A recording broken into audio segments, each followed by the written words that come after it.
as Kate Cross bowls, and that's driven into the offside. And Ezzy Wong fires that in to the stumps. 63 for 3. She's got a big grin on her face as usual. That fantastic session in the evening last night. She's a great character, isn't she? It always looks like she's really enjoying being out there, whether she's out there for 5 overs or 100 overs. Okay, cross to the left-handed Sekakuna, who drops that into the offside again. She's looking competent out there in the middle, which is not what any England fans will be hoping for. But night watchers do tend to have that annoying habit of sticking around, annoying the pants off of England. Yeah, I suppose the thing for England is that they'd have had to take her wicket at some point, so I suppose for them it's just another figure in that wicket column. Sekakuna there pulls out just as Kate Cross was running into bowl, with potentially a case of the old fly in the eye. She's sorted that out, ready to face Cross, who's charging in, bowls full, and that's a sketchy defensive shot from the crease. And Sekakuna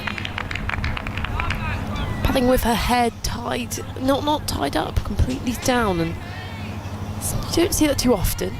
I know Sophie Luff at Western Storm bats with her hair down. I'm not sure I could do it myself. We used to see Fran Wilson doing the same, didn't we, in the early parts of her career, but no, that would annoys me when it's down anyway. Cross in, driven back to her by Sekakuna, and that completes that Kate Cross over. 63 for 3 South Africa, trailing by 70 still. We have a few jumpers being run onto the field maybe. Something's been thrown to Tammy Beaumont. Some more lay in Tammy Beaumont, just getting under that helmet there. Looks like for this Lauren Bell over. Maybe we'll see a bit more of the short stuff from Lauren Bell. It's been something she's been working on over the winter, hasn't it? I mean, she's got that height. She must be 6 foot, maybe over 6 foot. And Tammy Beaumont's moving into a short leg position. There's a seagull at fine leg for extra protection. Not sure how good a fielder it would be. As Bell bowls down the leg side, a good take from Amy Jones. And Lee's here, 9 of 41 deliveries. She's been digging in. Yeah, she absolutely has, but I think this field change, so the short mid-wicket now, like you said, has gone back to a deep square leg. Deep square leg and the fine leg out for that short ball, and whether that just is a bit of a plan just to put that doubt in the back of the batter's mind. Not seeing the short ball yet, but I'm sure we will. Determined, Bell bowls outside the off stump, dropped away by Lees. They're running hard between the stumps, but only a single taken. Good fielding there from Alice Davis-Richards in the covers. 64 for 3, the score. That one just a bit wider outside the off stump, and Lee's just pushing her hands through that delivery. Never had the pacer to race away to the boundary, but more of a drop and run. As Sekakuna brought back on strike. 3 slips and a gully for England. Point. Extra cover, mid-off, mid-wicket, fine leg. As Bell runs in, bowls, and that's a full delivery. Dug out by Sekakuna. She's 3 off 30 deliveries. Did her role very admirably last night as night watcher. And sticking out there in the middle with her captain today. Sue Redfern there just having a little stroll down the pitch. Having a look. We had the light roller on this morning. South Africa's choice, of course, as Bell runs in, bowls, late swing, driven by Sekakuna. No run. Yeah, Sue Redfern just had a quick word there with Lauren Bell regarding her follow-through, telling her exactly where she was going and where she certainly didn't want her to go. You can't go in the red zone, can you? I'm not quite sure where it is. It's in a realm which we're not allowed to see. But you do have to be careful, especially with the wear and tear in this 4th day pitch. Lauren Bell coming over the wicket to Sekakuna, bowls, and that's dropped to point. No run taken. Now there's a mix of attire on the field because a few England players have opted for the long sleeve woolly. Some have gone for the woolly vest, and some people are rocking short sleeve t-shirts. I'm not sure what the weather is out there. Well, it looks bright enough, doesn't it? But you find those who are having to bowl have gone without the jumper. As Bell in straight, defended from the crease by Sekakuna, who retraces her shot after that ball.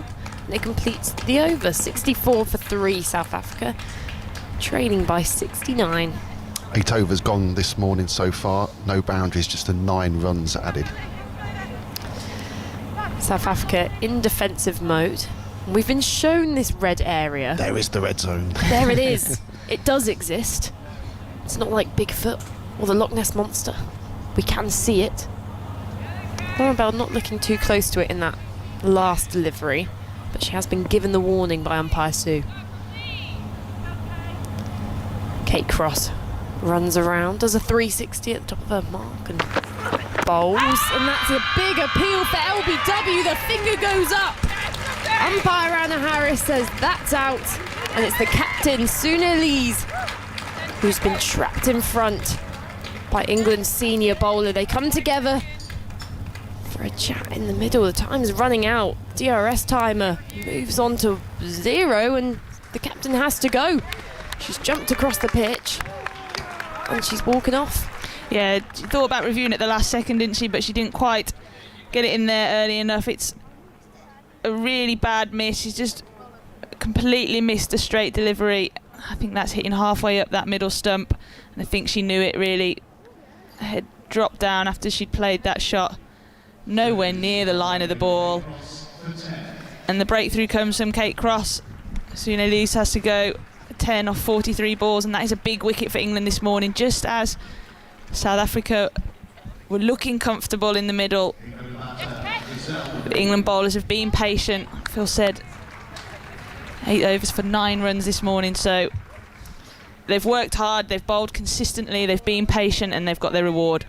And of course South Africa's still trailing by 69 now, so for England they only need to take 6 more wickets.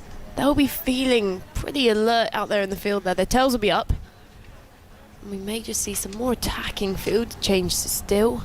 Maybe a bit of Izzy Wong to come, because we mentioned this pitch is slowing up and it's looking a bit difficult sometimes in these passages of play when things slow down to keep things moving. But we haven't seen Wong or Eccleston this morning, and you'd think those two would be almost England's most attacking frontline bowlers. But Kate Cross is the one with the breakthrough. She's been fantastic this match for England, picking up 4 wickets in that first innings, and already 2 wickets in the second one. Lizelle Lee on a pair. Right arm over, 5 left. I'm sure they'll be letting her know that as well. Cross to Lee then, charges in, bowls, and that's straight, tickled off the hip. She advances down the wicket, but gets sent back by Sekakuni at the other end. You could see the desperation in Lee there, desperate to get off that pair. Alex Hartley's just given me a good stat. Go on. Lizelle Lee averages 3 in Test match cricket. 3 runs average for Lizelle Lee. In an 8-year career. As Cross bowls, left alone by Lee. That was a tight leave. She spins around, and if I lip read correctly, she's just gone, oof. That was a good delivery, wasn't it? That wobble ball from Kate Cross. She's so good at that. And the movement off the seam, bringing it back to the right-hander. That was a good leave from Lizelle Lee. She's gone over the top of off stump. Cross analyses the ball at the top of her mark. Runs in, bowls, and left alone by Lee again. Kate Cross has a grin on her face. She knows this is a battle between her and Lee out there in the middle. Yeah, and these two are good friends actually. They played together in the 100 last year, and I think there'll be an extra little bit of spice in this battle. Kate Cross will be desperate to get the wicket of Lizelle Lee so she can talk about it all summer. 3 slips in a gully, eagerly waiting as Cross bowls and Lee leaves. spins around again and has a few words with Amy Jones behind the stumps. I think they're definitely exchanging a few words about this pair. We've just spotted potentially some umbrellas going up in the river stand opposite us. So hopefully it's a similar shower to the one we saw before, meaning it lasts about 30 seconds. As Cross comes in, Bowles defending from the crease is Lee, pushing into the offside and completing that over from Kate Cross. South Africa 64 for 4. Yeah, Lizelle Lee, in fact, averaged 3 before this test. That naught means she averages 2. So, if she gets a naught in this innings, Phil, does it go down one more? It'll be down to, it'll then be 6 test runs divided by 4 outs, so 1.5. There's some colourful umbrellas going up in the crowd. We've got the rainbow one to our right. Nice purple and green over there, but we can't see too many drops of rain landing. Yeah, on it the might be ground. rain in the river stand. It's not reached us over here yet in the Marcus Trescothick Pavilion. Alex Hardley has joined us in the commentary box again, former World Cup winner. What have your thoughts been on the morning so far, and this bowling change from England bringing Sophie Eccleston into the attack? Good morning for England, obviously getting the captain out early on in the morning, and now you bring on the dangerous Sophie Eccleston, who's going to bowl to Sakakune, the left-hander. So she's going to come over the wicket. And pressure on Lizelle Lee here as well, averaging 2, so she was averaging 3. So I actually gave George Owis a bad stat. Sounded like a good one, but it wasn't true. Makes you feel quite good about your own batting average, though. When Mine's 10 in international cricket. Yours is. Yeah. There we go. There we go. Go have a word with Lizelle Lee Get after me the in. game. Go remind her that. Eccleston then bowling to the left-handed Sakakuna. She's in. That's straight and a big appeal for LBW. First of all from England. Umpire Sue Redfern says not out, shaking her head. And England coming for a little chat. There's a lot of hand gestures from Sophie Eccleston suggesting that's just sliding down the leg side. And they opt not to go for the review. Yeah, I think that's the right call as well. It looked like it was sliding down, so if anything, it was going to be umpire's call. But Sophie Eccleston, with her first ball of this innings, causes complication already. She bowls, arms swinging and defending as Sakakuna into the offside. Back to the bowler. Must be a really nice feeling for Sophie Eccleston, just knowing how good she is. So I can come in at any time and I can cause problems. As she bowls, that's given some more air, and Sakakuna defends to Lauren Bell at extra cover. 64 for 4. Do you think she just looks in the mirror every morning and just goes, I'm really good? Yeah, I would if I was her. Just looking at that replay of that LBW dismissal, was missing the leg stump as Eccleston bowls, defended by Sakakuna. Again for no run, already applying the pressure here. Eccleston, as you would expect, as from someone who can wake up and look in the mirror and think I'm really good. And she bowls that long blonde ponytail behind her, that's shorter and slashed to short fine leg by Sakakuna. She's pretty much surrounded at the crease there. She's got a slip and 2 catchers under the helmet to give her some company there. Eccleston in bowling and pushed into the offside by Sakakuna. There's a wild throw from backward point, and that completes the over. And that rain that we were talking about has just started to hit our window, but as I look overhead, it doesn't look...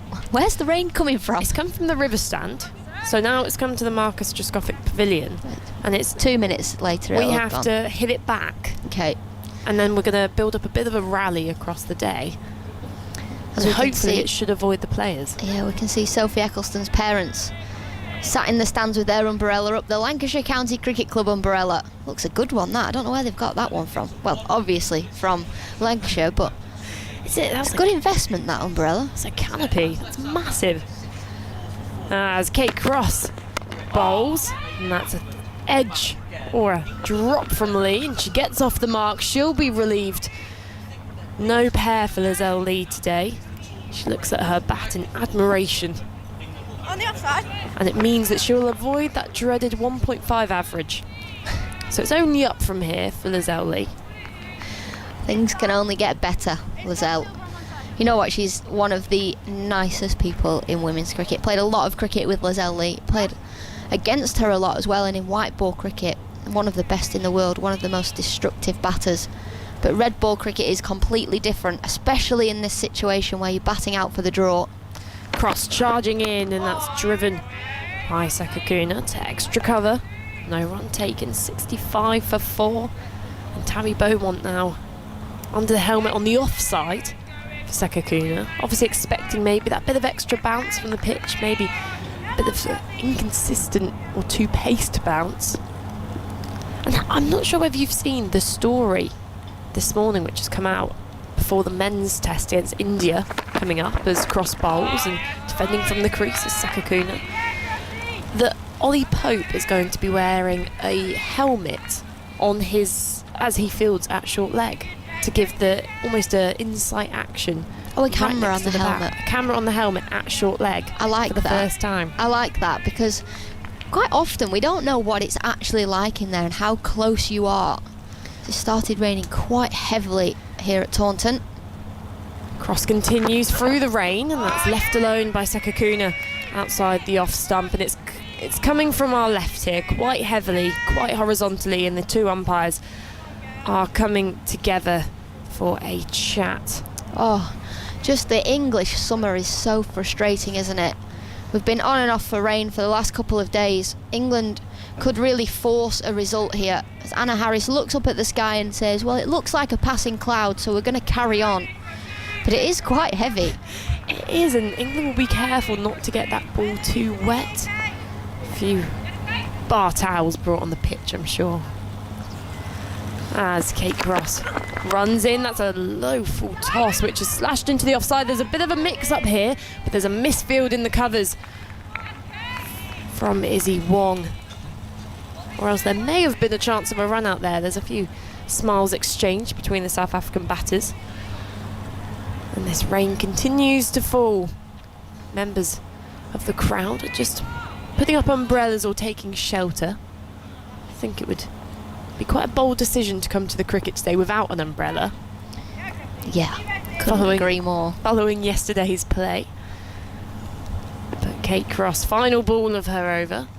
As she runs in, full outside the off stump, left alone by Sekakuna. The score 65 for 4, trail still by 68. How do you think South Africa are going to survive the rest of this day? And after your thoughts, it'll be Henry Moran. Well, the fact that there is rain around probably helps South Africa because there will be time taken out of this game. We know that they don't think they can win from here, so they're batting out for the draw. And Sekakuna is just sitting in very nicely and shaping up nicely. She's impressed me this morning as the umpires talk again, but we are going to carry on. I like this. Well done, umpires Harris and Redfern. Get the game on. Get the game on. The ground staff are preparing to wheel out the covers, but, well, frankly, we're not going to get a result if we go off and on all day. We're just not, because as soon as you're off, it takes an age to get back on again. We saw that yesterday. Yeah, hoping producer Charlotte's got something for us if it rains. Yes. Or Phil Dong might do one of his famous poems. Here comes Sophie Eccleston round the wickets, two-leg side-ish, helped along the way down towards fine leg. That'll see the ball picking up a fair bit of moisture as it whistles down to the boundary. Izzy Wong picks up, and Lizelle Lee gets back for a second. 67 for 4. Leg byes, forgive me. I met a young lad yesterday that was here at the test match. I think you guys might have seen him yesterday evening in the pub, who got into women's cricket through Noble's I cricket heard podcast. this. Lovely, Matt. Jack. Jack. We met Jack. Would be quite nice to chat to Jack, actually. Jack's a good lad. And what a great story to hear that. It is a great story. So watch men's cricket and listen to Tailenders, the podcast. Eccleston bowls. This is spooned up in the air. Cries of catch. It's going to evade the fielder at short fine leg. And Lizelle Lee will get one. there, I think, off the bat. Eccleston causing problems. 68 for 4 as the rain does begin to ease a little bit. So Jack listened to Tailenders and then through that found no balls and started listening to no balls. Then got into women's cricket and now says he actually prefers women's cricket, which I love that. Well, there you go, There hey? we go.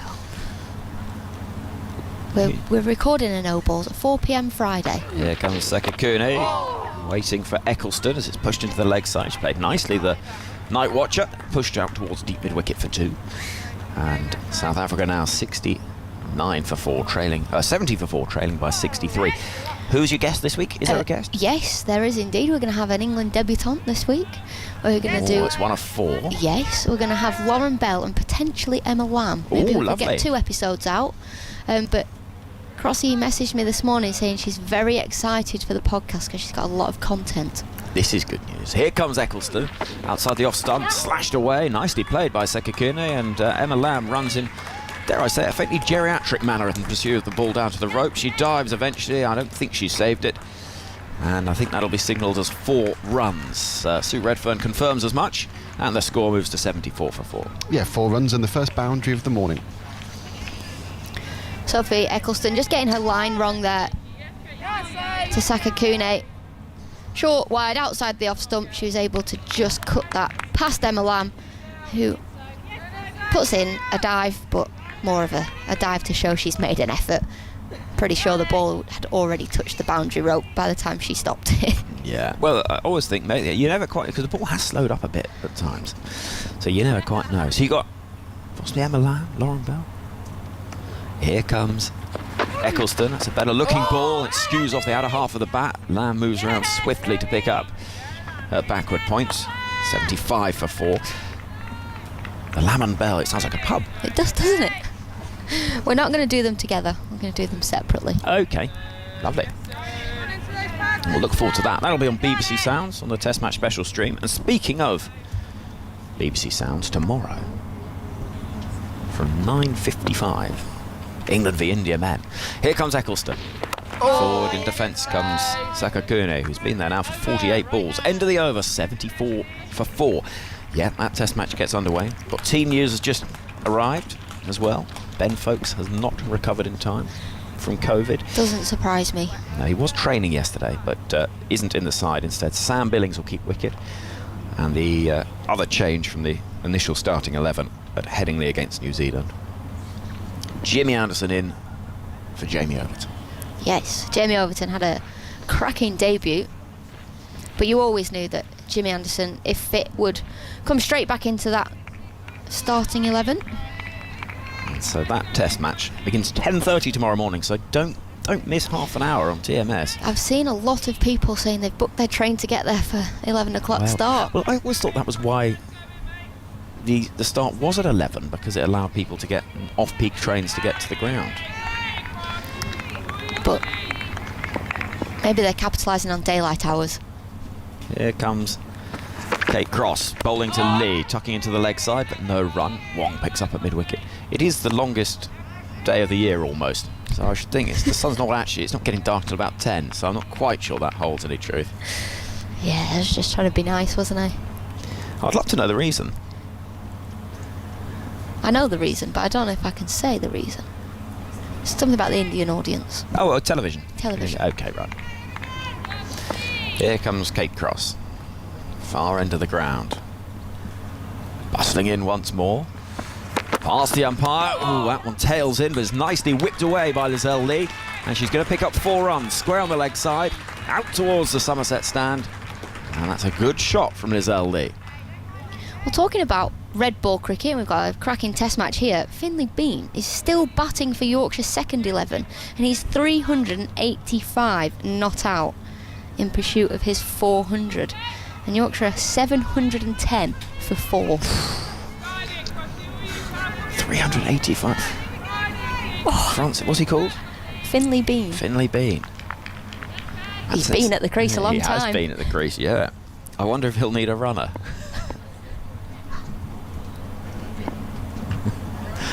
In comes Kate Cross, bowling to Lee, who again will find a gap on the leg side. More work for Izzy Wong to do, chasing that ball in the deep. It'll be Lauren Bell who pick up, though. 2 runs taken. Certainly sounds like he's got a broad bat. Does, doesn't it? Yeah. Enough of these half-baked jokes. 80 for 4. Kate Cross there just getting her line wrong to Lizelle Lee, just angling down the leg side. She's flicked it into mid-wicket for a couple of runs. Lizelle Lee has now got her highest test score. She's on 8 from 11. Yes. The average is slowly creeping up for her. Sun's come out. It's going to be that sort of day, I think. And I'm really pleased the umpires just thought, come on, let's get on with it. Yeah, me too. As Tammy Beaumont puts a bit of sawdust down for Kate Cross. And if there was a player on this England side that you didn't want to put sawdust down, it was Tammy Beaumont, because she's got the smallest hands in the team, so she can't possibly pick up that much sawdust. Here comes Cross, bounding into bowl to Lizelle Lee, who's playing with bat and pad close together, pushing the ball up towards Beaumont, who slides across this greasy outfield to pick up, and the score moves to 81 for 4. Yeah, Lizelle Lee, talking about her low score, she made 4 and 2 against India in Mysore back in 2014. She then had to wait 8 years to try and put things right, and then of course got a 0 in the first innings, and as you just mentioned, Al, she's now got 9 here today, her highest test score. Lovely. Well, I always think with the women's test game, you get really weird records, you know. Yes. Oh, it's the first 50 in 9 years. Well, Not played for 9 years. Well, hopefully those records will become less and less as we see more women's test cricket, as the larger nations are looking to play a little bit more. Cross coming in right arm round to the left-handed Sekikune, running in towards us. That's driven nicely up towards cover, and where Wong will field. Cross walks back in quite a menacing way, a bit of a swagger. She has got a bit of a swagger. Shoulders rolling. A bit like you saw walking down a dark alley, you'd be a bit nervous. Hood up. Yeah. She has got that resting, unhappy face as well. That's not what they call it. Right, here comes Cross. Far end of the ground, sprinting in. Towards us, Sekikune waiting, helping that ball in the air, not far away from Tammy Beaumont at short leg. A single is taken just for a second, the ball popped up. It looked like it might be a chance. But she was never really in the game, Beaumont. She's a good fielder there.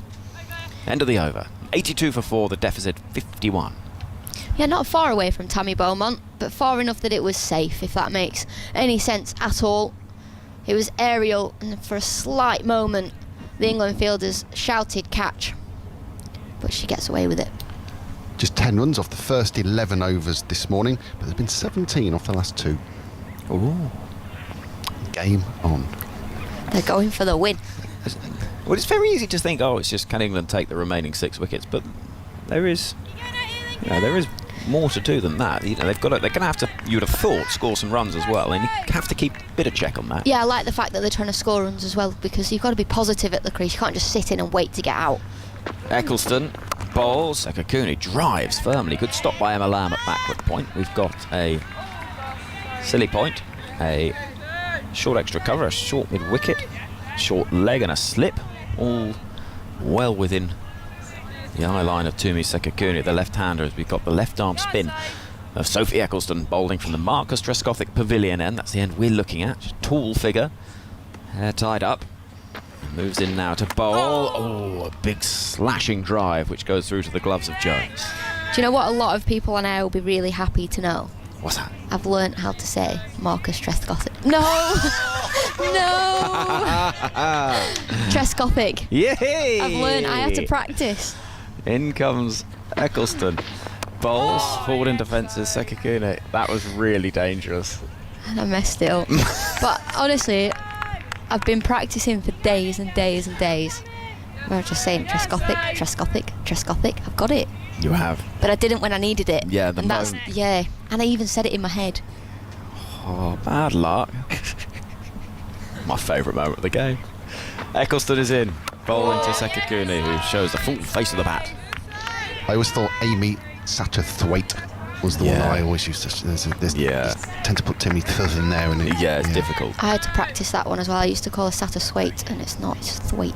Yeah, it's slightly tongue twistery. Sun shining now as Eccleston bowls. Again pushed away by Sekakuni, who's been there now for 55 balls. We've got a delivery left this 39th over of the innings. And to me, Sekakuni has looked immovable this morning. She's really impressed me, to the point where Sophie Eccleston's just having a chat to Nat Siver. Solid as a rock she is so far today. In comes Eccleston. Final ball of the over. It's on the stumps and defended into the onside. 82 for 4 as we hear the gulls squawking. Flags over to our right above the Andy Caddick Pavilion and just gently flopping in the breeze. And as we look around the ground, there's a few supporters in. They were patient yesterday. Had to be very patient. I was surprised at how many stuck around. And then once England got back on, it was rowdy out there. It was. Loud. There's a stand above us to our right hand side, and we had people chanting and singing up there. Really? Yeah. I suppose the thing is, if you've got nothing else to do, you might avail yourself of the local offerings from the breweries, perhaps. Yes. Kate Cross is going to continue from the far end. Just not to have seen Izzy Wong this morning. I thought with the momentum she had yesterday. Yeah. And Nat Siver opening the bowling. Maybe they're just giving a little bit of extra rest. Might have woken up a bit tight. 82 for 4. As in comes Cross. It's a bouncer, which Lizelle Lee can just watch sail over because it's actually quite short. Too short, says umpire Anna Harris. And wide is signalled. 83 for 4. Now, I've seen a few short balls this test match that I don't believe have been wide. I don't think that was a wide. It was quite... I mean, Lizelle Lee didn't have to sort of duck. The umpires are never wrong either, so, you know. Except when they are. Here is Cross. Bowling to Lee, who defends a length ball. DRS is sort of put paid to that. Sometimes they are. Not often. I'm amazed at how much they get right, actually. Me too. Anna Harris has been particularly impressive in this test match. She's not got anything wrong. Now that's not to say that Sue Redfern's got much wrong. She got a couple though. You couldn't be an umpire. No, I don't have the concentration. And I would just give everybody out, because I'm guessing you still get the same pay if it's a quick game or a long game. In comes Cross. Bowling to Lizelle Lee, who... Ooh, feisty, Crossy. Played back towards Cross, who then shapes to shy at the stumps, and Lizelle Lee stands there glaring at her. Feisty one you are, as Kate Cross tries to, or pretends to throw that ball back at Lizelle Lee, who was not out of her crease in the slightest. Maybe that's Kate Cross's way of trying to get into the game. Cross at the far end, wheels round in the sunshine. 3 slips and a gully waiting. As Cross in, right arm over, bowling, left alone by Lizelle Lee. But it's a good question. I presume you get the same pay, regardless of how long the game is. Yeah. So anything that was close to the pad's gone. But then DRS would prove me wrong a lot, wouldn't it? Do you really think you'd become a professional? No, I couldn't even count to 6 that many times. Oh, that's why you need the stones. Well, I'd forget, wouldn't I? I'd start chucking them in the air and play catch and be like, how many stones can I juggle with? Maybe not for you. No, the umpire. I'll stick up here. In comes Cross.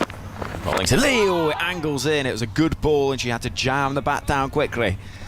Get through for a single. 84 for 4. The deficit now 49. I think the other thing with Anna Harris we've not really mentioned, which is how young she is as well. Still only 23. Apparently not had the best of years, but she's had a brilliant test match. Just that ball from Kate Cross there, that is what she does so well. Just hit the top of off stump and then get one to nip back in off the surface.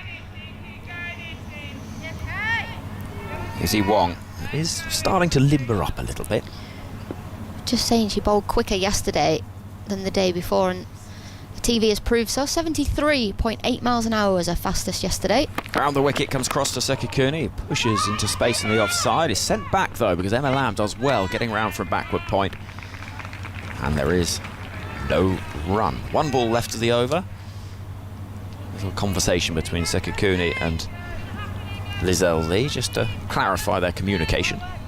I like that though. Lizelle Lee has a huge smile on her face. She's not one to get angry. No, her baby's here, you see. Yes. What's it called? I don't know. He? I think. He. It's a he. I'm not sure what he's called. Sorry, it seems a bit impersonal. Here comes Cross. Running in, round the wicket, final ball of the over. It's defended ever so easily.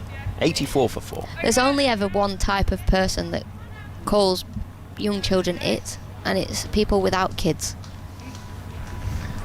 What? It's true. Yeah, well, you're right. Well, I'm trying to find out what the baby's called. Well, anyway, I will find out for you at some point. Supporters over there in the river stand. I can see a red jacket over the knees of 2 supporters that are huddled together. It's a fresh day, I'd say. It's not cold, but it's not particularly warm. I think in the shade it would be quite cold, but when the sun's out, it's not too bad. It's July tomorrow. Gosh, Is it? Second half of the year. Oh, it's Christmas I was soon. going to say. What are you getting then? Nothing. Depends where we are in the world. Here comes Eccleston. That's a good ball. Appeal for LBW. No, says Sue Redfern. England liked that a lot. It was full. It looked pretty straight. The question is there any bat involved? England are having a conversation and are going upstairs. That looks out, unless there's any bat involved. Unless there's a slight inside edge, I think that is out. Director, we have a review for LBW. The original decision is not out. I'll take front on. It's a fair delivery. Thank you. The voice of Nigel Long we can hear. As we see the first replay, it is full. Wow, I think that might be angling down the leg side. Umpire's call? Possibly. Give me a little bit closer on that one, please. We're going to see that again. Let's see if there's... Didn't turn, really. I'm not sure there's bat involved. The bat got a bit trapped behind that front pad. Lazelli playing across that delivery. Okay, it hasn't been called. Okay, I'm going straight to LBW for the ultra edge. Thank you. Okay. Ultra edge. That'll confirm, I think, that there's no bat. Indeed, flat line. Ball goes past. Clearly goes past flat line, ready for ball tracker. Thank you. Oh, I think it's going to be... I think this is drifting down the leg side for me. I think that's out. Oh. But it could well be clipping leg stump, which would be umpire's call, and England keep their review. Heather Knight chews her nails, looks nervously up at the big screen. Do like a review because you can see all of the England team. Heather Knight's just playing to the camera, doing some stretches. Grin on her face. She's going, I'm on the telly. Look at me. Still waiting for ball track. It has to build, I think. Here we go. Ball tracking. Right then. Impact in line, Impact wicket. in line. And umpire's call. I'm going to go back to Sue on field. Not So out. stay with your original not out decision. Thank you. I mean, it is out. Do you know what I mean? It was going to hit the stubs because it was hitting quite a big chunk of it, but it's not out. Right, I'm getting out the way. Stefan Schemmelt is hovering with intent. Well, it was a good review by England because they keep that review as it was umpire's call. Had that have been given out, it would have been out. Hold on, we're just going to have one more ball. Here comes Eccleston, bowling. Forward in defence comes Lee, into the offside. Thinks about a single that isn't there. Well, I was ready for my second ball of the game to commentate, but you've taken that opportunity away from me. Gutted. There's a slip, a silly point and a short leg for Eccleston. He's bowling to Lee with plenty of air. It's driven up towards mid-off. Cross does the fielding. I didn't think it looked right. Just always thought it looked like it was drifting down the leg side. On first look, I'm not being wise after the event. Spinners Union, I thought that was out. And of course. Eccleston, long ponytail, into Lee, prods forward in defence, push it back to the bowler. South Africa 84 for 4, they need another 49 to make England bat again. Lee, batting in her glasses, underneath a green batting helmet. This one's defended again on the front foot. It's going to be a long day for South Africa if this is the way they're going to play Sophie Eccleston. Be a tough day as well. Sophie Eccleston has got a really good arm ball. See when I wonder when we'll see that from Eccleston. Last ball of the over. Eccleston throws out her arms. Balls to Lee. Looks for a cut shot. Dabbed it behind point. There's a chase for Emma Lamb up towards the river stand. Deep third boundary. Lee takes a couple. It's the end of the over. South Africa are 86 for 4. They trail by 47. Commentary will continue on 5 Sports Extra and via the BBC Sport website and app. But for listeners on Radio 4 long wave, you're leaving us briefly for the shipping forecast. Alex Hartley's made way for Georgia Elwis. We're going to see some Izzy Wong. Yeah, good. It's about time. It is about time. It's been... it's a lot later, her introduction into the attack, than I thought it would be this morning. Maybe she's a little bit stiffer and tired. They said that they were going to have to manage her workloads over this test match, but I think she'll be one who, once she's got the ball in her hand, I think Heather Knight's going to find it very difficult to take it off her. If you haven't seen Izzy Wong's spell from last night, go to the BBC Sport website and watch it. It was absolutely thrilling stuff, almost in the dark, really. Wong tearing in from our end. She's at the far end now. 2 for 8. She removed Goodall and Wolfart. Now she's got Sekakuni in her sights and bowling, and instantly everything just looks that little bit quicker with Izzy Wong bowling as Sekakuni angles the ball towards point. 3 slips, gully, point, mid-off. Sophia Dunkley at mid-on with the wicket-keeping pads underneath her trousers. Tammy Beaumont, who's been permanently posted at short leg so far today, and then Lauren Bell away to our right at long leg. Wong 25 on her back, very short hair, she's got an earring in her left ear, angled approach, long approach, running in on her tiptoes to Sekakune. He's hit on the pad, but that's heading well down the leg side, trickles behind square, leg by taken. South Africa on to 87 for 4. They trail by 46. I think we're pretty safe in the knowledge that for England to win this game, they're going to have to complete a run chase at some point. How big it will be, we don't know, do we, Phil? We don't. Izzy Wong's figures from last night in that, as you say, that thrilling spell in the dark, under floodlights. 6 overs, 2 maidens, 2 for 8. It was brilliant Test cricket, well worth the wait.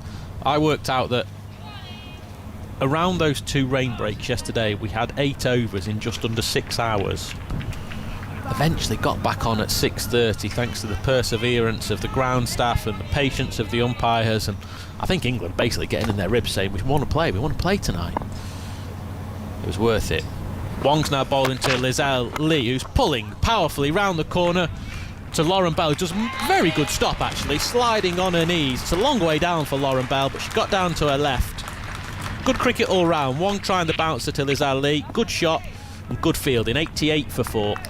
Yeah, it's particularly impressive from Lauren Bell because she's having to run about 100 yards as each time the batters changed with the left hand and the right hand. So ball before she made a big dash over there just to do a good sprint stop, and then just to do another 100 yards back. Now the left-hander's back on strike. Wong's coming round the wicket to left-handed night watcher Sekakune, who's got long hair flowing down her back. That's on the pads, turned towards mid-on. They think about a single, it's not there. South Africa trail by 45. Sekakune has chewed up 61 deliveries as the night watcher for her 9 runs. It's what we were talking about earlier. There is nothing more annoying in cricket for a fielding team than a night watcher hanging around. Yeah, she's played nicely, hasn't she? She's looked quite assured in defence. Wong's really been the only bowler that's troubled her for pace. Standing really still, Sekakune, as Wong bowls. It's well down the leg side. Amy Jones has to dive to her right. She can only get a paw on it. Parried around the post. South Africa rather take a bye. 89 for 4. Deficit's 44. After this over, there's still 92 overs left in the day. So it's a long old time for England to force a result. To put it in common test match terms, there's still more than an entire day of men's test cricket to go in terms of overs. Wong bowling to the edge, dropped by Amy Jones. It was going really, really quickly to the wicket-keeper's right. She was on one knee, throwing out her right hand, and it plopped down between her and first slip Heather Knight. Definitely the wicket-keeper's catch. Standing very close because the ball isn't carrying, but that's what Izzy Wong does. She makes things happen. There's no need for Lizelle Lee to play at that. It was a wafty cut shot, thick edge, but Amy Jones couldn't cling on. Liz Ali gets a life on 13. End of the over. South Africa are 89 for 4. Yeah, you can see the disappointment Izzy Wong's face, but also Amy Jones. You're such a good wicket keeper, you'd expect her to take that. Just surprised, I think she only ended up getting one hand to it, and whether that's because it's gone so quickly, the extra bounce and pace of Wong, but Amy Jones will be very disappointed with that. Helicopter flying overhead as Eccleston bowls. That's it, Tammy Bowman at short leg. It pops up, could have gone anywhere from Sekakune. It was off the face of the bat. It's hit Tammy Beaumont somewhere, and there was a fielder at mid-wicket rushing in as well to try and grab the rebound, Emma Lamb. From nowhere, things are happening, and it's what we said earlier on, Georgia. Wong and Eccleston, they are the bowlers that are going to trouble South Africa more than anything. Eccleston again to Sekakune, who defends into the onside. Catches all around the left-hander. Slip, silly point, short leg, short cover, short mid-wicket. Eccleston's bowling left arm over behind what has to be said some pretty horrific blue sunglasses. Down the leg side, Sekakune wants a pull shot. Lee's coming through for a single. Short fine leg, Izzy Wong couldn't cut it off. 90 for 4, trailed by 43. What a bit of luck that would. Do you know what England actually needed that for Tammy Bowman? They needed to hit her on the helmet. Yeah, they did. It would have carried further in the air. Laws changed not long ago whereby it's not a dead ball if it hits a fielder's helmet. Round the wicket now is Eccleston. Now this is in the air from Lee. Lauren Bell diving backwards at mid-on. It plops over her. Another stroke of fortune for Lee because she was not in control of that shot. And South Africa are going to run back for 3. If England wanted anyone underneath that, it was Lauren Bell, by far the tallest player in the match. Running backwards, but just a flailing arm and a dive. Couldn't get anything on it. You can't call it a chance. But England will be buoyed by what's happened over the past 5 deliveries. 1 clear chance and 2 half chances. What's going to happen now? Sekakune on 10, the night watcher. Eccleston left arm over, outside the off stump, left alone. I think we all need to take a breath, Georgia. No, absolutely. Out of nowhere. We've had, like you said, 1 serious clear chance and then 2 half chances, but the energy is up out there. England girls can sense something.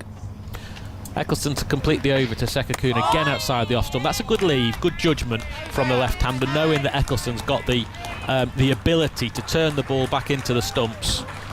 But on this occasion it goes safely by. South Africa 93 for 4. They trail by 40. Sekakune 10, Lee 16. 91 overs left in the day. I hope you haven't got plans. Stick with us, because as you've seen in the past over and a bit, plenty of drama to come in this women's test match. All of a sudden got very exciting out there, hasn't it? Is that introduction of Wong? Something about her, the way she goes about her business, creating chances. He said her and Eccleston, 2 keys for England. And it's Wong versus Lee once more. She's charging in. Izzy Wong beats Lee outside the off stump. Lee crabbing across her stumps, poking at the ball as it just arcs away from the bat. Go and have a look on the BBC Sport website at the drop catch from Amy Jones. It'll be up there shortly. Judge for yourself how difficult a chance it was. On first look, straightforward because of how close it is to Amy Jones, but she is so close to the stumps. It came rapidly towards the wicketkeeper.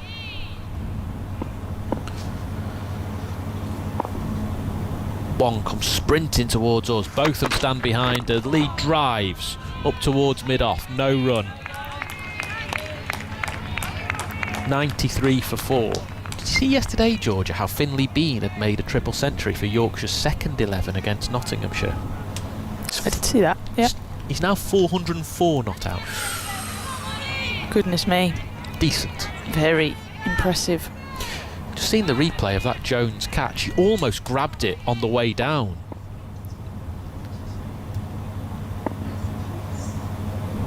Three slips, gully, short leg go down. Wong bowls to Liz Ali, who's finally found some good judgment outside the off stump and lets one go. It's very unlike Amy Jones, isn't it? There's been a couple of instances this test match where she's not taken the ball cleanly, but I think for her as well, we talk about the bowlers wanting the Duke's ball. Obviously it makes it much more difficult behind the stumps to take. the other thing, Amy Jones, I don't think will have done this much standing back in a long, long time. When Catherine Brunt and Anya Shrubsole was in the side, she stood up quite a lot. She hasn't stood up to Kate Cross.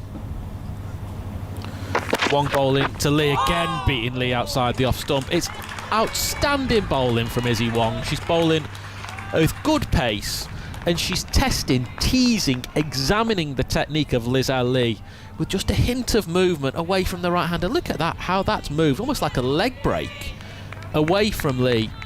93 for 4. Yeah, it really is beautiful bowling. She knows it to straighten up her line, tiny little bit here. But she is really showing her class. She's such a young age, on test debut. It's easy to forget that when she's charging in. Shirt untucked, Wong bowls, driven by Lee over mid-off for 4. Almost a release of pressure, really. Lee know that she's under so much stress, really, from this examination from Izzy Wong, and it was a bit of a white ball shot to play the ball over mid-off for 4. 97 for 4. Lee on to 20. Yeah, and I think that England won't mind that. They'll like to see these shots because they'll know that there's only Snick just around the corner. If they can keep enticing her into big shots, more chance of getting her out. Last ball of the over. Wong bowls to Lee. This is pulled at a short ball. Is it in the air? Goes for 4. I fell well short, actually, of Lauren Bell, who was diving forwards. There was cries of catch. I'll be honest, Georgia, I lost it, but I don't know how close it was to carrying to Lauren Bell. In the end, another 4 runs added to the total. South Africa 101 for 4. See the replay. Here we go. It's pulled. Where's that bounced? Well in front of Lauren Bell. Either way, it's absolutely thrilling Test cricket, because you are seeing at one end a pace bowler charging in, causing problems for the batter, and at the other end a masterful spinner trying to prize them out. It's fantastic viewing, isn't it? And now Lizelle Lee is playing her shots. She's going after the ball. She's been aggressive. Deficit now just 32, but England won't mind. Be happy to see aggressive shots. Eccleston to Sekakune, complete change of pace as Sekakune defends. It's almost as if Lizelle Lee has decided, if I just try to hang around against Izzy Wong, I'm going to get out. I've got to counter punch. Yeah, absolutely. I think she only knows that one way to play. Eccleston bowls to Sekakune, defends again. Remember, Lizelle Lee was the ICC Women's Cricketer of the Year last year for her form in white ball cricket. We're talking about one of the premier limited overs batters in the world. 5 catches for Eccleston to Sekakune. Plenty of air outside the off stump. Sekakune drives almost on one knee. The chase for Emma Lamb to cover. 1 taken, 102 for 4. Yeah, and you feel like Lizelle Lee is on 24 now off 31 deliveries. She's scoring at a good rate. If she hangs around for another 10 or so overs, that deficit is quickly going to disappear, and then all of a sudden South Africa will be buoyed by what they can get out of this game. Eccleston's round the wicket to Lizelle Lee. That's down the leg side. Lee makes no attempt to play the ball. What's the difference in scoring this morning, please, Phil? It feels like it was a very quiet opening half an hour, 45 minutes, and then since then South Africa have scored more freely, possibly when they've even been put under more pressure. Lee waits, digs out a full ball back to Eccleston, the bowler. What are we thinking of those sunglasses, Georgia? It looks like she's about to go skiing, doesn't it? She's got a blue pair, and she's got a bright pink pair as well. I'm sure we'll see later on in the summer. Just down the leg side, Lee sweeping towards Izzy Wong at short fine leg. Wong can't gather it, and Sekakune was already halfway down looking for the single, so she gets through. End of the over. There's been 45 in total in the innings, 89 or 88 I think that's going to tick down to remaining in the day. South Africa 103 for 4. They're 30 behind, and the players are going to take drinks on the final morning of this women's test at Taunton. Yeah, 10 runs in the first 11 overs this morning. In the subsequent 9 overs we've had since end, 38. Yeah, so just wonderful contest, really. England creating chances, one clear one and then 2 half ones, all in the space of about 7 deliveries. And South Africa deciding the way to respond, Lizelle Lee in particular, was to throw some bombs of her own. And it's created a fascinating passage. And almost, Georgia, I didn't want that drinks break. I wanted to carry on. Yeah, it is fascinating, the momentum shift. Lizelle Lee's come out, she's given a few chances, but she's hit some nice shots as well, and she's always going to play in that aggressive way. She's got a good partner at the other end who looks good in defence. She's keeping the scoreboard ticking along, and Lizelle Lee, I think she's made up her mind the way she's going to play, hasn't she? South Africa began the day on 55 for 3. The deficit in total 133.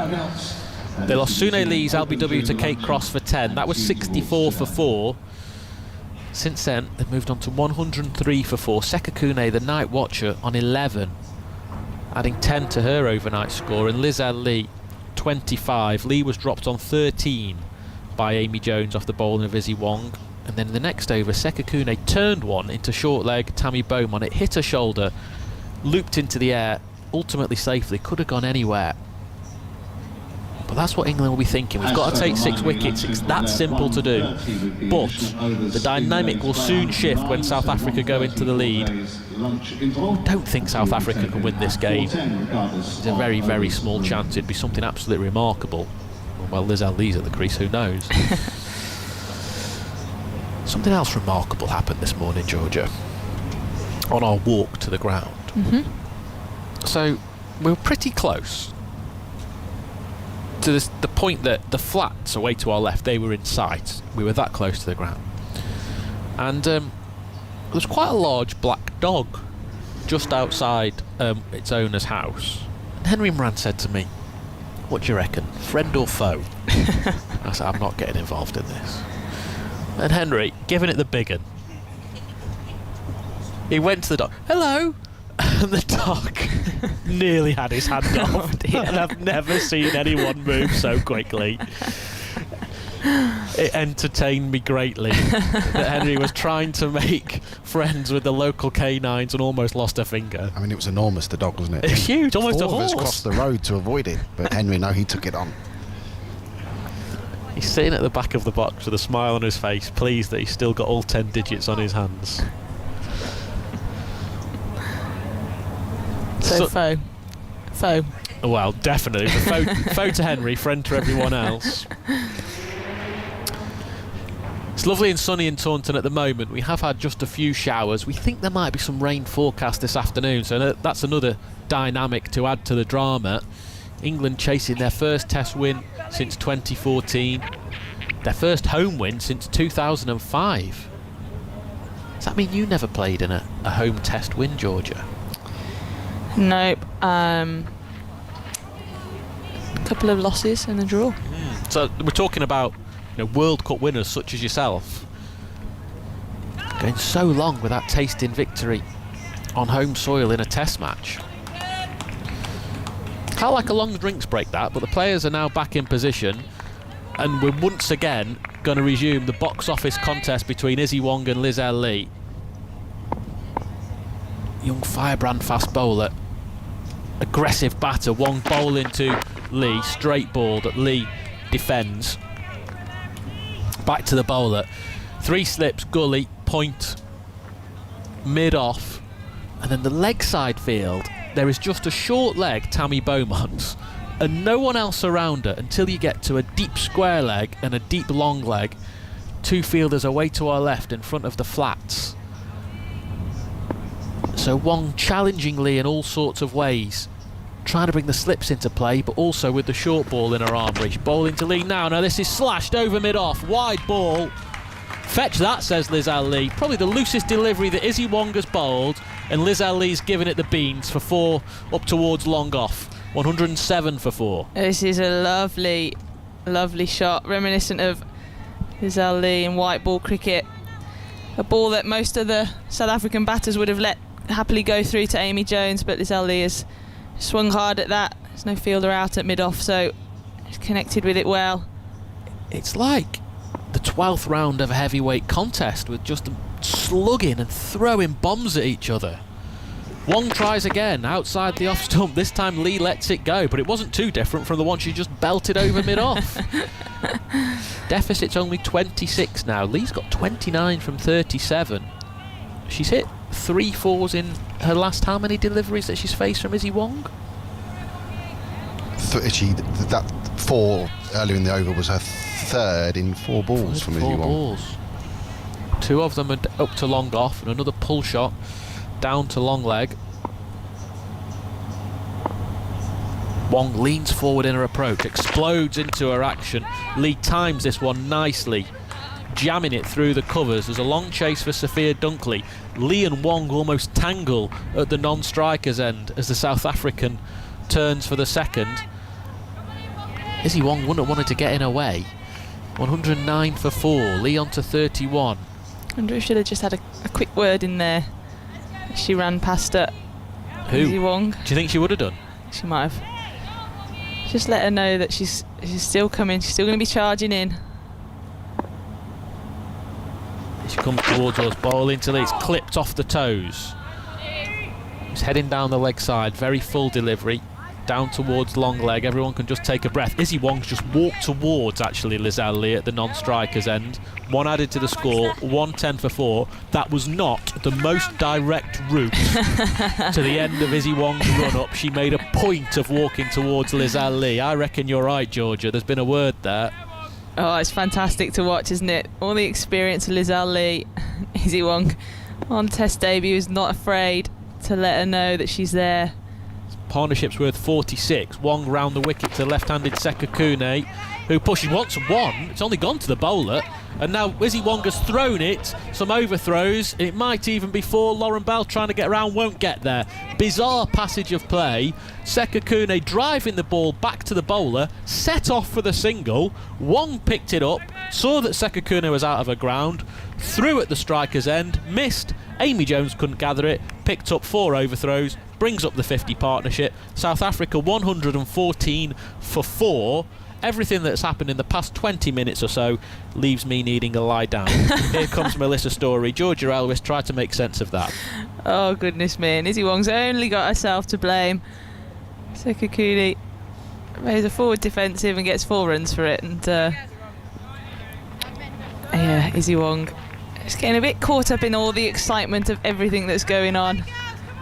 One just needs to have a quiet word with her, calm her down. Yeah, in the end that over went for 11 runs. Eccleston continues and pushing off the front foot as Lee to the bowler for no run. That passage of play almost reminded me of the Shafali Verma, Catherine Brunt dramas of last summer, where you've got quite an experienced senior player and a young feisty player battling it out, exchanging a few words as Eccleston floats this one up, and it's pushed back past her by Lee, who's 32 of 41 balls now.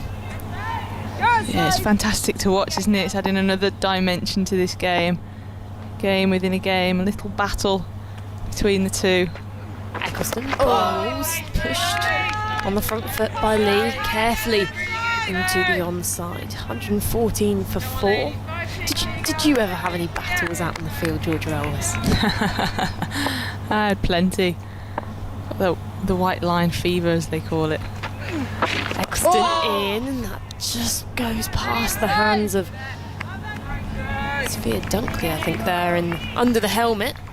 On the offside, another dot ball. This is a good over so far from Eccleston. She comes in, arms swinging, and this is slog swept by Lee all the way to the boundary. 4 runs.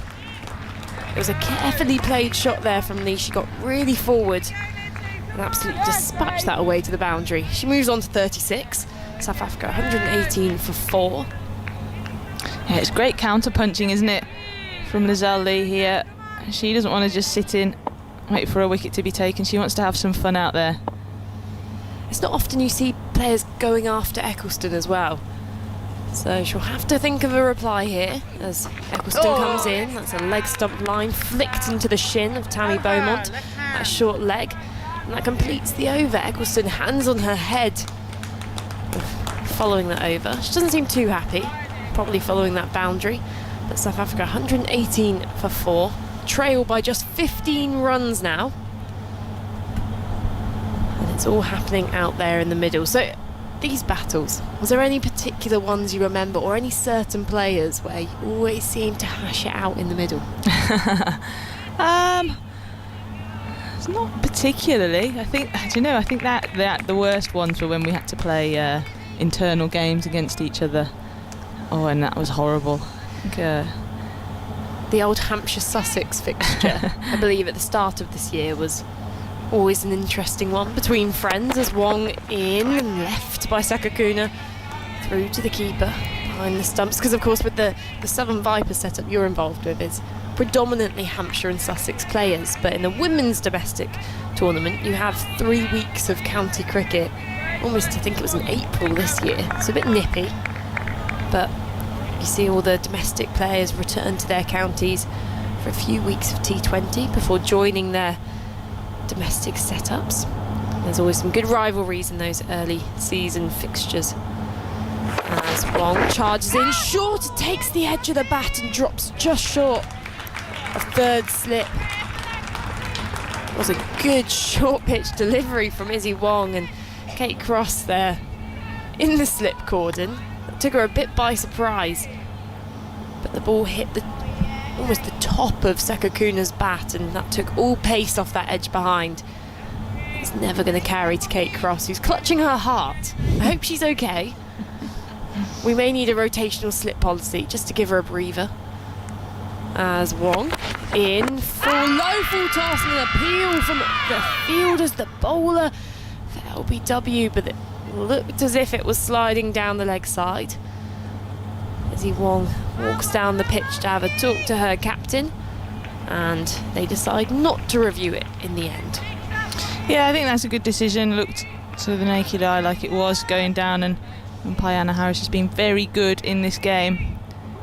Yes, seems to be going a long way down the leg side, so good choice not to review it. I've actually been really impressed with Wong and Bell in their decision making for using the review system. Two young bowlers who won't have used it before. Wong, far river end, bowls, and that's another in-swinger, another appeal for LBW. Again, the slight look behind from Wong. They're less keen on this one, England, but they're building up this pressure nicely, and it's forced the two batters in the middle to come together for a little chat. Gazelle Lee passing on some of her wisdom to Sakakuna, the night watcher. And we get a replay of LBW, which was soaring down the leg side. It may have hit a fifth wicket, a fifth stump that is, but good pressure being built by England as South Africa close in on their trail. Wong, fists pumping, bowls in swing to Sakakuna, pushed back to her for no run. 118 for 4. Your point about the younger bowlers and their review making, I definitely agree with, because we were talking at the beginning of the game and perhaps questioning whether we'd see a few Stuart Broads out there in the middle, because it is tempting when you don't always have the technology available. You come into a big test match, you've got 3 reviews, but they've shown maturity not only in their bowling but in their decision making out there too, as that short and soaring down the leg side from Wong. Fantastic take by Amy Jones behind the stumps, a one-handed dive to her right, and that finishes off the over. Izzy Wong's figures now 2 for 28 of 10 overs, and South Africa 118 for 4, trailing by 15 runs. Sakakuna, the night watcher, 15 out there in the middle. And Phil, I was going to ask, is Sekakuna's highest scores, obviously she bats down the order a bit, where is this innings ranking in her career figures? I'll set you a little challenge.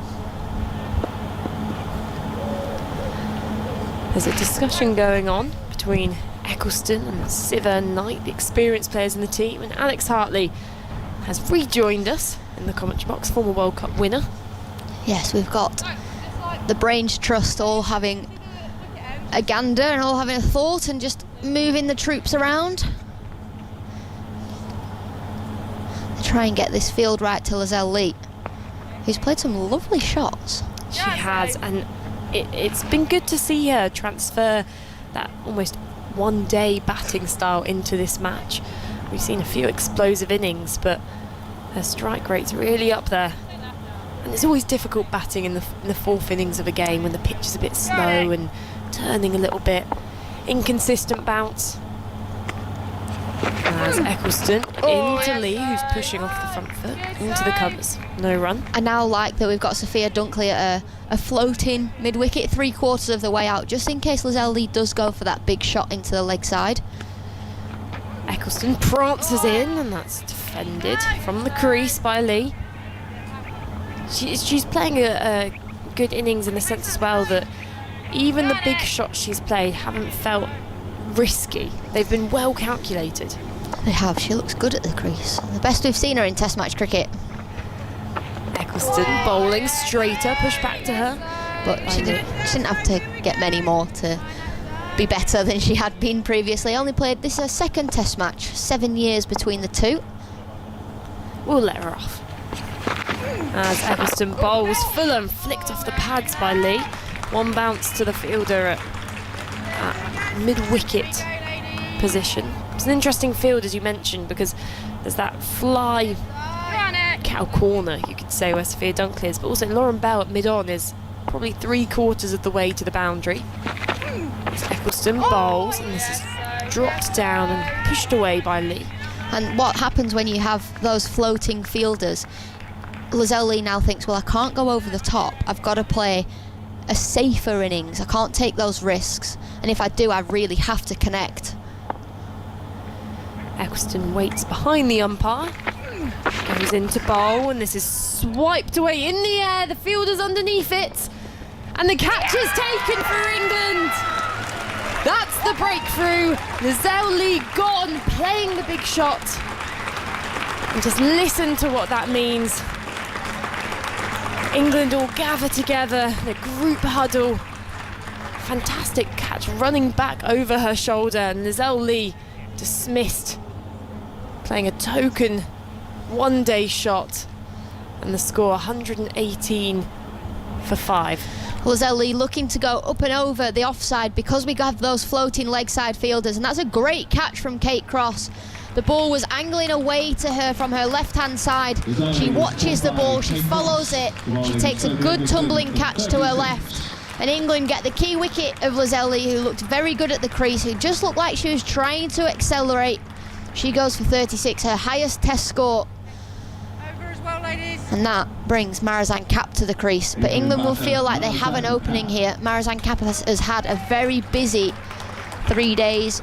That 150 in the first innings and then bowled a lot for South Africa. Yeah, she departed the field after South Africa's innings looking quite deflated, a bit stiff. I think she more hobbled off the pitch, but she'll know she has a role here in this innings.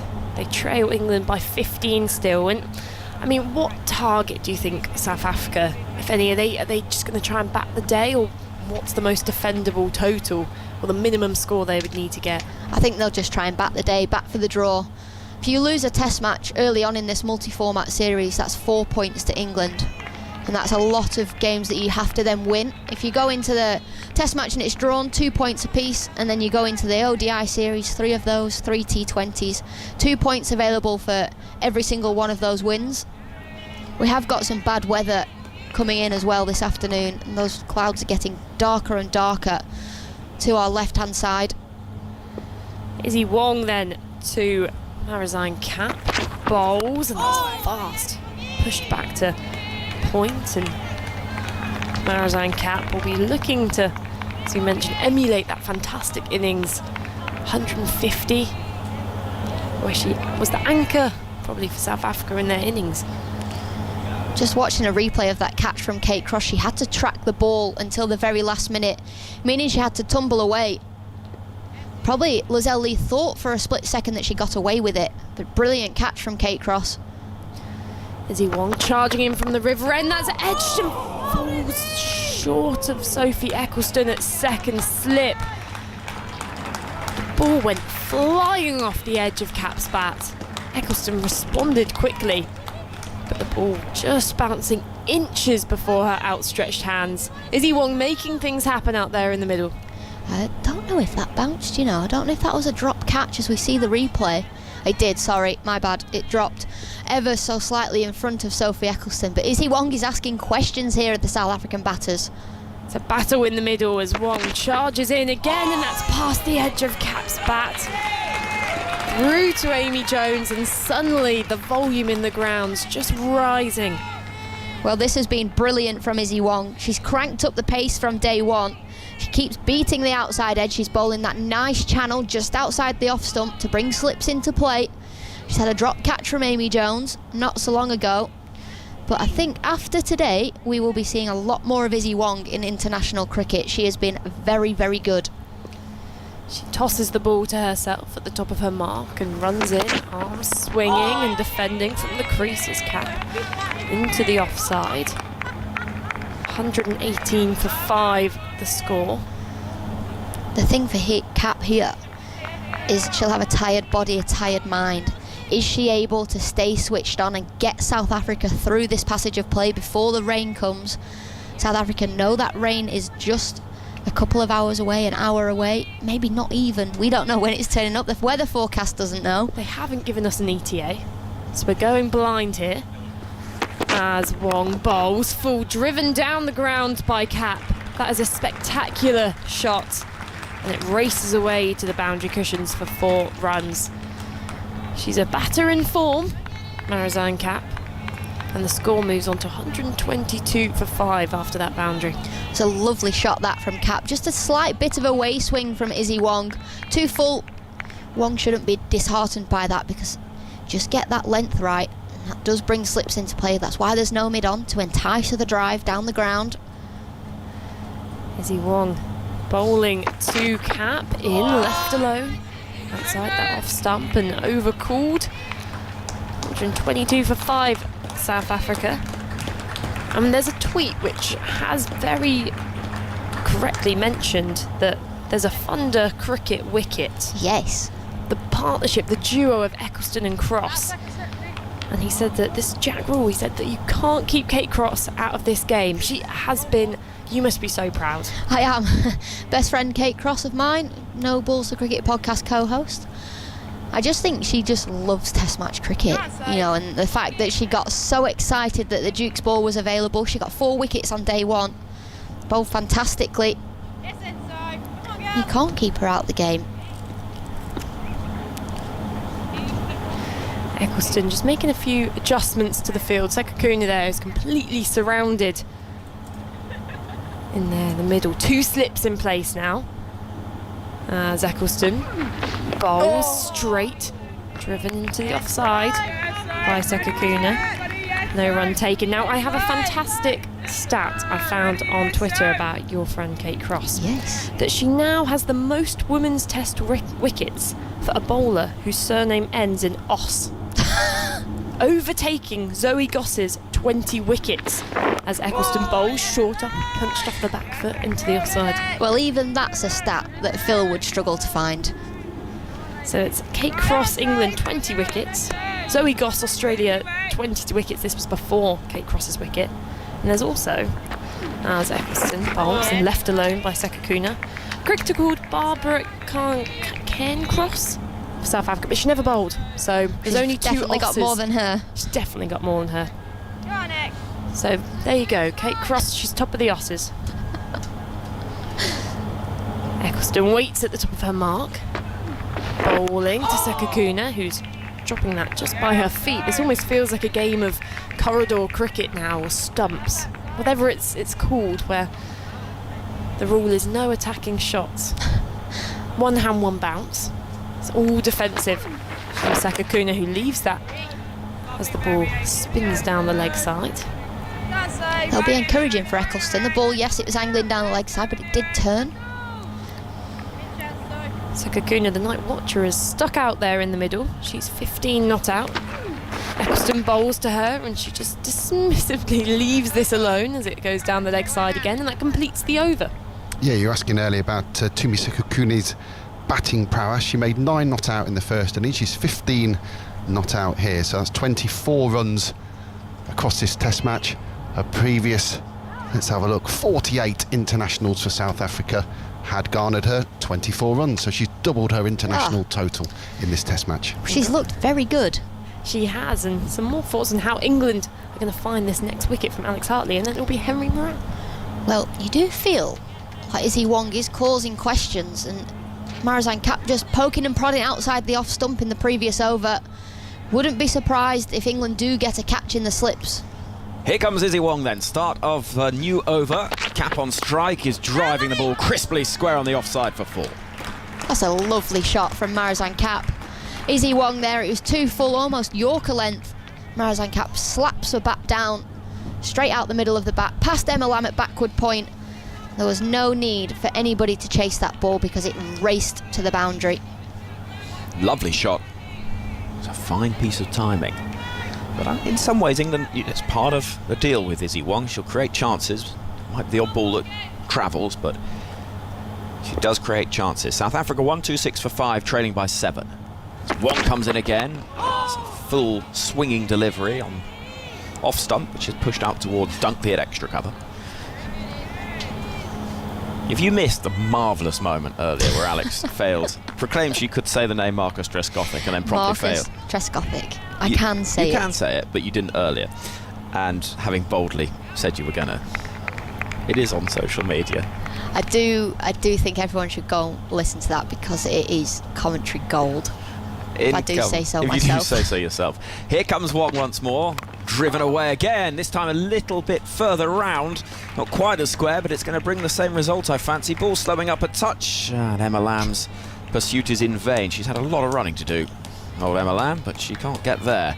And as the ball goes to a wide, deep third, 4 more runs to Marizanne Kapp, who's on to 12. South Africa 130 for 5, and now just 3 runs behind England. Sue, you got Tammy's cap? Has anybody got Tammy's cap? There we go. Sue's got it. So, Sue, where is Tammy's cap? She comes out of that short leg fielding position. She's going to come into the offside. Sue's having to do quite a lot of running around. She's back to square leg, is the umpire. Tammy's got her hat back. And Izzy Wong's going to bowl with 3 slips and a gully. It's jammed down into the turf and up towards the bowler. And so the score, 130 for 5, trailing by 3. Just slightly too full from Izzy Wong. She needs to just drag her length back 6 inches or so. Just allowing Marizanne Kapp to get on top of the ball and hit her into the offside. If she just bowls that back of her length delivery, that's where she was causing problems. But she's just trying to bowl quick, and that's what happens when you're trying to get the ball down there as fast as you can. Wong running in, arms and legs pumping in towards us. Kapp waiting. Oh, that's so close to the off stump. Oh, there's 2 types of leave. As Izzy Wong bites her t-shirt to say that was a very good leave, Marizanne Kapp, as Izzy Wong there nipping the ball back off the surface, so we know that she bowls these nice little away swingers. And that one there not swinging and nipping back ever so slightly, just misses Marizanne Kapp's off stump. But as you say, 2 types of leave. Well, actually, there is a third that's been added. Oh no, go on. Wait, hold on, here comes Izzy Wong. Final ball of the over. Sprinting in, driven up towards mid-off. There'll be no run. 130 for 5. Kapp on 12, Sekakuni on 15. South Africa trail by 3. Do you remember in the Ashes when Ben Stokes was bowled, well, with shouldering arms, and the ball clipped the top of off stump and didn't dislodge the bails? How could I forget? So that is a bad leave. But a good leave. But a good leave. Okay, so there's a good leave, a bad leave, and a good bad leave. Yeah. Nice, I like that. The good, the bad, and the good bad. Sam Cook had one of those in the county championship this year, exactly the same manner. Clipped the top of off stump, and the bail firmly sat in its place. Yeah. I like it when a bail shows a bit of character. Yeah, get the heavy ones on. Is it Lingdon Vitae, I think they're called. Here comes Eccleston. 2 slips and figures round the bat as the ball is drilled into the turf and collected by the bowler, who runs around to pick up wearing those very loud sunglasses. I reckon Sophie Eccleston's got a few pairs. She's got a bright pink pair that she likes for one days. She's got some blue ones on today. Eccleston is in. Sekakuni waits, defends with all the time in the world. We've got a short leg, a silly point, 2 slips, short extra cover, shortish mid-wicket, a mid-on, a mid-off, and a backward point. Plenty of figures round the bat. Could we see a bit of Emma Lamb turning the ball away from the left-hander? Oh, that's a point. Eccleston in. Over the wicket, bowling to Sekakuni. Hits the ball aerial, it drops 4 or 5 yards short of Lamb at backward point. Eccleston starting to pose a problem or two here. He's taken 1 wicket in this second innings. Shines that ball, long sleeves, tall figure, blonde hair tied up. And moves in now. Past umpire Sue Redfern. That's left alone by Sekakuni, who's been excellent. I have to say, she's 15 from 87 balls. As night watching goes. Well, she's day watching now. She got through the night. Got a good story about a night watcher, and I think it was Stefan Schemmelt that told me this story. All right, here comes Eccleston. Moving into bowl. And that one turns sharply and is worked round the corner past Tammy Beaumont. And will yield probably just the 1 run. Indeed, it is just a single. Ball left of this over, 1-3-1 for 5. So they were playing the longer format of the game and sent in a night watchman, and never done it before, and thought he had to stay there all night. Couldn't leave. Oh, come on. Yeah. Surely not. Yeah, apparently true story. Who was that night watchman that came out and their innings was 6? They made 6 and faced 2 balls. I can't remember who it was, which I love. Eccleston around the wicket to bowl to Cap, who's forward in defence, watchfully. End of the over, 1-3-1 for 5. South Africa trailed by just 2. Just coming out, smacking the ball over the ropes and then getting out. Definitely didn't get the memo, did they? You're the night watcher. Come on. You see us through the day. Or you could do what Sakakune did and just get 1 off with 5 balls to go and let the captain do the hard work. Well, indeed. I've had a little bet with Stefan, and I like having these wagers with Schemmelt because do you remember in the World Cup when I bet all of my shoes Yes. that West Indies wouldn't beat Australia in the World Cup semi-final? Yes, I do. Very good bet that, It because was. we had great visions of you leaving the hotel with no shoes on. Well, yeah, and then the next day, if Alice Davison-Richards replacing Izzy Wong at the River End, and if Australia won, he had to take me to the cinema with the full works, popcorn, big drink, everything. So what's this week's? This week's, well, it's basically one because he's been annoying me over the last 24 hours. But no, he has. He's been really irritating by claiming weather apps are a waste of time. Here comes Alice Davison-Richards running into bowl, left alone by Sekakune, the left hand, around the wicket. Davison-Richards, because he says, "Oh, what's the point looking? Just look outside. Look what's happening." And the point is, you're trying to find out what's going to happen. Yes, but how often are they right? Well, my wager is, because there are clouds building, and I've said to Steph that rain will start falling between 1:15 and 1:30. Okay. So that's any time after the next 25 minutes. And if it does, he can never say that again. Here comes Davison-Richards, left alone once again by Sekakune, a bit of a way shape. And if it doesn't? Then I will stop saying this is what's going to happen. Okay. So it's not as good as It's the not as bet. good as the shoes. There's no shoes involved. It's not as good purely for the fact that there's no actual prize, is there? No, there's no prize, but I mean there's the prize of pride, Yes. isn't there? There's nothing better than a bit of pride. And also, you know, he gets so belligerent and grumpy. It's quite nice just to still put a sock in it. Here's Davison-Richards again. 3 slips in a gully. Sekakune waiting, and again just watches that ball go on through.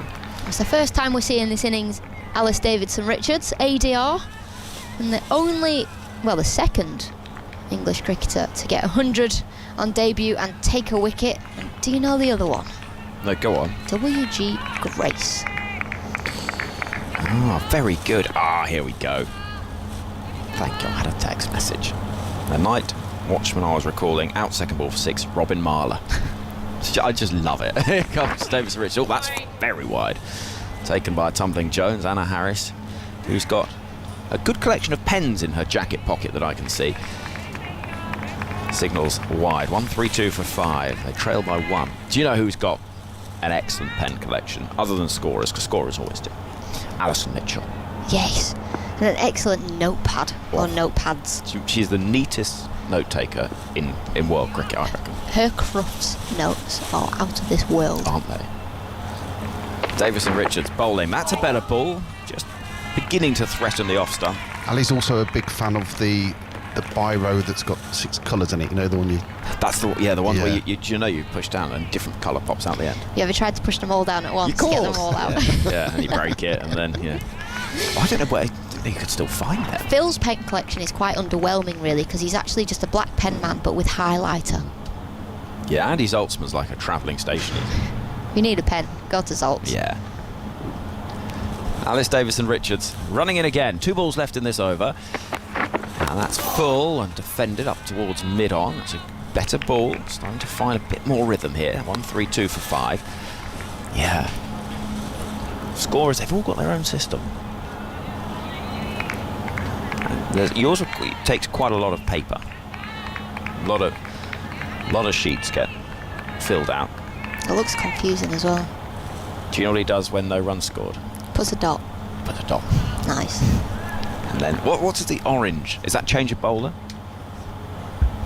Yeah, orange for change of bowler. Here comes Davison Richards bowling to Sekakuni, left alone outside the off stump.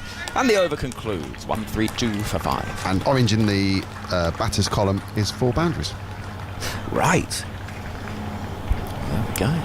It's quite neat.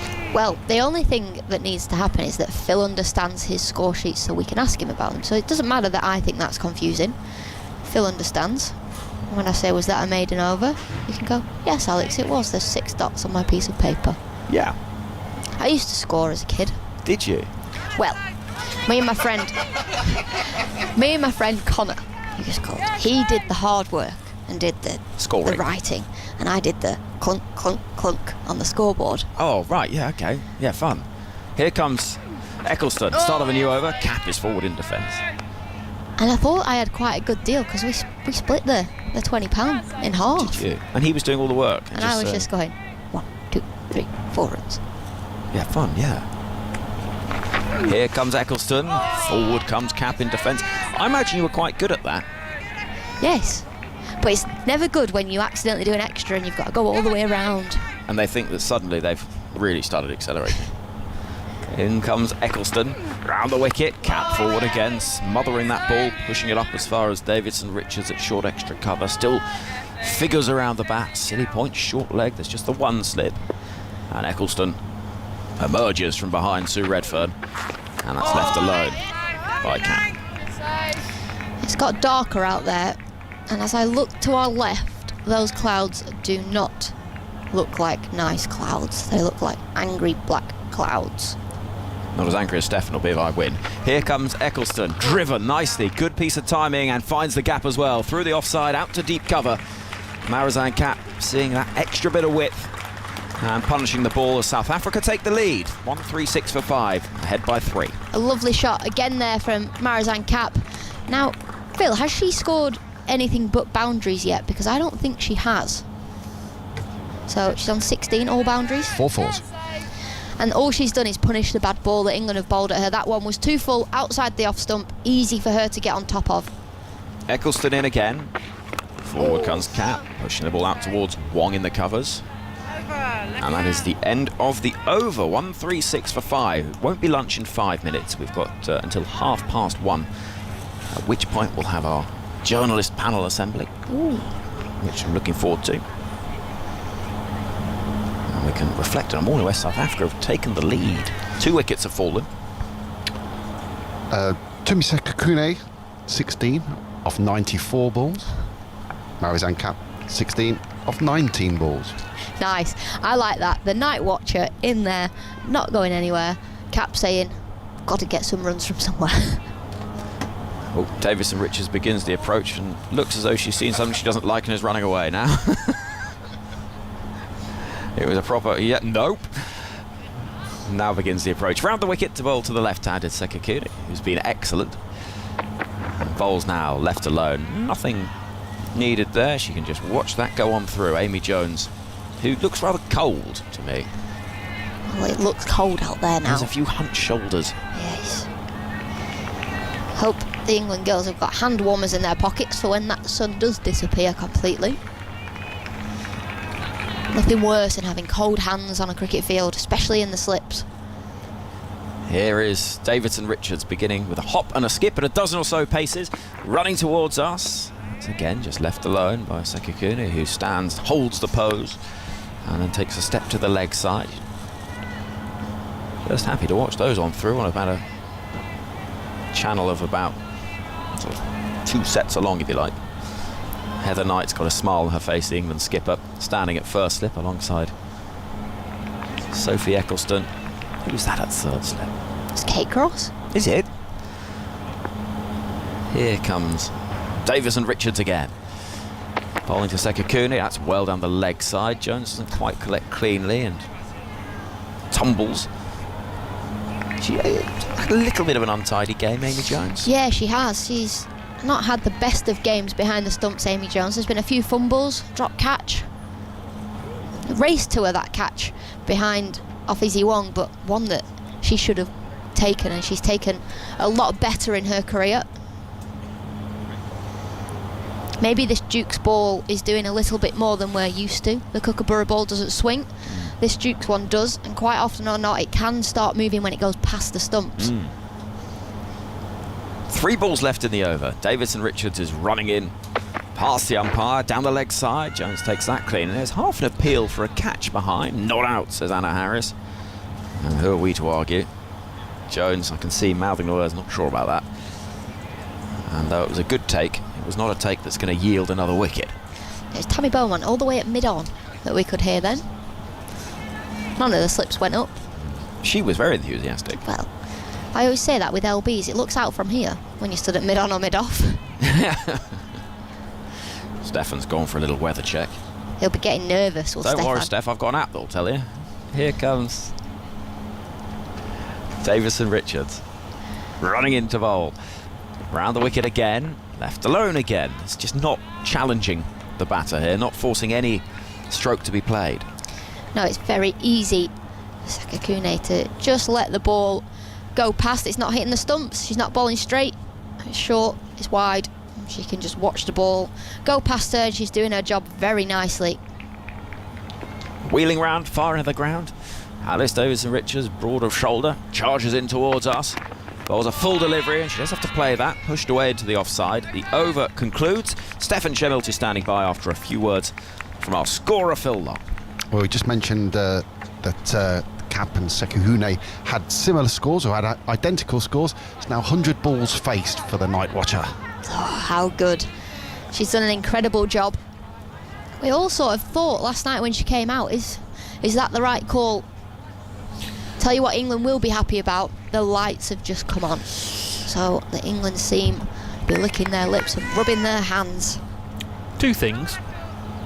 Sophie Eccleston's been bowling to Sekakune, the left-hander with a slip in her gully. Come on, Soph. I wouldn't mind seeing her there with a leg slip, bowling a touch straighter. She's going to bowl to the right-hand and Marizanne Cat, who digs out a full one towards Dunkley at Silly Point. And the other thing, I think you called it right. England have tried 4 seamers this morning and have gone to a 5th in Alice Davidson Richards, and not the off-spin of Emma Lamb turning the ball away from Sekakune. Eccleston outside the off stump to Cap, lets it go. South Africa 1-3-6 for 5. They lead by 3. So just 2 things there that I think England could have tried, possibly missing a trick. Certainly the off spinner. Definitely the off spinner to the left-hander. Just that point of difference, turning the ball away. Might as well try it. Give her a go. She bowled 2 overs in the first innings. Eccleston bowls to Cap, who defends into the offside. There's no run. If you're expecting lunch, it's in half an hour, because we're making up some time on this final day for the overs that we lost to rain yesterday. 1-3-6 for 5, lead of 3. Cap on 16 as Eccleston shorter, flatter, quicker. Cap goes deep in her crease, punches it into the offside. It's not cleanly gathered by Izzy Wong. Doesn't have any effect on the fact that South Africa would have taken a single anyway. 1-3-7 for 5. It's got dark, Alex, but I would have known that if you looked outside. If I looked out the window. So, but what you wouldn't know is Andy's been in touch and said, I'm down the road in Bridgewater and it's very wet. We're not playing in Bridgewater. Eccleston bowls to Sekakune, defends into the offside, just falls short of Sophia Dunkley, the silly point fielder. But as I was talking about before, slip and a gully. Alice Davidson-Richards, can she go over to the leg side? Can she just challenge Sekakune on the hip? Ask her, are you going to turn it round the corner into the catcher's hands? There's some umbrellas going up around Taunton. Eccleston bowls to Sekakune, just like that. That ball on the hip. This one's turned quite square. It wouldn't have been where leg slip would have been. But can Eccleston force a mistake? Single taken, end of the over. South Africa 138 for 5. Now I think Henry Moran, as Alex Hartley leaves, is going to be replaced by Georgia L with South Africa lead is 5. Henry Moran was adamant that the rain was going to arrive between 1:15 and 1:30, and he said if it arrives between 1:15 and 1:30 I can never criticise rain apps again. Well, it's coming now. In fact, just give me a yes or no on Twitter at BBC TMS. Rain apps, useful or not? I would say the easiest way to know if it's going to rain or not is to look out of the window. And he says they tell you what's going to happen. Don't need to know what's going to happen, I just want to know what's happening. Got that off my chest as Alice Davidson-Richards starts a new over. Outside the off stump to left-handed Sekakune, not threatening at all. Think of my theory, Georgia, that England would have been better off turning to Emma Lamb. Bowl some off spin at the left-hander instead of ADR's medium pace. Yeah, I think so. I think it's a good shout. I think ADR is probably more of a bowler than Emma Lamb, so that will be why Heather Knight has turned to her. But it's getting heavy. You can hear how heavy the rain is. We're not going to be on for too much longer. Davidson-Richards bowls down the leg side to Sekakune. Sue Redfern is looking from her position at square leg towards the covers. I think I've just seen Melissa Story get caught in the rain out in the stand down there. She's just had to run for cover. I can't believe that we're still on, actually. You can see how heavy it is. You look into the trees there, falling pretty steadily. Umbrellas up all around the ground. Spectators taking cover. Davidson-Richards into Sekakune, drives past mid-off. That's a lovely stroke. As good as anything we've seen this morning. Izzy Wong's got a chase back towards the river stand. She slides just inside the boundary. South Africa come back for 2. I think that might be the last ball.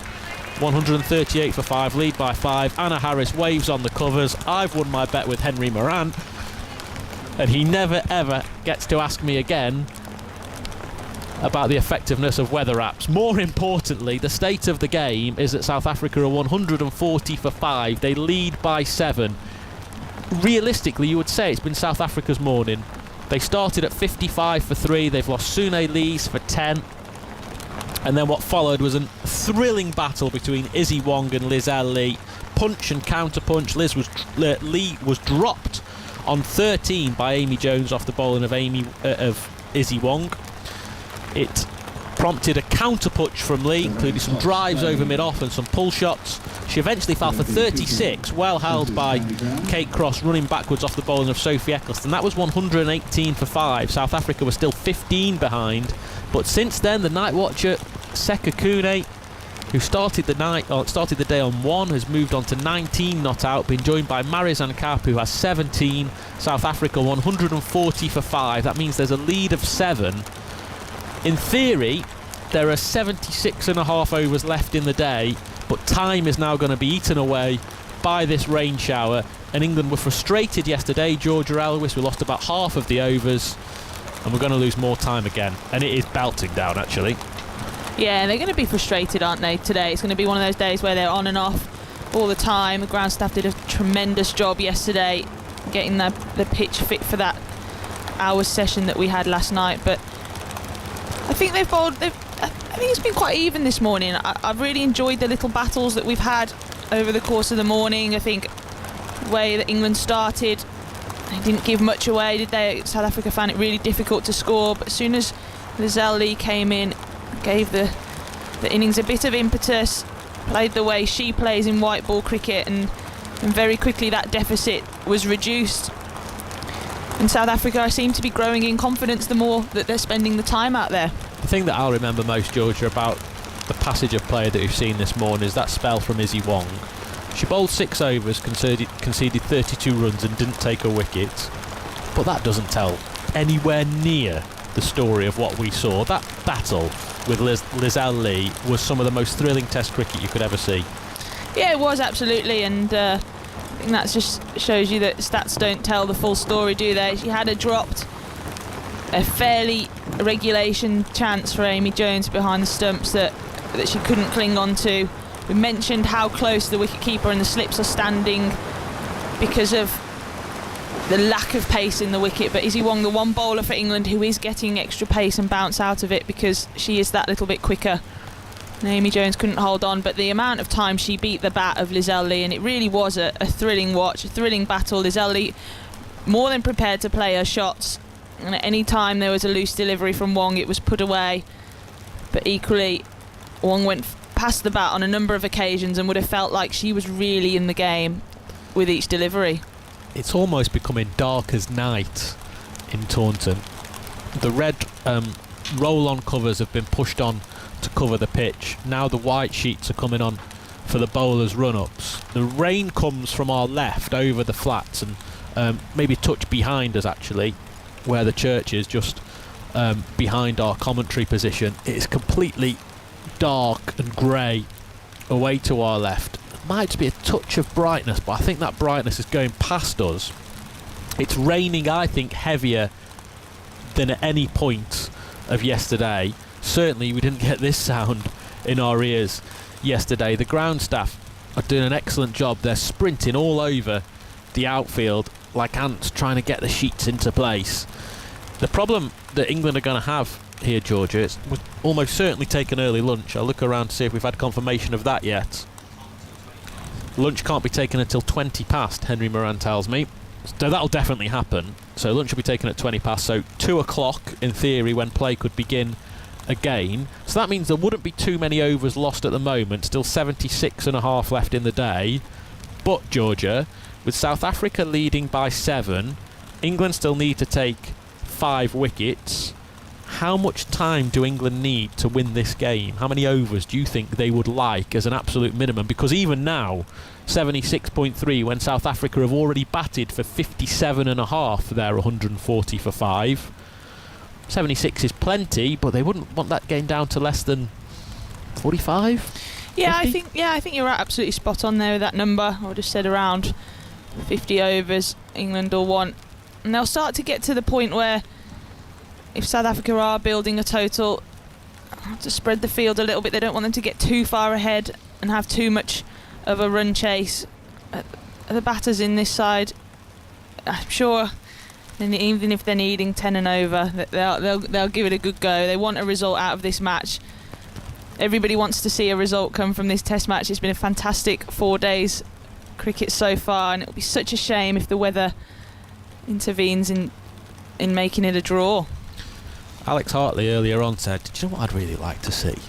England chasing 100 from 10 overs." And I said, Al, that's never going to happen.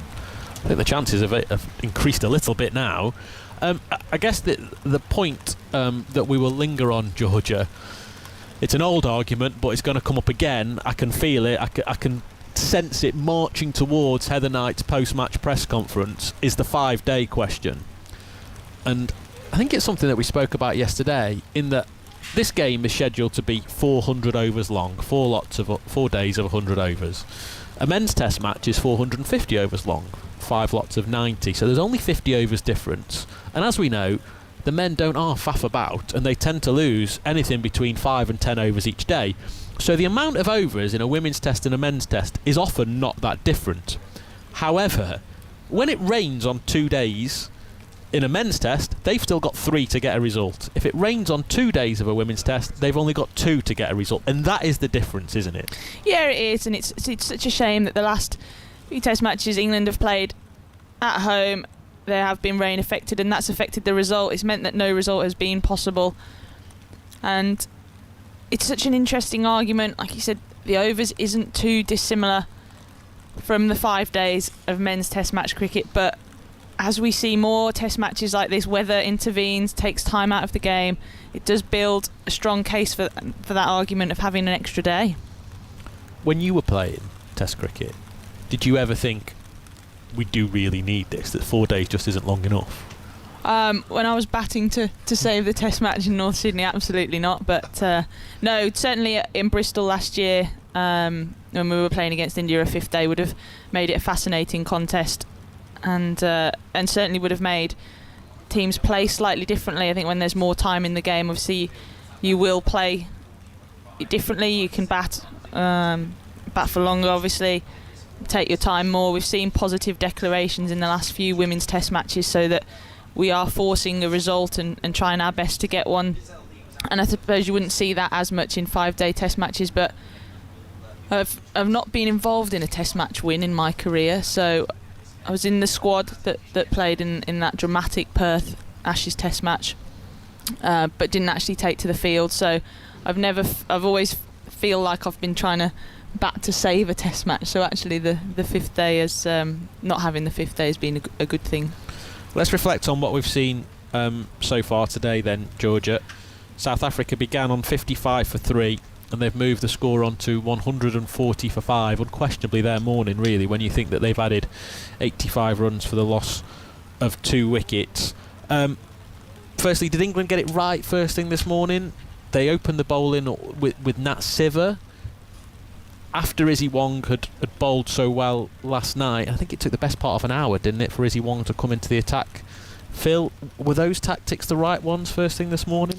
Yeah, I was surprised that Izzy Wong came into the attack so late. I think I liked that Lauren Bell was getting a lot of swing with the new ball, and the other bowler who does swing the ball the most in this England lineup is Nat Siver. So whether that was a factor in their decision making to see if they could get the most amount of swing out of the ball. I think it was about 16 or so overs old this morning. So it was a tactic that they've obviously spoken about. Nat Siver didn't go for many runs, did she? She kept it tight at one end, and maybe that was in the thinking as well.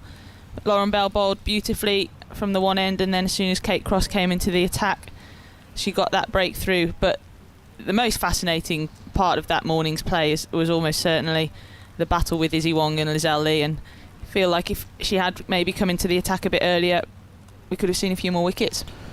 Izzy Wong last night, she'd obviously made such an impact with the ball in taking those 2 wickets when England got that little bonus session in the dark, and then she came out and spoke to Henry Moran and came up with a brilliant line of, I'm like the Divock Origi of women's football, when she got asked if she's a big game player, because we know she's a massive Liverpool fan and a huge character. You know her well from domestic cricket. What can you tell us about her? Because it just really it seems like Izzy Wong is what you see is what you get. Loves her cricket. She's played with a smile on her face for an unexpected Test debut, and she doesn't hide a great deal away. Actually, we know quite a lot about her. She can solve a Rubik's Cube in 30 seconds.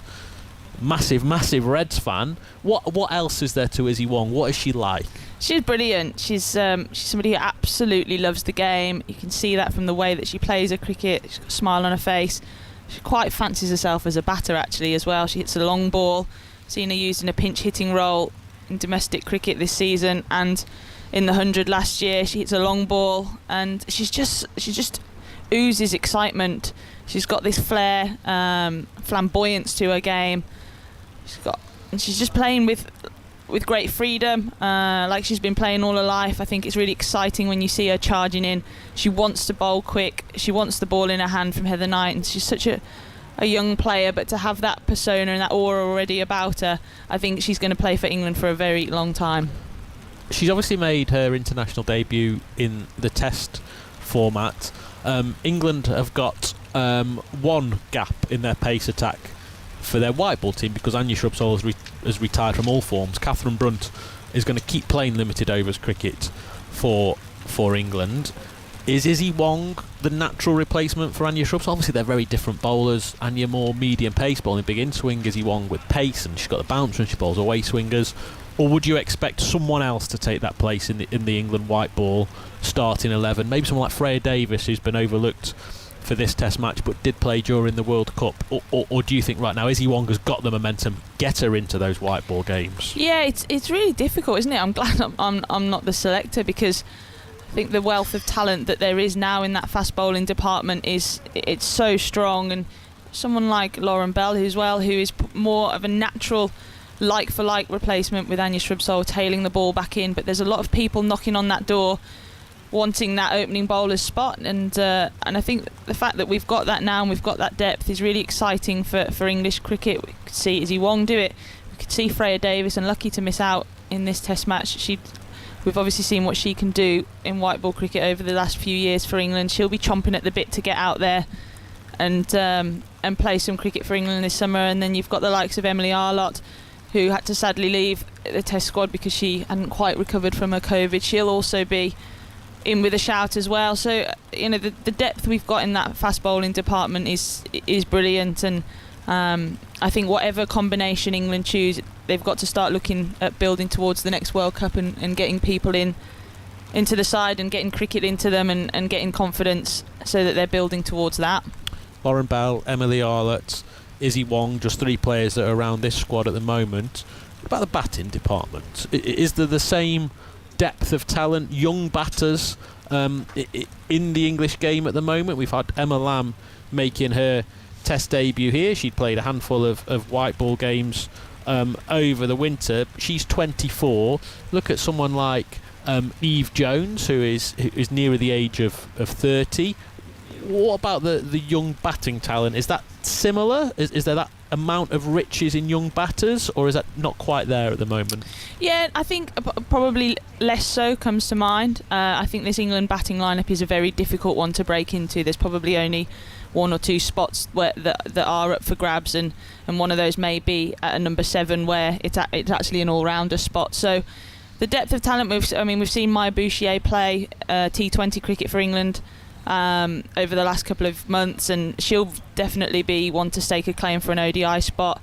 Eve Jones churns out the runs at domestic level, and I think if she can keep doing that, she's somebody that will be hard to ignore. And then all around the domestic scene, you've got the likes of Alice Capsey. We've seen Freya Kemp down at the Southern Vipers, who's not just making runs, but she's also bowling really well as well. So I think from the batting department, there's probably not as many who spring to mind straight away, but the depth, it's a really difficult batting lineup to break into at the moment, and I think over the next few years we're going to see just that the pool of talent come through from domestic level, and lots of different people put their hands up. And just looking specifically at this game now, Georgia, South Africa 140 for 5. They lead by 7. We're experiencing rain at Taunton that will force an early lunch to be taken at 20 past 1. England taking 2 wickets this morning. Lees for 10, Lizelle Lee for 36, Sekakuni the night watcher on 19, Cap 17. And I'm not asking you to predict the weather, but do you still think that there is enough chance, enough time in this game for England to get a result? There are 76.5 overs left, and at what time, if they're not back on by, will they start getting a bit twitchy? Well, I certainly think there's more than enough time at the moment. I think we've seen how England come out after the breaks. They come out really hard and they put the South African batters under pressure. And I think England won't mind this. They're not going to lose too much time out of the game if we take lunch now. So I think while there's still around 50 overs left, they'll feel like they can force a result. But equally, the less time that there is in the game, the South Africans will be more confident, feeling like that they can survive this. Thanks, Georgia. Thank you. You can go and get your lunch. There's been some other news in English cricket so far today. So there's a test match, a men's test match starting tomorrow. The 5th test between England and India, rescheduled from last September. England have named their 11 with 2 changes from the side that beat New Zealand in the 3rd test at Headingley last week. Sam Billings keeps his place behind the stumps. When I say keeps his place, he came into that team to replace Ben Foakes. Foakes has not fully recovered from COVID-19, and Jimmy Anderson is fit again. He had an ankle problem that ruled him out of the Headingley test. He comes back in from Jamie Overton, who unluckily from his point of view misses out of that test match against India after making 97 on debut against New Zealand last week. The 5th test, England versus India tomorrow on Test Match Special. Remember, half an hour earlier start. It starts at 10:30, TMS on air around about 5 to 10 tomorrow morning.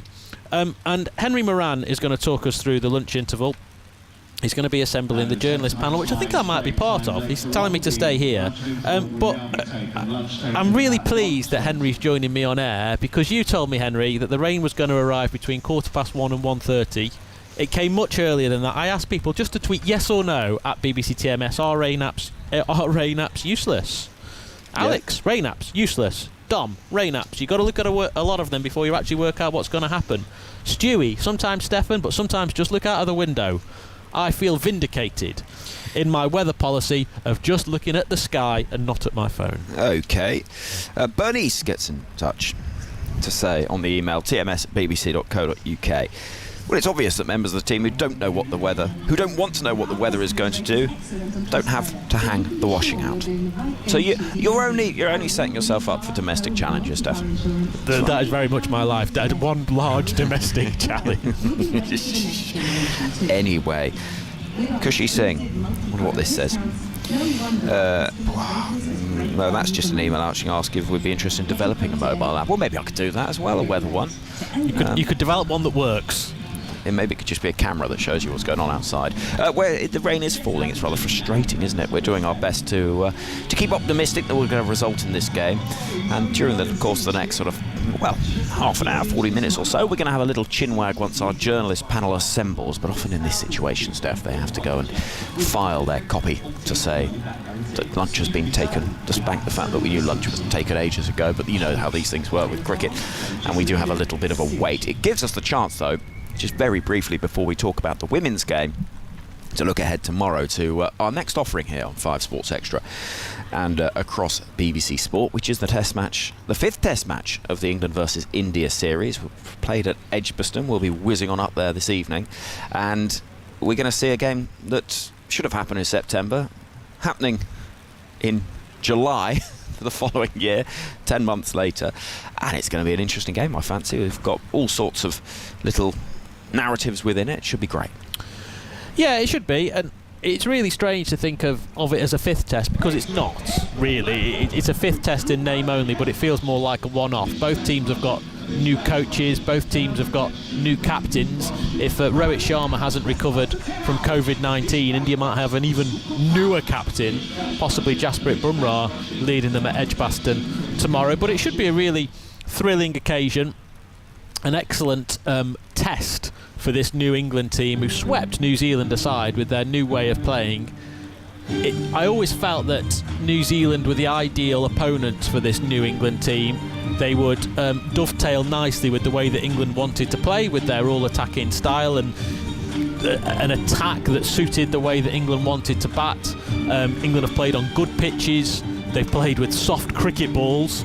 It's been the perfect storm, really, for England to bat in the way that they have over the past, certainly the 2nd and 3rd test. The 1st test was slightly more attritional. So it's going to be really interesting to see how England deal with a new challenge posed by India, a different attack, high quality pace led by Bumrah. What spinners will India pick? Is it Jadeja and Ashwin, or just one or the other? How will England be able to get after those bowlers? Will they still be able to whack everything out of the park? And also a really, really high-class India batting lineup. New Zealand's batting was very reliant on Daryl Mitchell and Tom Blundell. If it had not been for those two, England wouldn't have been faced with those 3 consecutive chases in excess of 250 in the last innings of the match. So England are going to have to find a way through those India batters as well. A test for those, for Jimmy Anderson's ankle, for Matthew Potts, who's been so impressive in his first series as a test match cricketer, and of course for Jack Leach as well, who was targeted by certain members of the India batting lineup. Remember that contest between him and Rishabh Pant when England toured India at the start of last year? So a completely new challenge for England. You think that they should be favourites because they are battle hardened. They've played their 3 test matches. India have arrived and played one warm-up game against Leicestershire. From that point of view, you'd think that India are at a real disadvantage, but they are such a quality test match outfit. They were out playing England last summer.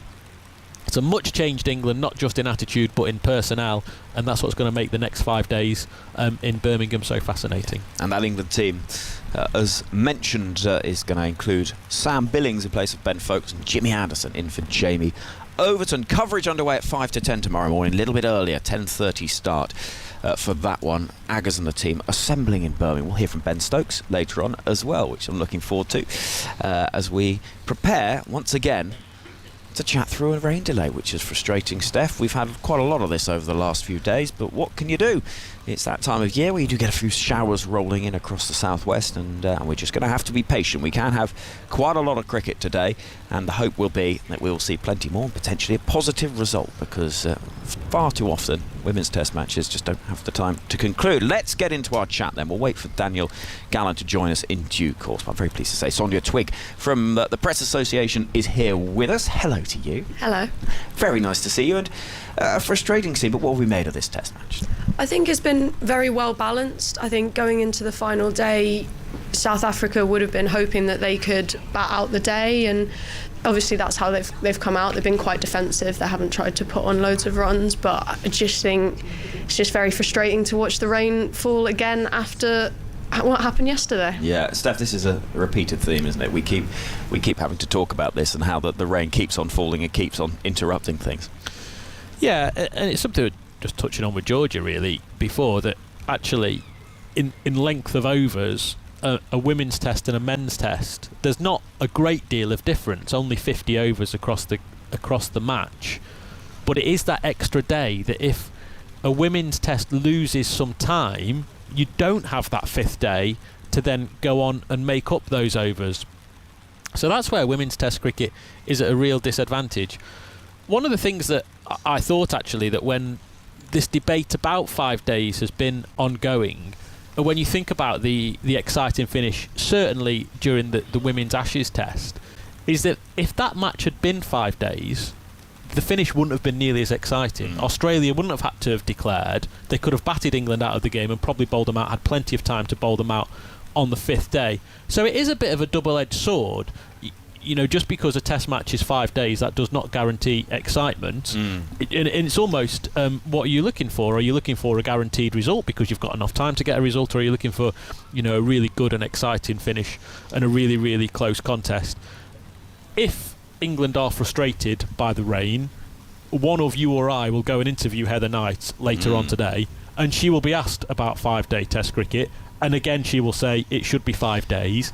And actually, Greg Barclay, the ICC chair, his comments that caused so much talk in the build-up to this match about women's test cricket, one of the things that slightly got overshadowed was he said, I agree with Heather Knight, I think it should be 5 days. It will come up again, of course it will.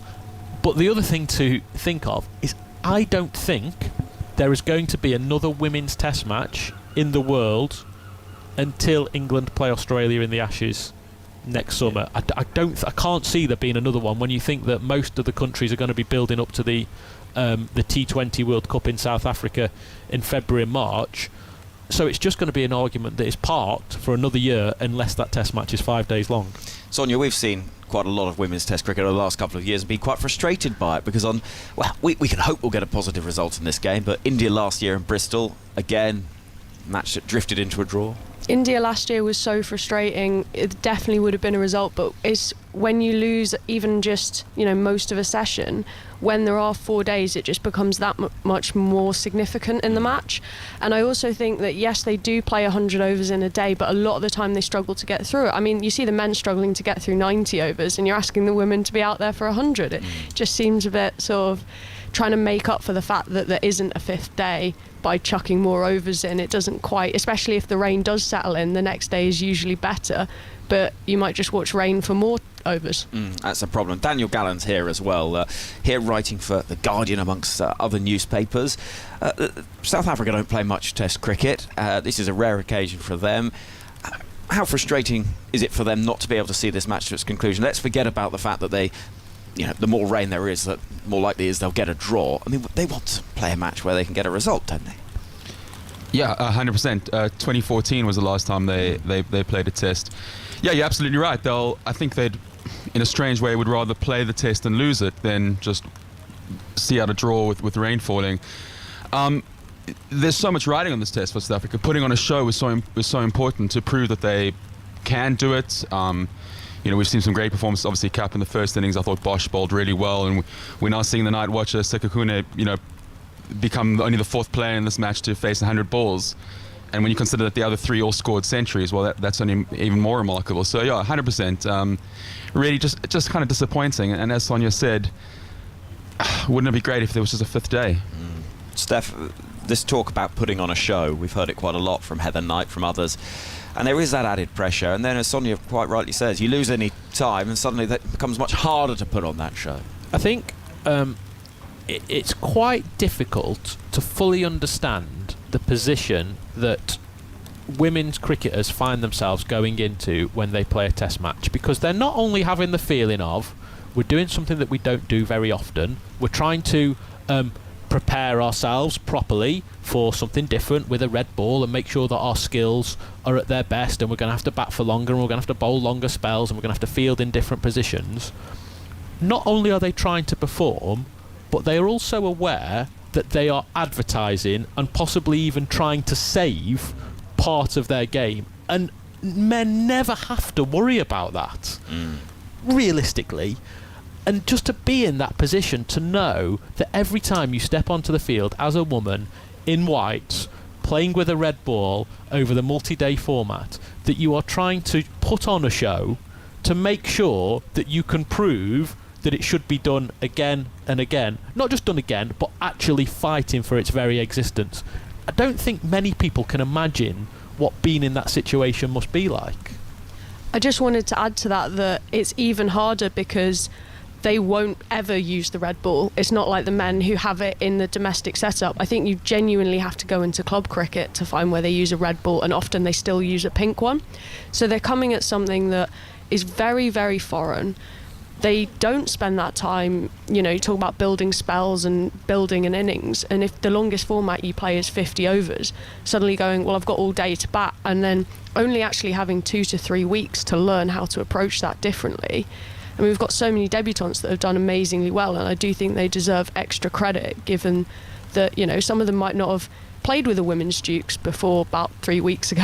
Yeah, and it's a good point. And Daniel, from your point of view, looking at the South African side, for them this is a huge occasion, and they want to make the most of it, and they want to prove to the world that Test cricket and South Africa in the women's game should be going together. Yeah, like Laura Goodall said yesterday, it wasn't that long ago when South Africa weren't competitive in 50 over cricket, but the more they played it and the more tours they went on and the more support they got from Momentum, the sponsors, and from Cricket South Africa, they're now, what are they, ranked number 2 in the world in the 50 over formats? Barring a one disastrous game in the last World Cup, they may have gone and challenged Australia, we don't know, but they're certainly up there. They're one of the better teams. When a generation ago they were absolutely one of the worst teams in the world. So the more they play this format, and we've seen, as I said, some really great performances, there's no reason why they wouldn't start competing with the red ball. I think it's such a testament, like you say, to the improvement that South Africa have made through their white ball cricket, that they've been seen as worthy enough to be able to come and play a test match, because realistically, whereas before the biggest nations in women's cricket were England, Australia, India and New Zealand, South Africa have nudged New Zealand out of the way now, and South Africa got to the World Cup semi-final without Dane van Niekerk. How different might it been had she been in the side? And they're playing this test match without Van Niekerk, without Chloe Tryon, without Shabnam Ismail. It's actually a bit of a shame that they haven't been able to field their strongest 11. They've made, the last 2 50 over World Cup semi-finals? It's such a great thing to see that South African women's cricket is on the rise, and something to keep an eye on. What Jonathan Finch said yesterday when he was here talking to Test Match Special is how England want to play overseas test matches, and whether or not that might be hosted in South Africa one day or not. Well, exactly.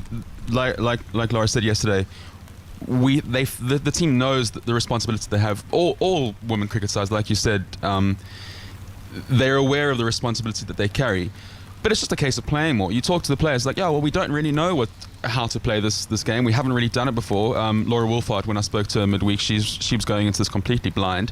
Yes, she had the warm-up game where she scored that ton, but I think the last time she played against the red ball was when she was 19 as a club cricketer. But the more they play this, the more they figure it out.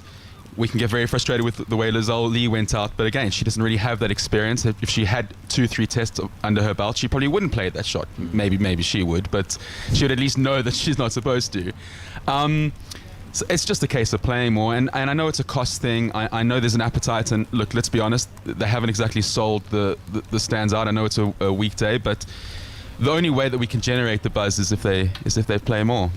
And this is the point, though, isn't it, Steph? Because it's a sort of catch-22, isn't it? The product doesn't look as good if players aren't playing effective Test cricket, which they are. Let me add, they've played really well, both sides in this game.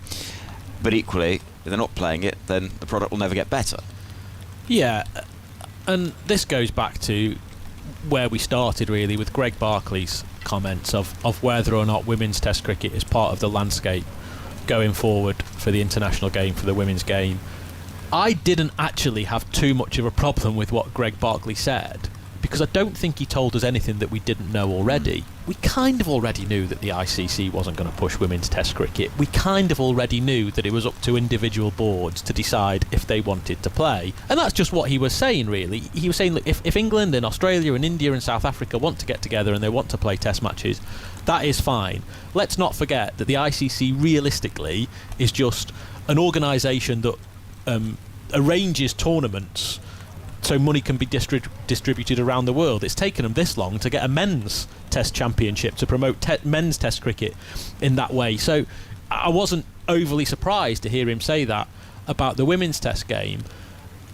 And I think realistically we've got to think, what is the optimum amount of Test cricket that women can play? Realistically, no one is saying that England and South Africa, that this should be a 3-test series. No. For loads of different reasons. Commercial, scheduling, financial, loads of different reasons. But what is the optimum amount of Test cricket that we can get to? Can every time that England and South Africa and Australia and India and possibly New Zealand, every time that they play a bilateral series, can that be multi-format and include at least one Test match? And then maybe when the other countries have developed, and we're talking probably 5, 10, 15 years in the future, can other countries also have the ability to play Test match cricket?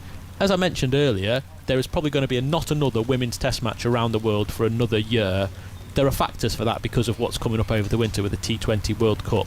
But in the future, if England are always aiming to, say, have one Test match a year against one of the bigger nations, and then their other series in the summer is against one of the smaller nations, and that's just a white ball series, that feels like a good start and a good position to grow from. I would agree. I think the ultimate aim would probably be to have won a series, but again, as you said, nations need to develop.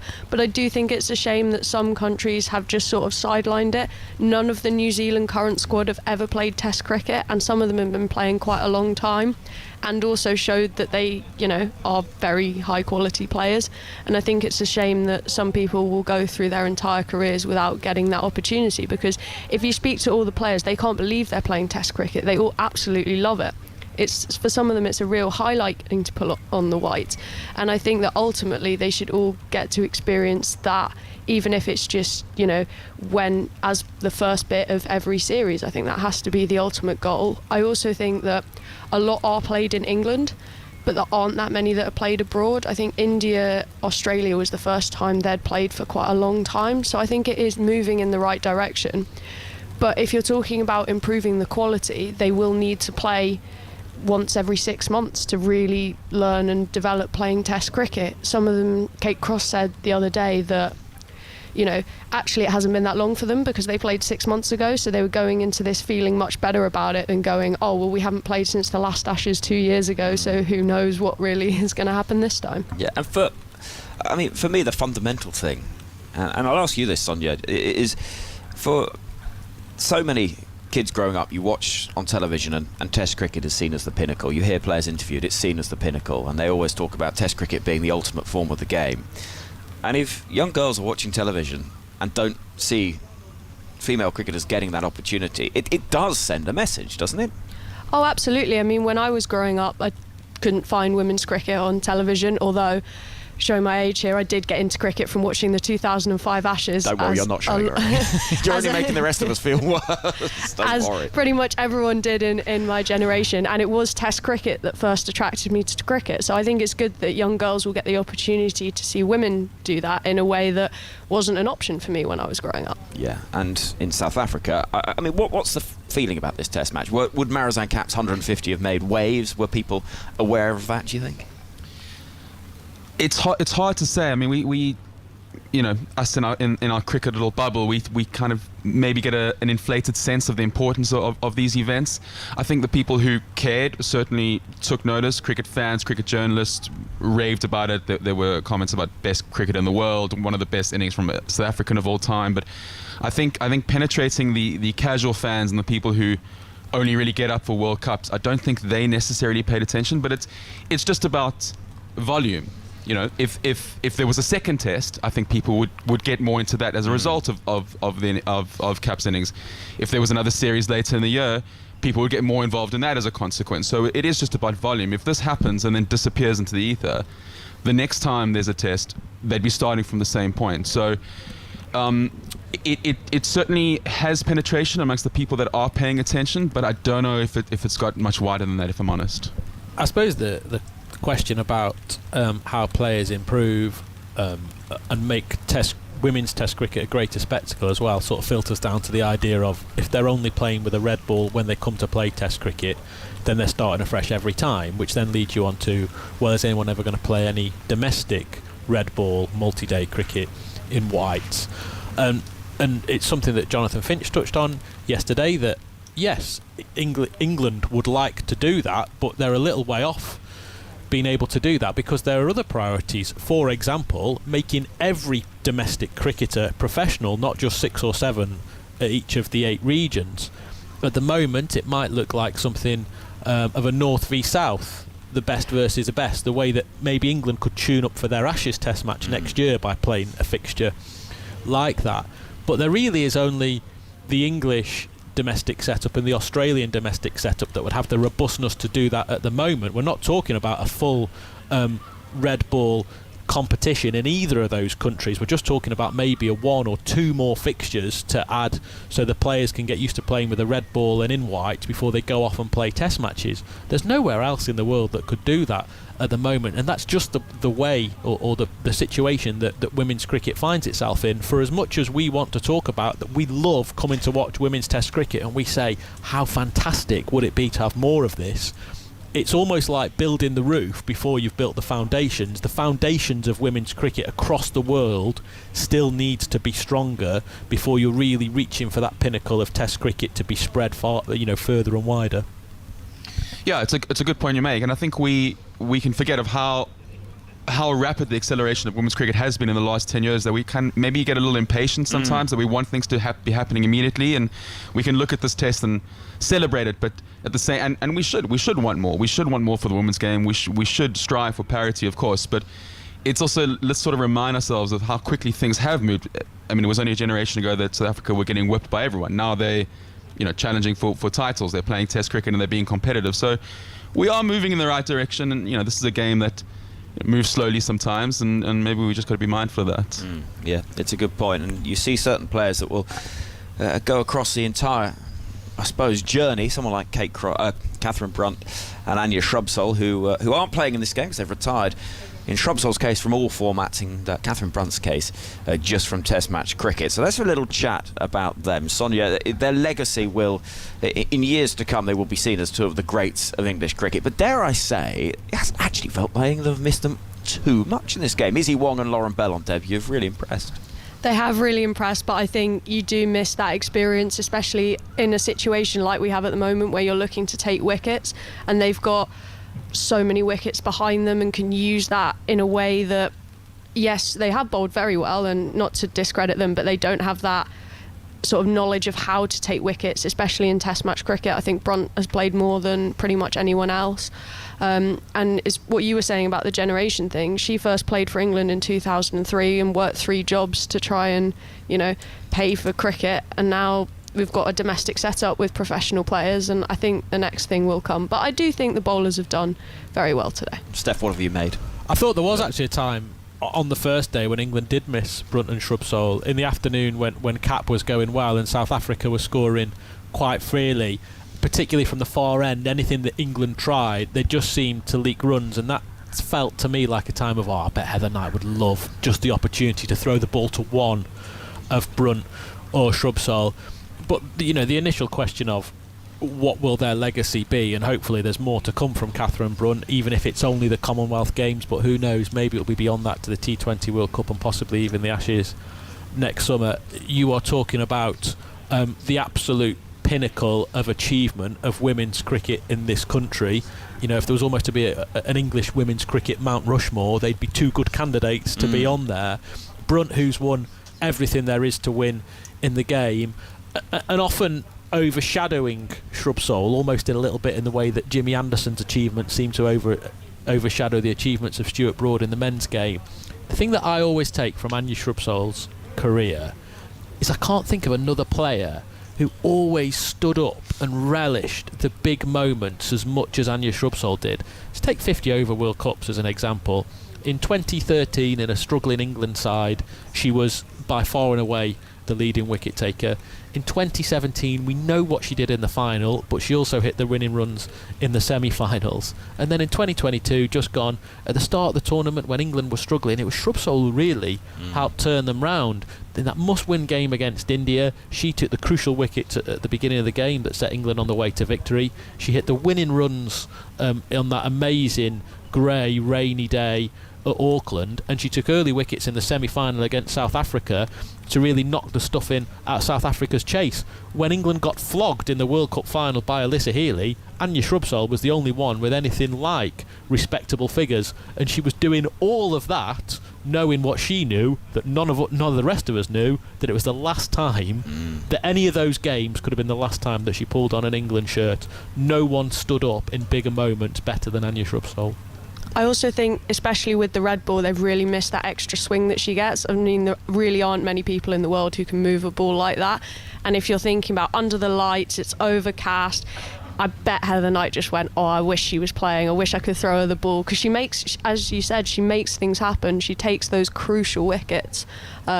So I think the next generation has done very well and definitely impressed, but I don't think they're that easily replaceable. Daniel, it made me laugh when I asked Anya Shrubsole a couple of days ago, you know, seeing the players out there singing the national anthem, doesn't it make you miss it? And she just went, no, I've seen them warming up. I don't want to do any of that ever again. And look, those are two greats of the women's game, and I suppose the exciting thing, you sort of park their achievements and for the time being, and you think about the next generation. England have got some exciting talent, so does South Africa. Though Laura Wolfart's not necessarily got the runs in this game, there's some exciting players in that team. Yeah, Laura will be gutted. As I said, I spoke to her in the build-up to the week, and she was just saying how much she was looking forward to it. And I think it was Izzy Wong yesterday who said that you can put her cover drive on a poster on your wall. And I mean, I've committed a 1,000-word article to just Laura Wolfart's cover drive. I think it's the best in the game. And yeah, she's. I mean, I sort of had her penciled in as a candidate for one of the Wisden 5 this year. I mean, if she goes well, so she will be gutted. Izzy Wong getting her twice. What a great battle that could be for years to come. Now, one of the most exciting tearays in world cricket against one of the best stroke players. So, yeah, we it's an interesting one with South Africa. We sort of at the tail end of what is perceived as a bit of a golden generation. Steph, you mentioned Dana's not here, Shabnam's not here, Chloe's not here. Those are big names. Cup, who knows, she looks a bit slow, I think it's fair to say, around the field. Looked like she was carrying some sort of niggle. How many years has she got left in her? She's been playing for so long. So we're at a bit of a transitional phase. I think Sune's doing a good job, but I do wonder about the next generation of South African cricketers. We can't necessarily rely on just another golden crop coming through. I know Cricket South Africa are doing a lot of work at under 19 level. They've now appointed a full-time coach at the under 19 level, which is a step in the right direction. So yeah, probably a year or two before we can really start looking at the next generation, see what's coming up. But I think they need to win a World Cup. Momentum is so important. If they don't win a World Cup before the baton is passed, that they might consider that a missed opportunity. Yeah, what is the situation in terms of domestic cricket in the women's game in South Africa? How professional is it, if at all?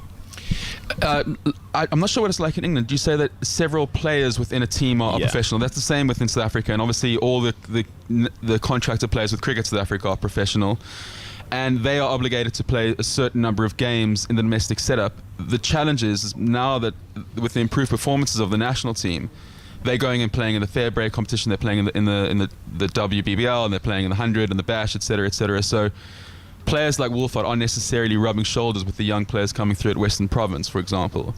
So there is a gap emerging between the next generation and the players who should sort of be teaching them and helping them develop. But to the question, there are some professional players within each province, but not all of them. I suppose when you look at that golden generation of South African cricketers, all the names that you mentioned, I'll throw Chloe Tryon in there as well, who for me, I think she's the best female wicketkeeper in the world. I was really surprised to see her not playing in this test match. And you think that the T20 World Cup is in South Africa in February and March next year, and you're saying about South Africa needing to win a World Cup. Well, that is the time, isn't it? Because those players, as they're coming towards the ends of their career, a lot of them, and they've built toward this moment. I can't remember the last time a women's tournament was in South Africa. Building towards that moment, that really feels like the time to be doing it. Do or die for a lot of those players that you've just talked about. And they know it. This is really the first time they're going into a World Cup with genuine expectation. I think up until the World Cups before the last one, there was a sense of, if we make the semis, we've done a good job, and let's just be competitive and go out there and perform well. I think the way that they lost the semi-finals to England recently, that really felt, I don't want to use the C word that follows the men around, but this is really the first time that people can think, did South Africa actually underperform by only making the semi-finals? And that's really giving them a sense of belief. And like you say, a home World Cup with the tail end of a golden generation, if they don't win it now, could be a long old wait, I think. I think my memory serves right. Did South Africa give away the chance to bat first against England in that semi-final? Did Sune Lees win the toss and put England in, and Danny Wyatt smashed them all around Christchurch? I think that's right. We thought about that as a big moment, just in the same way that Heather Knight did the same thing to Australia in the final.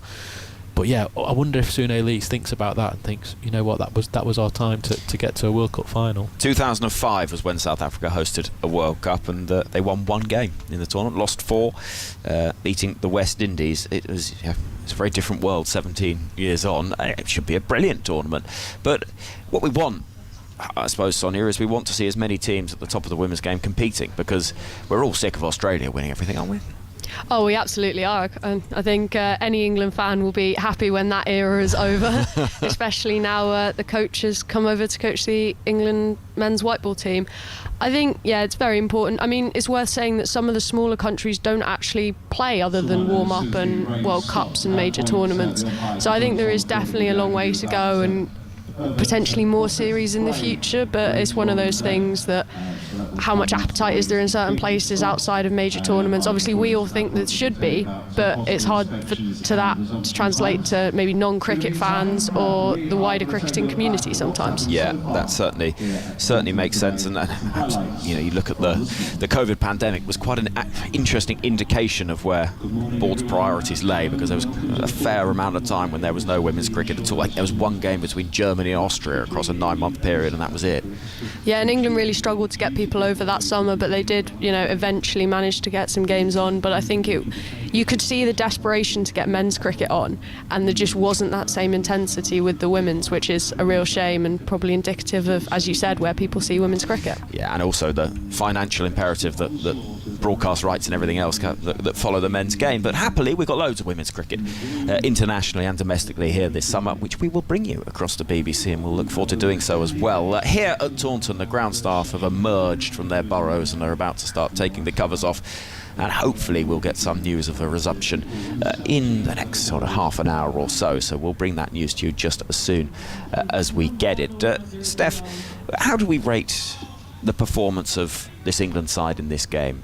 With the bat, there was certainly 2 big bright spots with Nat Siver and Alice Davidson-Richards, but where do we see it overall? I actually think they've been very good, bar the afternoon when Marizan Kat was putting them under pressure with her fantastic innings, and then in their own first innings when they found themselves, 121 for 5. Those are the 2 times when South Africa had them really under pressure. But apart from that, I think they've been in charge for most of the test match. It's hard to evaluate, isn't it, and we'll keep coming back to it, when teams play so little test cricket, but I think a lot of England's players will come away thinking that they've contributed. Even Emma Lamb at the top of the order making 38, Tammy Beaumont 28. Nat Siver 169 not out. What an amazing innings that was. The 4th highest score by an England woman in Test cricket. Alice Davidson Richards 107 and a wicket. First time it's been done on Test debut by an England player since W.G. Grace. And all the bowlers actually at different times have found their moment to shine. Of course, there'll be players like Sophia Dunkley who will hope that she got in the runs. Amy Jones has had a tough time behind the stumps, uncharacteristic. I think one of the reasons for that is not just the Duke's ball, it's how much time she spent standing back. She would have ordinarily spent a lot of time stood up to the seamers, particularly in white ball cricket. She hasn't done that in this game, but by and large I think England can be pretty pleased with how it's gone. I think any sort of rain now, whatever 1-2% chance South Africa had of winning this game today, probably 0% chance actually, that has completely gone. England can really go on the attack for the rest of whatever overs are left in today, and hopefully, because I think it's going to take an hour's mopping up, I reckon here we could be losing something like 17 overs. So if England do get back on, I'm not certain that we're going to go rain free for the rest of the day. Already you're probably down to about 60 overs for England to force a result, to take those 5 wickets, then chase whatever. Even if they are frustrated that they can't force victory, and we've talked about how long it is since they've won a game. 2014 their last Test victory, 2005 their last Test victory at home. I still think they can be pretty pleased with the way that they've performed, and they will be backing themselves going into the rest of the multi-format series. How big would it be for England to get a win in this Test match, Sonia? Oh, I think it'd be huge. I mean, as you said, there hasn't been a result in women's Test cricket since 2014. Having said that, it does diminish the case for a 5th day if they do manage to get a result with all this rain. So, I mean, you can go either way. I think it'd be huge for England, though, just having a Test victory. Most of the players wouldn't have experienced that before, and then you can build on that going into the next Test match, having won one, whereas most of these players haven't ever won a Test match. They've just played a load of, well, in the case of the India game last year, some rain-affected draws. Yeah, and that's so frustrating, isn't it? For South Africa, just before we finish up, Daniel, how will this game be remembered, regardless of what happened? Is this going to, in the career of Marizanne Kapp, Lizelle Lee, and some of those that have played so much cricket, are they going to look back on this and think, goodness, how lucky we are to have played Test cricket? Unquestionably. I think Marizanne Kapp will probably consider that the best day of cricket she's ever had in that opening day. It was a remarkable innings. I mean, it's been a great Test match. It really has. It's such a shame about the rain, and it's all of us can. It's easy to be hyperbolic about the women's game, isn't it? Because we want it to be something. We want that parity. We want it to be exciting, but honestly, it was just an excellent. It's been an excellent Test match. A couple of batting collapses, 3 fantastic innings, some rearguard action, and a night watcher. Facing one of the quickest bowlers in the world. It's been tremendous. So, yeah, it'll be momentous, but it'll hope that it'll be a launch pad for something more. So we can't just accept that this is something great and oh how novel it is. It's got to be the start of something for the South Africans. And just going through the performances of those players, I think the thing that everyone who has seen this Test match, the thing they will take from it, and maybe in years to come, will be there to say, I was there when Izzy Wong played for England for the first time, because I think someone said to me she's the most famous player to have never played for England, because she had a reasonably high profile before she played Test cricket. She'd already done media work, she'd done well in the 100. People knew who she was. They knew that she was coming to play for England at some point as this young tearaway fast bowler. But if you hadn't seen Izzy Wong before, I mean, wow, what an impact she has had on this game. That duel with Lizelle Lee was absolutely thrilling, befitting of any Test match anywhere around the world. It was cricket of the highest drama. And after I saw her bowl last night, actually, and took those wickets, and then heard her speak to you, Henry, that brilliant interview where she gave the line of and women's cricket's Divock Origi. I was trying to think just how important she could be for women's cricket in this country. And if there had the potential to be a more important player, I was going back in my mind thinking she could be as influential, as important as who. And I was going through some of the biggest names to have ever played women's cricket in this country. Not just because of what she does, and because, who doesn't want to see a genuinely thrilling fast bowler, but because of her character, because of her background, everything that is about Izzy Wong, she is a gift to English cricket, and they have to make the most of her on and off the field. I am so excited to see her play for England many years to come. I'm guessing the press conference for the written journalists was as exciting and fun as the one that we were treated to on the radio. Yeah, absolutely. I mean, it's just so nice when you see an elite athlete just come across like a normal human being with normal human emotions. And she just said how she's living a dream. And isn't it incredible to run in charge with the Duke's ball under lights and bowl to some of the best batters in the world and get Laura Wolfhard twice? I mean, if you can't get buzzed about that, I mean, then what are you in this game for?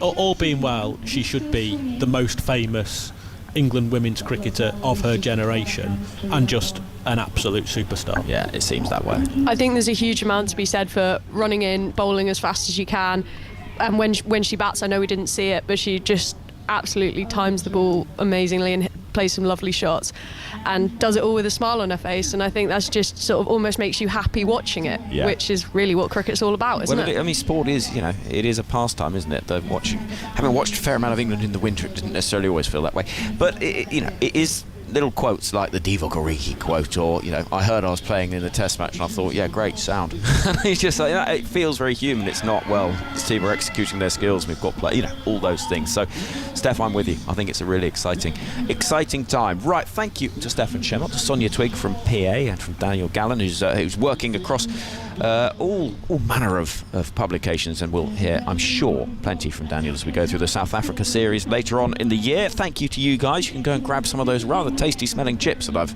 seen being wheeled out to the media catering, so we can look forward to that in a moment. But in the meantime, while we wait for the clear up to commence, it's sort of commencing, I can see Jasmine Naeem, who spent quite a long time standing out in the middle of the field over the last couple of days, the fourth umpire. She's there under a blue England cricket umbrella, having a look around at some covers which are shining with the amount of water on them. The ground staff are beginning the mop-up operation, and so we're waiting to get news of when we might have a resumption. As soon as we do get news, we will let you know. But in the meantime, we've got loads of treats to bring you and keep you entertained, because last month, Ali Mitchell, Ebony Rainford-Brent were joined by a range of guests on 5 Live Cricket to discuss how more people can get into cricket, what can be done to engage more people from all backgrounds into the game. So for the next little while, we're going to hear how the conversations went and what more can be done. So sit back, relax, and enjoy. 5 Live Cricket. Good evening and welcome along to 5 Live Cricket with me, Alison Mitchell. For the next hour, we're going to be looking at what cricket can do to make the game more accessible for everyone. And alongside me is the former England international turned broadcaster and board member at Surrey, Ebony Rainford-Brent, or Ebony Rainford-Brent MBE, as it is now, Ebs. Congratulations. Yeah, thank you. Fresh off it last week and meeting His Royal Highness. Yeah, no, really honoured and really looking forward to this subject today as well. It's one that's very close to my heart. Indeed, it was a visit to Windsor, wasn't it? And it services was. To cricket and charity. Yes, it was. I had to get the curtsy out. I got the first one down. The second one was a little bit ropey, but it's okay. We managed. Well done, well done. Look, we will get into a bit more on your role as chair of the ACE programme as well as we go through the show. But first of all, just this broad question. I mean, it is important, isn't it, that sport is accessible to all. Sum up why it's so important for you.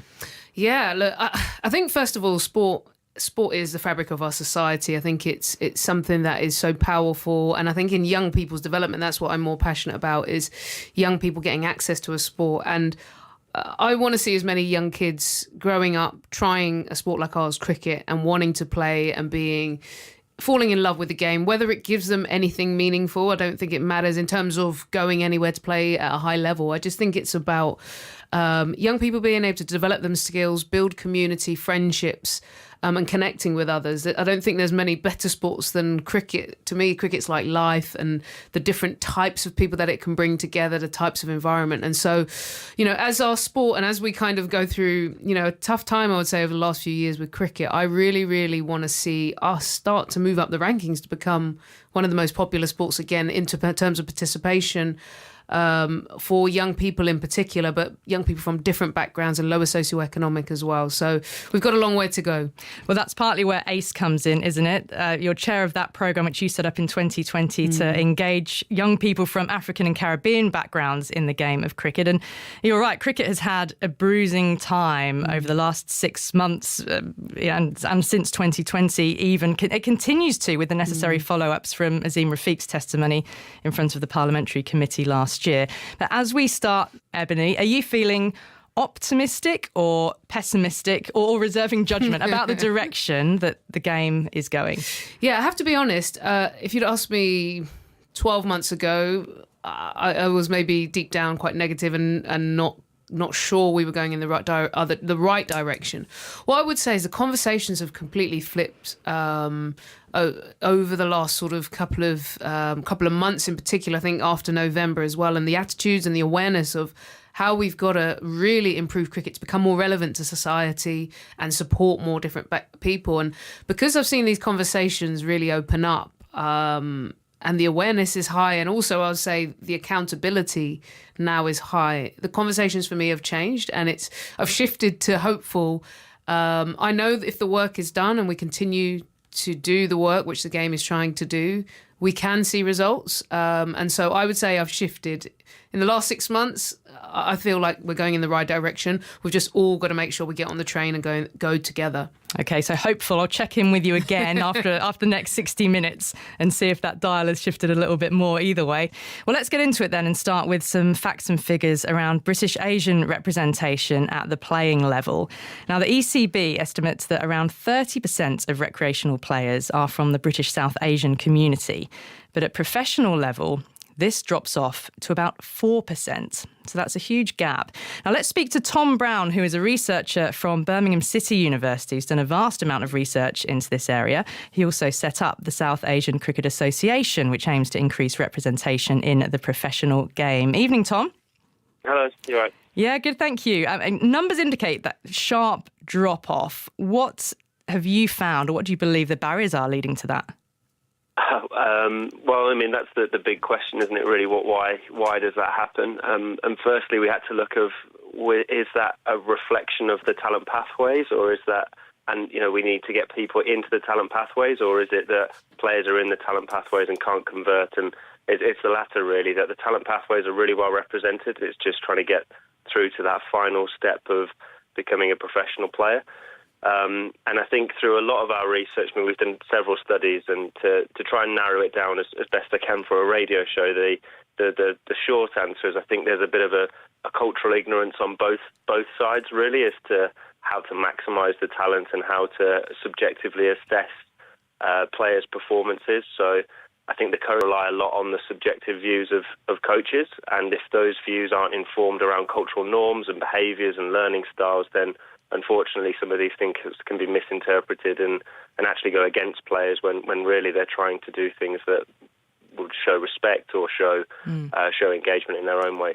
So quite an educational piece sounds like it is needed, Ebbs, listening to what Tom's saying there. Yeah, look, and I've spent a lot of time. Hey, good to see you, Tom, or speak to you even. Yeah, look, we spent a lot of time ourselves talking about, and I also understand from a slightly different background. My mum was Jamaican, and you have very different ways of expressing yourself. And I knew when I walked into the world of cricket, and we're not talking about South Asian, I'm talking about sort of being Jamaican heritage, that you could be misconstrued. Labels came onto you about lazy because you didn't seem to be projecting yourself in a certain way. And it took me a long time to, I think I only became successful as a player because I dropped a number of those sort of cultural ways and adapted to the traditional cricket world.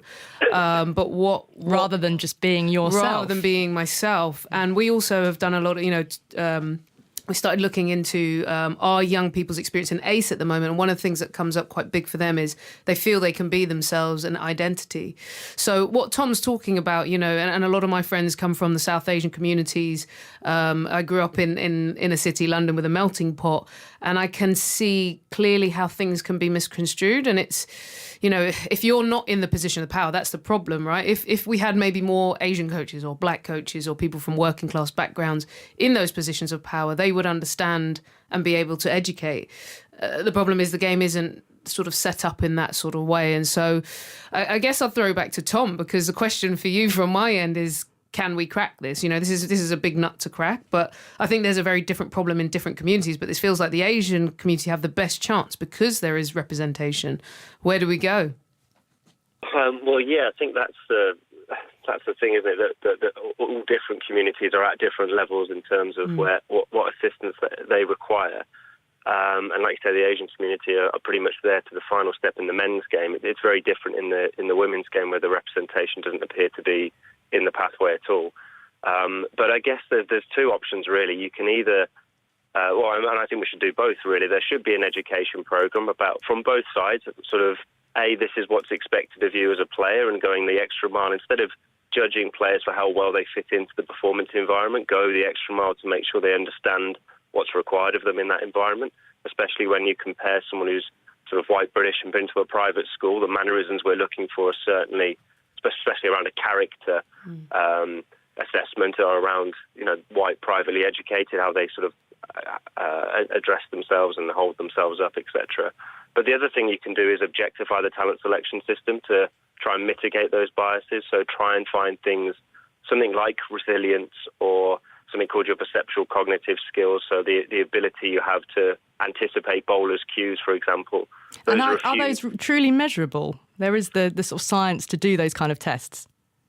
Well, resilience is tough from a talent ID perspective, because at the moment the best way we have of doing that's a questionnaire, and if I'm being really honest, if I knew a selection was on it, I'd probably lie. I'm incredibly resilient. Of course. But perceptual cognitive skills, definitely, there's several studies that have highlighted how to do it, and it's something that the game could adapt.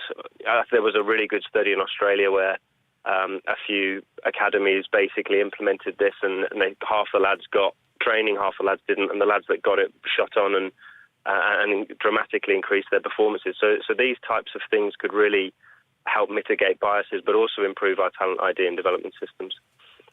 Yeah, it's an interesting area, isn't it? And what about you mentioned private schools. Overwhelmingly, numbers of test players for England are white and disproportionately privately educated as well. I guess, you look at private schools, there is the money there. Cricket's an expensive sport. You need facilities. You can have lovely cricket fields. You can have ex-pros to be your professionals at school. How does that gap get bridged so that children attending state schools can actually have a level playing field? Well, if I'm being really honest, and it's a bit of a pessimistic view, it's going to be incredibly difficult to level the playing field completely because of all the things you've said there. I mean, there's also, like I said before, the other stuff that comes with it, like being part of a smaller class size, so you develop better psychosocial skills and learn how to converse with other people, etc. But I think we have to be looking at some sort of program, or if not to go into schools and upskill state schools, then we have to look as a game as to how we, almost from a positive discrimination point of view, help those from state schools to try and provide them with the experiences that private school kids get as soon as they leave our training facilities. And that will require investment and a lot of sort of evaluation as to how we tread the balance with positive discrimination programs. Yeah, I'll chip in there, actually. One of the number one things we did when we were looking at ACE, and we haven't closed this gap yet, but we're working on it, and is contact hours. So if you take a traditional young person, could be 12 or 13 at a private school, during cricket term, they could be getting 30 hours a week. They've got all Wednesday dedicated to sports day, so they're playing fixtures, they're playing Saturday, Sundays. In between classes, they're getting one-to-ones. The contact hours we're able to, for example, at ACE Academy, give the kids is 5 hours, 3 to 4 hours on one day, and then we've managed to up it to sort of around 8. But that is still a long way away, and so you think about closing that gap.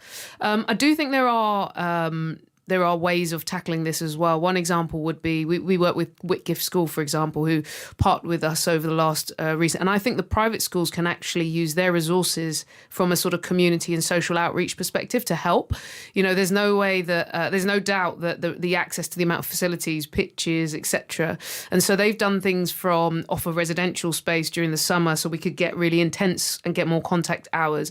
They've offered really low cost to access their nets on hours that works for them, but also a bit of support to others. So I think there's ways that we've got to look to get those hours up. But I think the one thing that we have to be clear on, and from my perspective, is getting as many contact hours as close to the young people as possible.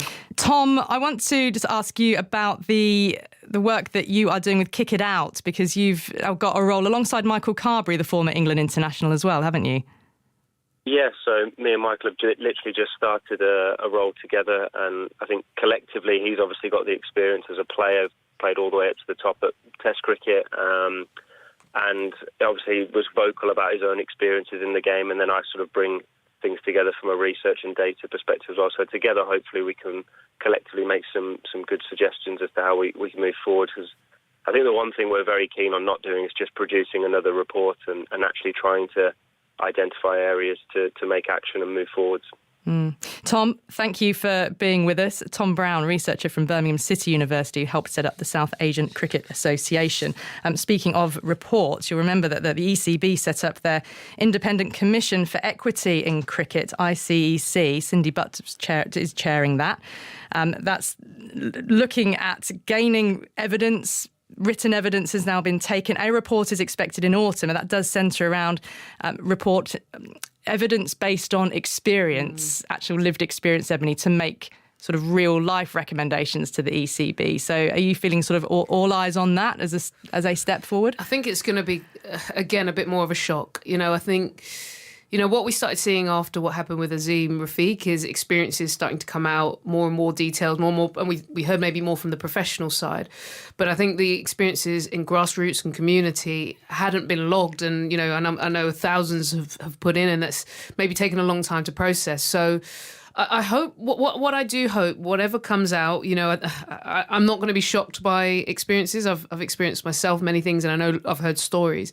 What I think is key, and Tom kind of talked about it in his work with Kick It Out, is tangible actions that will lead to change. And I think you can always get quick wins, get started, get moving, and then draw out some longer ones, which are going to take time to embed into a sort of a big institution. But I just want to see tangible actions that come out of that report. So I think it's going to be another spicy one, if I'm honest. But I hope it continues to lead to more conversation and awareness, but rapid change. We need change. Well, talking of action, tell us more about the ACE programme then, because since it launched in 2020, more than 6,000 young people have engaged with it in some form, which is incredible numbers. How are you sort of measuring, I suppose, what does success look like? It's not just about numbers, is it? Yeah, look, first of all, I'm impatient, so when I was talking about wanting tangible change... surprise us. Yeah, you know me very well, Ali. Myself and Chevy, who's the director of programmes, and also Richard Gould, who was the outgoing chief executive at Surrey, but still a trustee on ACE, we all just wanted to move. We didn't want to wait and create these long strategies of how we'll engage. Let's just get out there, test and change. And we were set up, just for people's understanding, ACE programme stands for African Caribbean Engagement. There'd been a drop-off by 75% of professional players. The black community were less than 1% of participation. These numbers were going backwards at a stark rate. It wasn't a new problem, but it needed some urgent action. And we started off by thinking, let's just try and find the best people who are out there, young people who we could support. Let's not lose a generation of players who could then inspire the next. And we marketed it very well. BBC helped out all the different channels to get the word out. And we had 100 young people turn up. And quite a few had decent levels of talents, which shocked us. We weren't sure if it was just going to be kids who fancied a try. No, actual kids who weren't within the structure but had the talent to play. And so that kind of accelerated change. Sport England said, can you work backwards and create what you think based on our models? And Chevy's worked in development for years, what you would do to sort of break these barriers down and get in. They gave us $500,000 to do it, which was kind of like, wow, okay, thank you. But also they set us the ambition to go national and try and tackle these problems quite well. So London was very different. London, we were able to get in. We got into schools, hub sessions, which are communities, tried to work everything we could to get the timings right, the locations right, the right coaches, reduce all equipment problems, cost, it's all free. We did all of that sort of stuff. London was moving quickly. Birmingham, we'll be honest, it needed a good 6 months of re-engaging the community. It felt like it had dropped off a cliff. But now, sort of a year and a bit later now, we're starting to see that movement we wanted. And then Bristol, we got going, which is mostly more similar to London, had some momentum. And so I think each city has a different dynamic. But what was clear, and I think this is the one thing that I want to make clear, and I understand it from growing up in a more lower socioeconomic area. It was important to spell out to kids, schools and parents this huge opportunity there was for their young people. So, and I'm not saying that everyone's going to go on and play for England or anything like that, but the point was, whatever, if your kid has potential, whether that's a love of the game or wants to go as far as they can. And so we created this thing called a golden ticket, and we say, right, we're going to hand these out to young people who show that little bit of extra either excitement during their sessions or talent. And I think that shifts the perspective, because then parents who, you know, my mum was working nights, 2-3 jobs. When you say, come to this session, they're having to make that extra effort, but also realising, look, we're going to support their kids as far as we possibly can. And I do think that's made a difference. So the young people on the journey are really trying to enjoy the sport, but also fulfil their potential. I hope that ACE, what does success mean to us? I do want to see representation in the professional playing. But also, I think what we're seeing is young people are now, whatever love they have for cricket, whether it's sports media, whether it's, different parts of the sport, we're starting to give experiences for them to be able to get wider into sports. So maybe we'll have a chief executive one day who came through the ACE program. So our vision really is to just really help diversify cricket. You mentioned costs, and we're going to come on to that in a moment, but we actually managed to send our reporter Jamie Reid down to one of your ACE sessions, Ev. So have a little listen to this. I love it. It's so much fun. It's just great. I mean, like, it rings everywhere. It's just so fun. Yeah, so I'm Tracy, and I've come today with my son, Rafi. OK, and Rafi's clearly enjoying himself. Tell us a little bit about his experience and how much he loves the game of cricket. I mean, this is his favourite club of the week. He does a couple of after-school clubs, but coming here is the highlight of what he does after school, and especially because it's in such a amazing venue. I mean, it's not often that you get the chance to come into the Oval.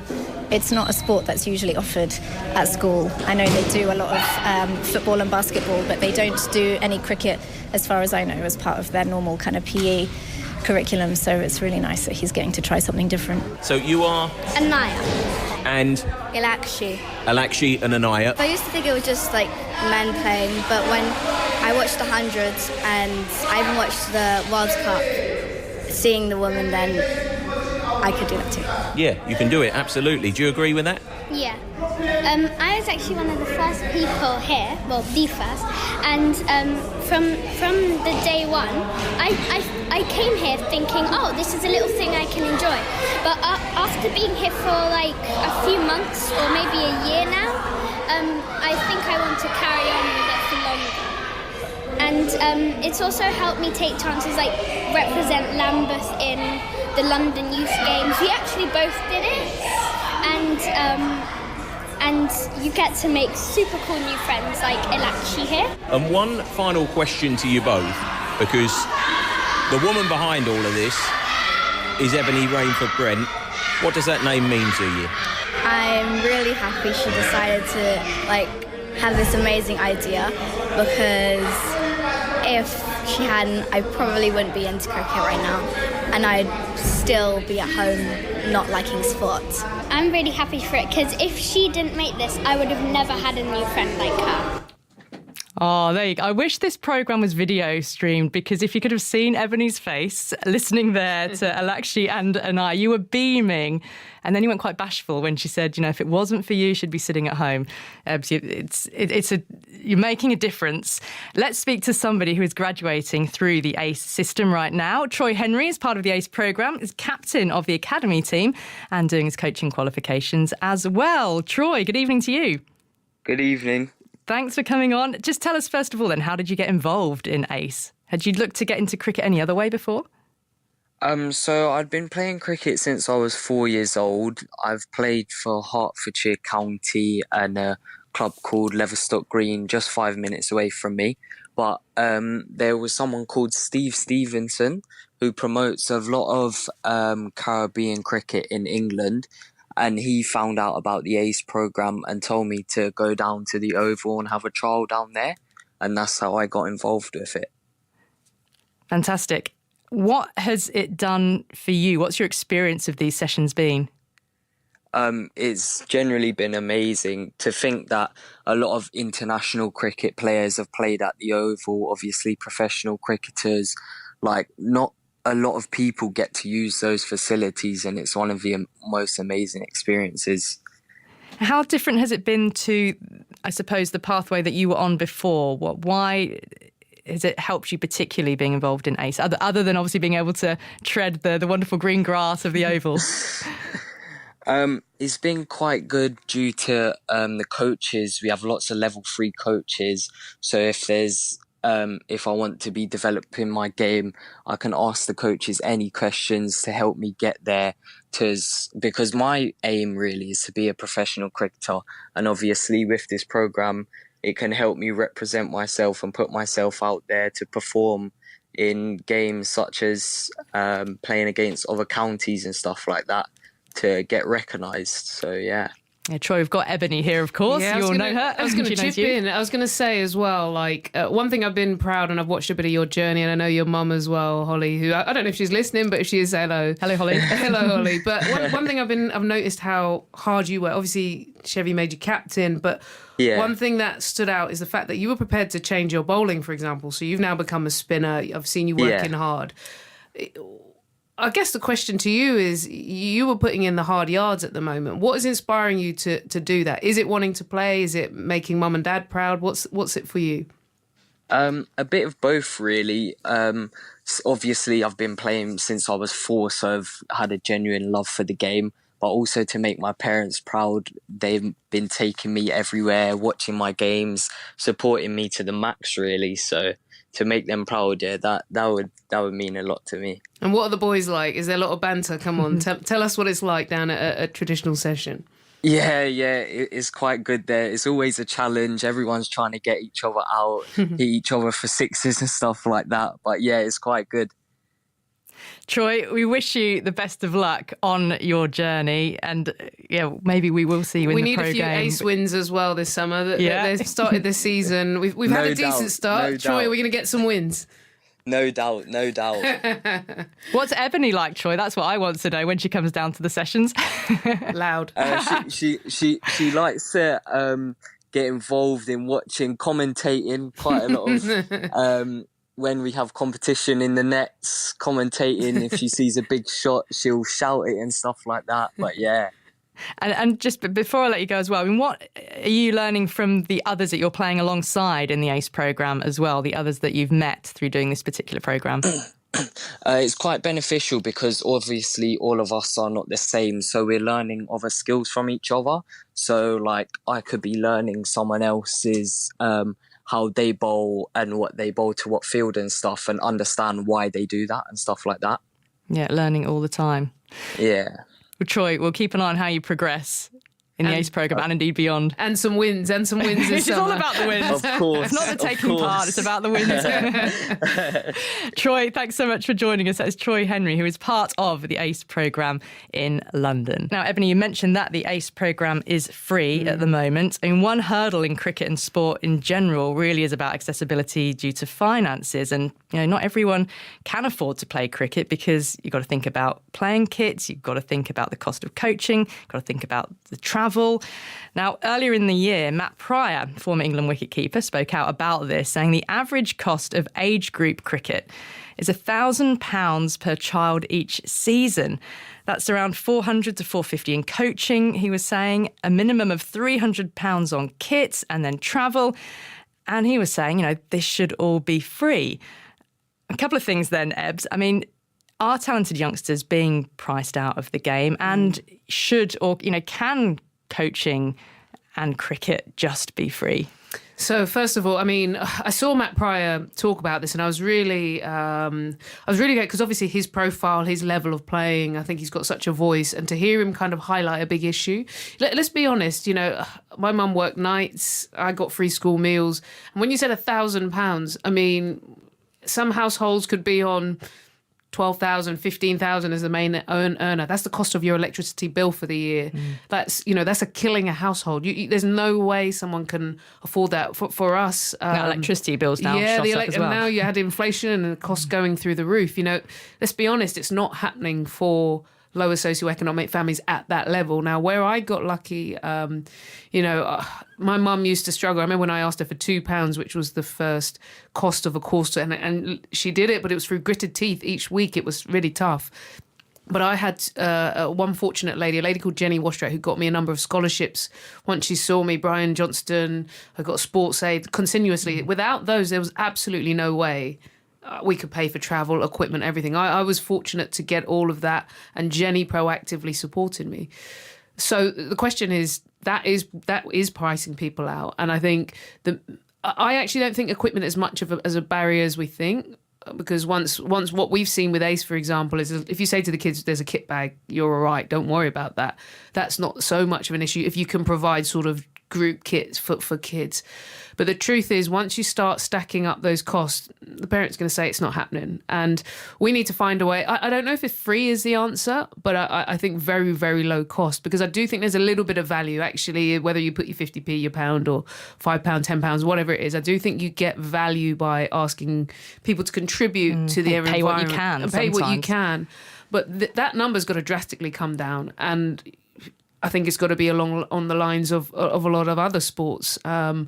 Get that down to a few £100 throughout the year, and maybe supported different levels that really support people. So for me, that's got to change. I'm glad Matt Price spoke out, and I think counties have got to look at how they really, really break that down. I mean, there's the programmes to get children into cricket. You've got the ECB run, the All-Stars and the Dynamos, and that's sort of 40 to £50, depending on where you are in the country, for either 6 or 8 sessions across the summer. And, even that can be expensive. With that, you get the kit, you get a bat, and you get some stumps.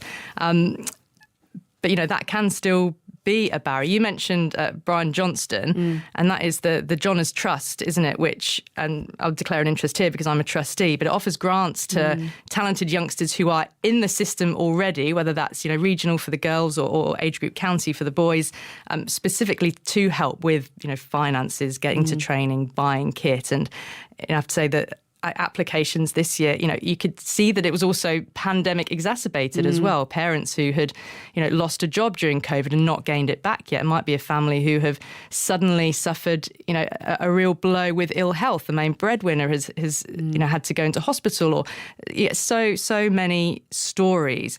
So there are some schemes to help, but it's firstly, I suppose, knowing about them and also knowing the right way of sort of getting that help. And you were fortunate to have that mentor who understood your situation. Yeah. And that's got to be also part of what you're doing with ACE, is actually personally getting to know the players, like with, Troy very well. But if you know your players, actually who needs that little bit of assistance. Yeah, look, I think there's simple things we can do. I would like to see, for example, when you're doing your registration or you got a young person, simply asking questions like, how are you getting to the session, can give you a lot of information. For us, some young people will be coming by bus, by tube, and you sort of start to probe, okay, will it be with you, with your mum, who's, sometimes once you get to know the young person, you realise there's something going on behind the scenes where you can add value or support or reduce that problem. Equally, we've had other parents who say, do you know what, we're in a good position at the moment, we will cater. So I think there's no doubt that we've got to understand the young people, but equally we've got to get as much through, because it's great that we can give the elite, the top percentage of young talent, but actually we want more coming through the door, and so we've got to reduce that number significantly. Now, our next guest is a Scottish international and a star of the inaugural 100. Abtaha Maqsood is with us, leg spinner with Birmingham Phoenix. Abtaha, welcome to 5 Live. How are you? I'm good, thank you. How are you? Very well. It's great to speak to you again. Tell us, first of all, your journey into cricket. When did you start and how? So I used to play quite a lot of cricket in the garden with my dad and my 2 brothers. So that was back when I was pretty young. And then I think I was about 10 or 11 when I talked to my dad and my mum about getting me into a club. And they had a look, and they found it really difficult to find a women's club. So they kind of told me that they had found a women's only club and took me over to Pollock Cricket Club in Glasgow. And I had a look, and it was actually a team full of boys, and I was the only girl. So they kind of made me go there by telling me that it was going to be a women's only club, but I'm glad they did it anyway. But that's kind of how it started, and then I started playing for Pollock when I was about 11. And then from then on, started playing for the Scotland under-17s when I was about 12, 13, and then made my debut for the full Scotland team when I was 14. Yeah. So Abda, when you sort of burst onto the scene with the 100, suddenly playing in, such a high-profile tournament, you're a 22-year-old Muslim female player, you bowl leg spin, you wear the hijab. What was last summer like? Because you attracted an awful lot of positive, well, from the outside it looked positive, and did it feel all positive to you? How did you feel that you were received, and what was the experience of the spotlight of last summer? I mean, the 100 was amazing. It was bigger than I ever could have thought. But yeah, it was mainly just positivity. A lot of positive comments on Twitter and other social media, and just so many nice comments from people in the crowds as well whenever we walked around the boundary. So it was just a whole load of overwhelming positivity. But I mean, there is always going to be some sort of negativity out there as well, which I got on social media a little bit. But I mean, as a whole, it was very positive, and I can't wait to do it all over again, hopefully. Yeah, you said that you are very happy and want to be a role model for young British Asian females. Do you feel that you've sort of helped to open some eyes? And are you cognizant of what some of the barriers might be, particularly amongst the Muslim community when it comes to women in particular playing cricket?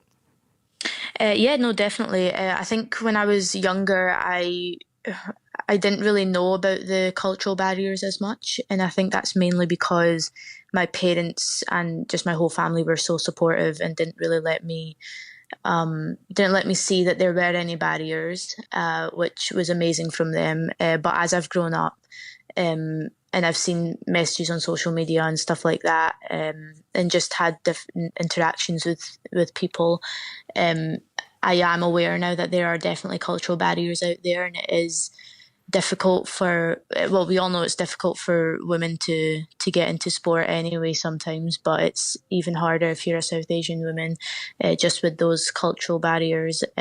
So I have definitely faced some of that, but thankfully for me, I've had two really supportive parents who have always helped me through it all.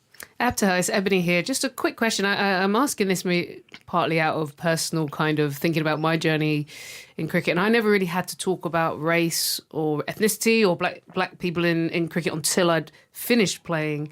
And then that became more of a thing. Whereas I guess you're in the heat of your career and you're talking about these big issues and society's change. Do you feel pressure at all? Does it add pressure to your performance? Or is it something that you're able to kind of coexist with and feel comfortable with?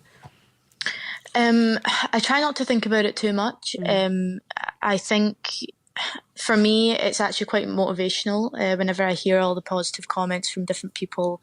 As I said, when I was walking around the boundary after nearly every single 100 game, I had loads of people come up to me and just tell me about how I'm a role model for them and stuff like that, which was so wholesome and so nice to hear. And things like that actually motivate me more to be the best cricketer that I can possibly be. So it can be a little bit of pressure, but for me it's more motivational.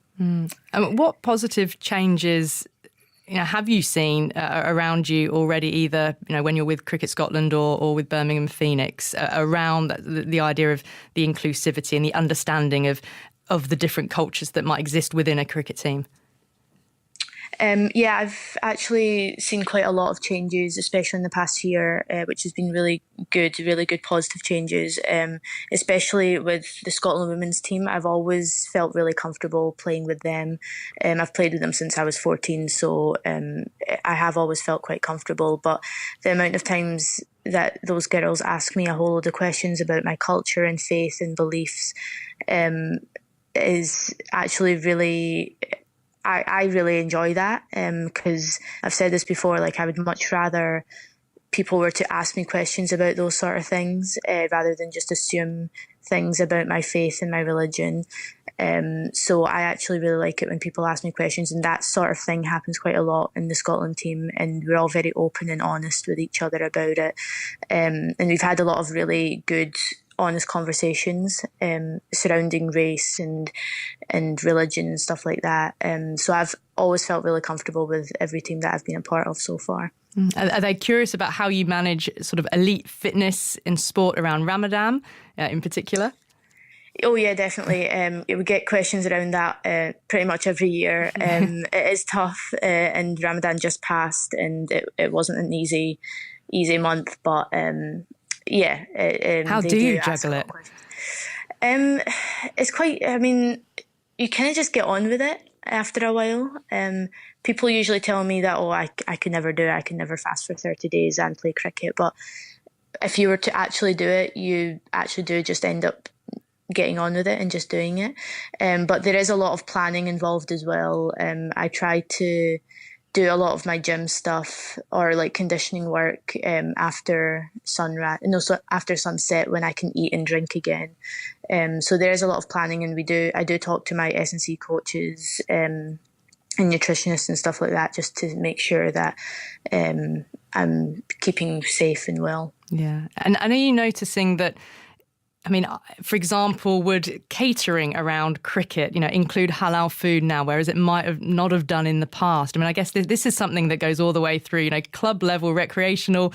If you're playing on a Saturday afternoon at your local club and there's sort of sandwiches afterwards, or whatever it might be, it's sort of having that awareness to, I say cater for in the literal sense, but broadly catering, whether it's prayer rooms, whatever it might be. Yeah, so in terms of food, actually, when I was younger, more teenage years, I actually used to dread teas during cricket, just because there was nothing halal there. It was always like cheese sandwiches for me.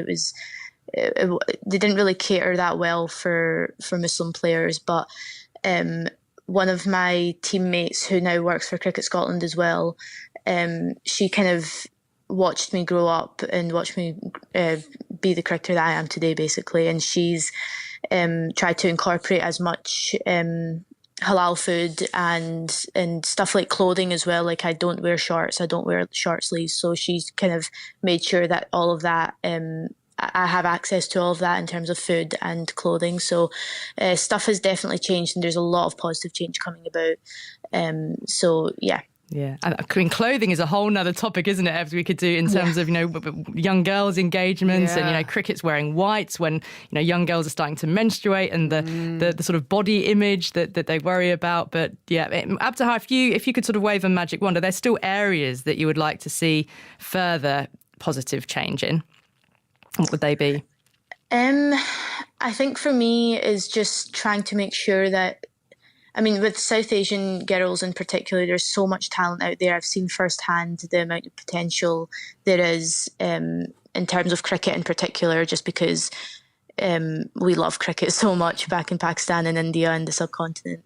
And I've seen that firsthand, and I just want to make sure that we're not wasting that talent, and we're making sure that we're making the most of it. And trying to target these girls as much as possible, and not losing them when they start growing up and those cultural barriers start to kick in. So we need to try and find a way to make sure that we're as supportive as possible and as welcoming as possible to these girls. Abtaha, it's a pleasure to speak to you as always. Enjoy the season ahead and look forward to seeing you in action with Birmingham, Phoenix and indeed Scotland as well.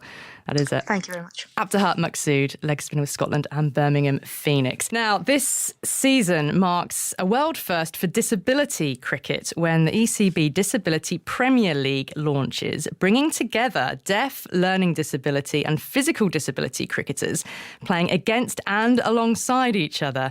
Now, Ian Martin is head of disability cricket at the ECB and joins us. Evening, Ian.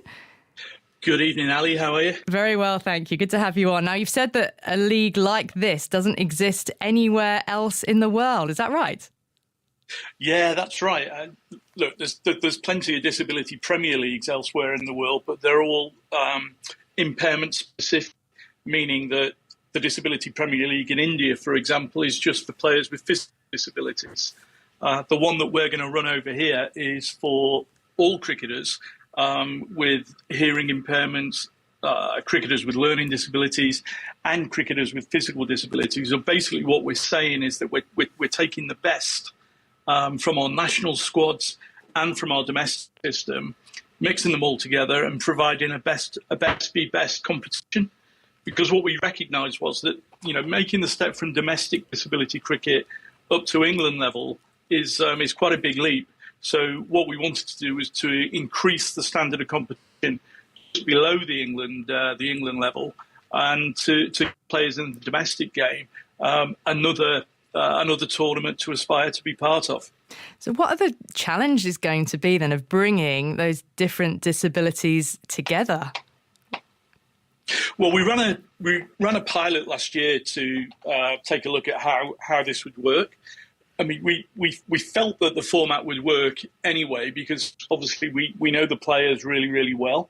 But until you actually take a look at it and you run trial games, etc., similar to what the 100 did a few years ago, you think the concept's going to work, but until you actually see it in place, you're not too sure.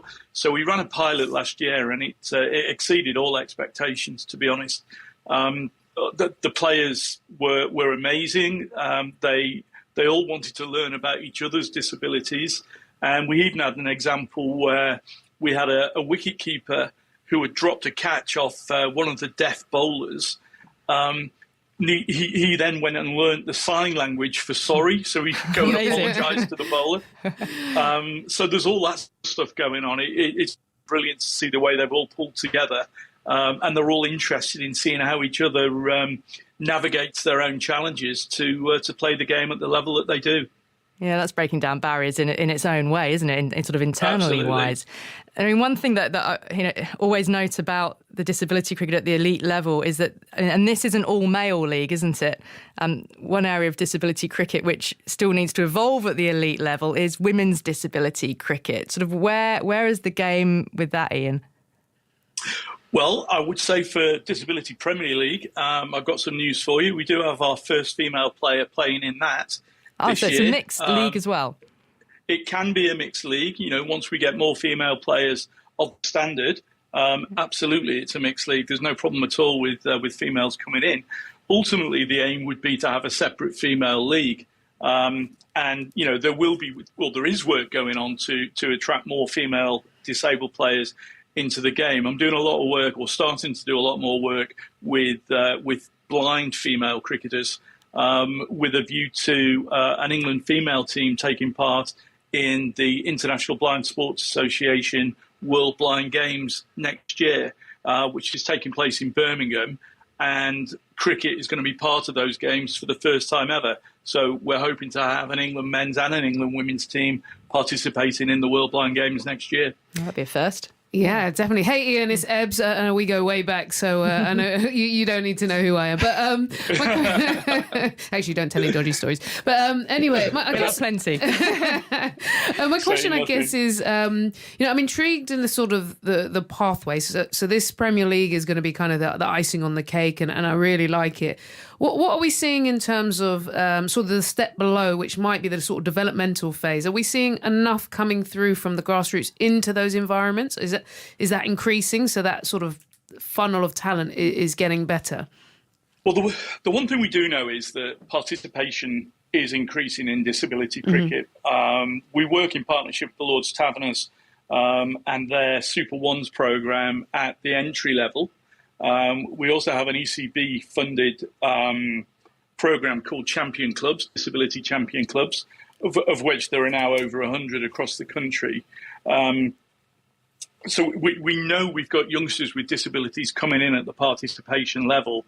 We've then got pathway competitions called Super Nines and D40, and they are for deaf and hard of hearing, learning disability, and young cricketers with physical disabilities. And then we've got a separate blind cricket pathway as well, where we've got a domestic blind cricket run by Blind Cricket England and Wales, and also an international programme to go with that. But in addition to disability-specific interventions, there are also disabled players playing in mainstream cricket, and we estimate that in total there's over 72,000 disabled people accessing cricket on a regular basis throughout the summer. So from a disability sport perspective, 72,000 participants is a significant number. So it's a very, very well populated sport, if you like, by the disabled community. And I put that down to really the flexibility of the game and the way that coaches can adapt it according to the audience that they're working with. So you can adapt the format of the game, you can adapt the equipment, all to suit the nature of the disabilities that you're working with. And as we discussed earlier, if you're talented enough, you do have the opportunity to aspire to DPL level and onwards up to England level. And you might be aware that there's a learning disability and a deaf England team departing to Australia in June to compete in an Ashes series. So the opportunities are there for disabled players that want to get involved. Are they flying economy or business class, Ian? They'll be flying business. So there you go. That is progression. That's good to hear. That's sort of where the women's game was several years ago, wasn't it? And so that is sort of investment. Ian, thank you for filling us in and giving us a little bit of an overview. And that will be a world first for disability cricket with that the launch of that Premier League, and then the Blind World Games staged in Birmingham next year. So a women's blind team for the first time. That is certainly progress. That's Ian Martin, head of disability cricket at the ECB. Ebbs, we've had sort of an hour of looking at various aspects, and there's still more aspects you could delve into when it comes to accessibility. You were hopeful at the start of the hour. How are you feeling now? Yeah, definitely still hopeful. I think we've covered so many different areas, socioeconomic, different ethnicities, religion, disability, and there's a lot of work being done, and there's a lot of hard work being done behind the scenes that I think people deserve credit for. We've just got to keep reducing the barriers. It's as simple as that. And I think if we chip away and get really laser focused at what those barriers are and learn from experience, get the data as well, and back those two things up. How do people feel when they're accessing our sport, and what are the numbers telling us? And I think if we keep both of those things in play all the time, we can see change. So I'm happy. I think in the next 10 years, if we all get our heads down, we can make cricket shoot up there again for team sport. And how do you think what do you believe the best success measurement of success is? Yeah, look, there's two things I keep harping on about. The number one has to be experience. And there's so many ways to measure experience through stories. I'm sure the ICEC work will tell us about experience. I think you've got to understand how people feel. If someone has a good experience the first time they go to a club or a session or an environment, whatever their background is, they will stay. Then after that, we got to measure it. We got to look at the numbers and the more coming through the door. So there's so many metrics that we could go into, but I think if we marry those two together, experience of how people feel and then capture those numbers, we can see success. And Ebbs, a very, very final thought is, what can we do as the media to encourage greater participation? Well, I think what we've seen actually in the last year and a half from the media has been exactly what we need. In terms of these big issues have been brought to the surface and the stories keep having to be told. And I think by just highlighting and asking big questions and keeping the sport accountable is what the media needs to do. Share the positive stories, because there'll be plenty, but also tell the areas that we need to improve. So I think the media can keep shouting about it. A big thank you to all our guests for joining us tonight, and an even bigger thank you to you for listening. Bye for now. 5 Live Cricket. Well, here at Taunton, we've got a rather frustrating scene. There's still grey clouds overhead. There's a little patch of blue over to our left, but the covers are resolutely on, and the latest that we've had from the umpires on this fourth and final day of the women's test between England and South Africa is that pending no further rain, there will be another inspection at 3:15, so in about 20 minutes from now. I'm trying to find out what the latest we can play is, and we'll get that information to you as soon as possible. I'm not going to mention the weather app to Stefan, but I'm going to have a look at it myself, which is telling us that we're going to have, I think, a little bit more possibly before it moves through and we get a bit of clear air to follow. So we'll have to be a little bit patient, but we'll continue to be so. Stefan, it's one of those days again, isn't it? Yeah, it's frustrating, and it feels like we talk about this a lot in the women's game, and actually it boils down to the fact that in women's test cricket over the past 18 months we've had some horrendous luck with the weather, and unfortunately there's nothing you can do about the rainfall. And what this will come down to now is an equation of time I think we probably will get some more play, unless your weather app is correct, and we're going to get some more rain. It's just how much more play are we going to get? Because at the moment, England are now in a race against time to see if they can force a result in this game. South Africa 140 for 5, so that's a lead of 7 runs. England still need to take another 5 wickets, and when you consider that it's taken them 57.5 overs to take these 5 wickets, Sekakune, the night watcher, Marizanne Kapp, 19 and 17 respectively. Sekakune has been immovable today, so impressive, so composed. When you think that her batting in international cricket, there is nothing to shout about in her career so far. Marizanne Kapp we know all about. She's made 150 in the first innings, one of the premier all-rounders in the game. But remember that England, it took them some time to work through the South Africa lower order in the first innings. It was the lower order that gave Kapp all of her support. There's still Bosch, de Klerk and Jafta to come. It's not a case of that England are just going to take those 5 wickets really quickly and South Africa are going to roll over.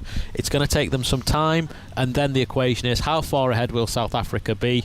Will England have enough overs to get the runs if they can bowl them out? I'm sure if there's even a hint of a chance of forcing a result, England will go for it. Why wouldn't they? They've got very little to lose. But when we went off, when was that? Just before lunch, at around about 1:15. There were 76.5 overs remaining in the day. Already, what time is it now? 3 o'clock. So you're counting back from 7 with a tea break in there as well. You're thinking already we're down to about 50, 51. That's just, sticking a finger in the air and coming up with a bit of a calculation, because we're trying to find out exactly what time we can play until. Well, we have to be playing by 7. Have to be playing by 7, so that would suggest that we can play until 8 as a last hour in theory. So counting back from 8 o'clock to now, 17 overs an hour less 20 minutes for tea, so that's 5 lots of 17. Well, it still might be all of your overs actually. It's probably a bit more actually. So I think the 85 that would be 85. So that's obviously too many. So maybe it's 7:30 that the cut-off would be. I think what the result of this conversation is, we don't actually know. We've had a good time trying to work it out though. What we do know is that the covers are still on. I can see some of the England players signing autographs over there by the dugouts underneath the Andy Caddick Pavilion. What time do we say the next inspection is? 1:15? Yeah. Because these covers aren't coming off quickly.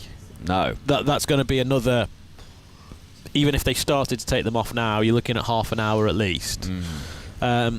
So yeah, it's just the time factor now. How much time is there today for England to get a result? Yeah, really frustrating. And it does seem that there's bad luck, doesn't it? It just seems to be following around these rare opportunities. So there we go. Nothing we can do about it. We're going to go and grab a cup of tea and keep on hoping that the weather gods start playing ball so we can see the England and South Africa players playing cricket. It's one of those days. The score is 140 for 5 as things stand. So South Africa have lost a couple of wickets so far today and have moved actually into the lead. They've passed England, and so England will have to bat again if indeed they can take all of the remaining 5 wickets in this South African batting lineup. So that is what we're keeping an eye on. The lead stands at the moment at, I think, 7 it is. Yeah, 7 is what the lead stands at. So we will bring you news of any results of inspection as and when we get it.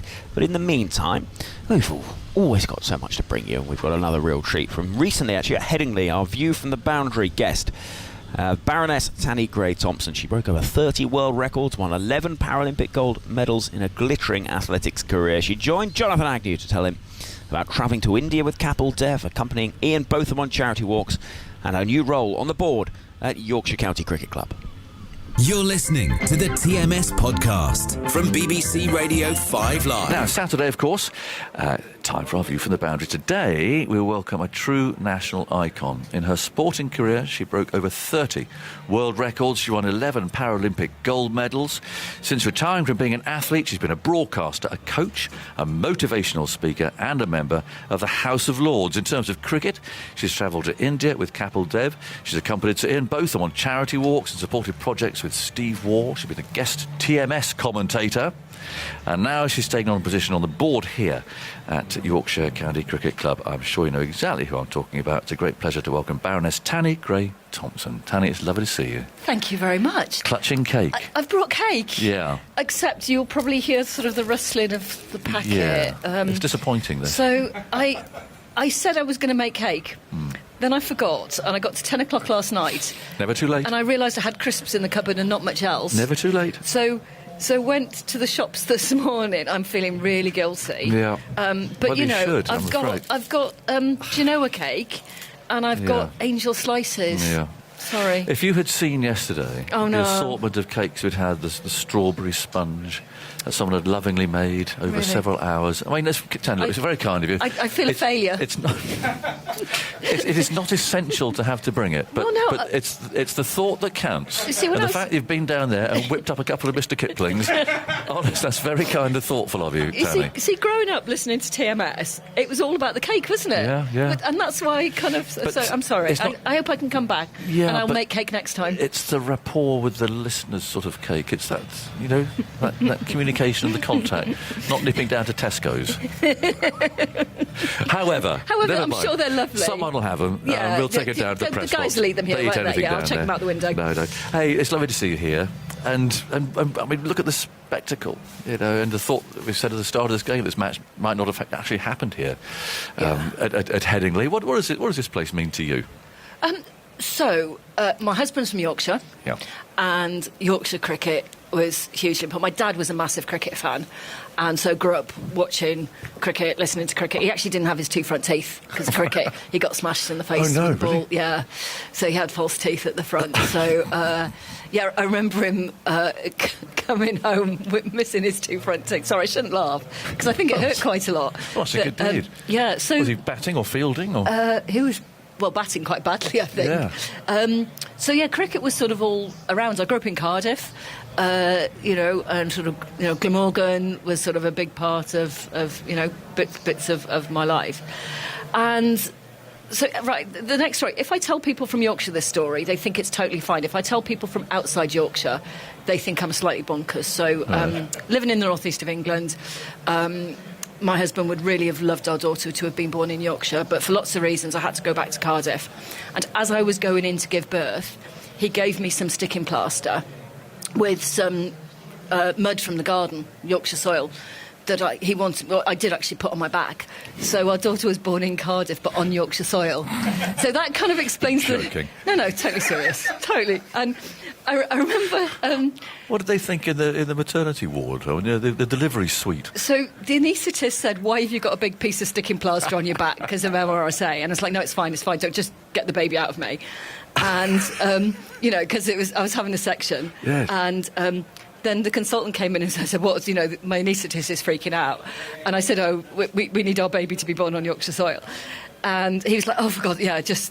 And he played rugby at quite a high level, so he totally got it. Right. But, you see, you're looking at me like... Well, I'm just still trying to work this out. I mean, it's not... It's not normal, is it? It is, yeah, but it's true, is it? It's absolutely, totally true. Yes, totally. And so when that is devotion. Yeah, I mean, so when you say what this place means, it's like... there's something in the family blood about it. Cricket as a sport has that ability to just bring people together. I mean, look at all the people here today, and it's important for the future of Yorkshire because of the ticket sales and because of everything else. And actually, it's really important to remember the really good bits of cricket. And there's loads of good bits of cricket.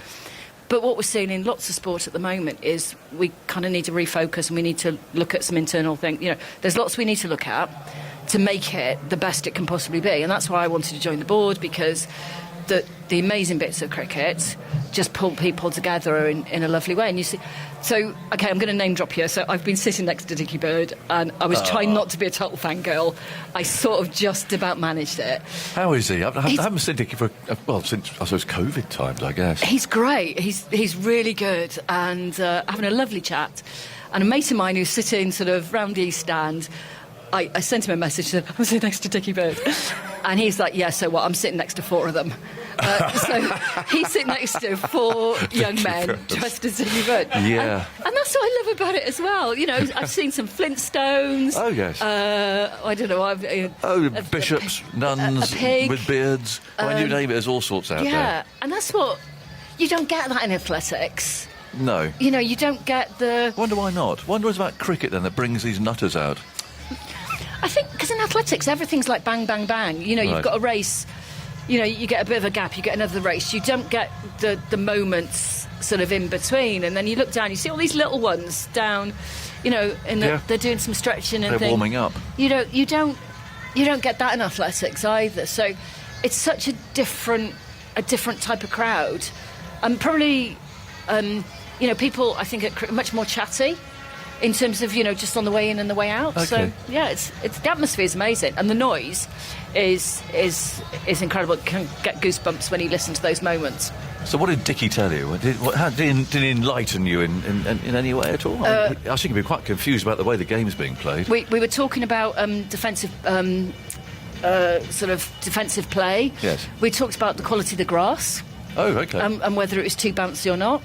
And we were kind of laughing at when the roller went out, because my husband's with me as well, so I make my family sound like they're really mad, but we have to notice when my husband cuts our bit of grass in a different pattern, so he's quite obsessive about looking at what they're doing, looking after the grass. I mean, sadly we don't have as much grass as there's here. No. We talked about Shane Warne. Yeah, and that's quite emotive, and just he was telling me all sorts of different times they'd spent together. Just really lovely. Yeah. I'm an amazing guy who lived life to the full and burns himself out. Touched a lot of people, Shane. There's amazing people in the sport as well. Yeah. And what are you going to bring to the board then? What do you particularly want to do here? What's your role going to be? So for me, the work that I do now, and I've been doing for quite a lot of years, is around duty of care, about player and talent pathway. It's about how you bring young people in and give them the best experience. Now, elite sport's tough and it's hard, and it's kind of quite brutal in some ways in terms of selection and non-selection, and but it's how you can put duty of care around the players, the coaches, and give them the best experience that they can possibly have. So I've been working in that space for about 10 years, and it's about the cricketers at all levels. If they come into academy and they leave, or they play, so whatever level it is, they're the ambassadors for the sport. And just over time, it's hard because there's so much pressure.